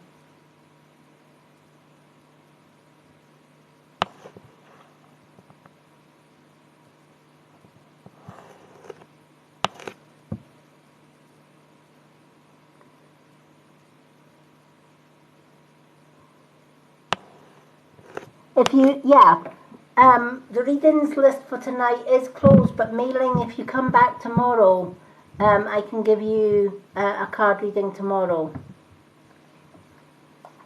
Our free readings night, honestly, my free readings night is always jam-packed, because everybody comes on a free readings night. But Donna is coming back tomorrow, and so is Retta for their 2 card readings. So do join me tomorrow night. My readings start round about 9:30ish p.m. UK time or 3:30 CST time tomorrow night.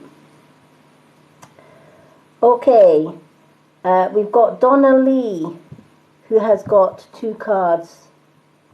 So is Donna Lee still with us?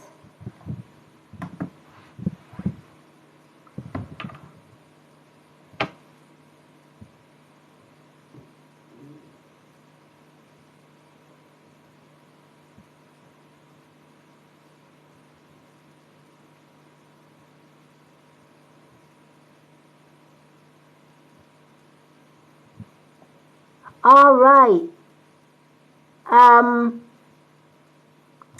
It's on, Donna, it's on my website. If you go to my website link here on TikTok and you scroll left, it's got all my links. Just click on the VIP link, VIP group link, and it'll take you there. I've only got 2 sort of Mystic Witch pages on there. I've got the Mystic Witch, which is the public page, and I've also got the VIP subscriber group. That's the subscriber group that you want to be in. So if you just look Facebook groups, and it will have the VIP link on there. Hello, Anne-Marie, and welcome.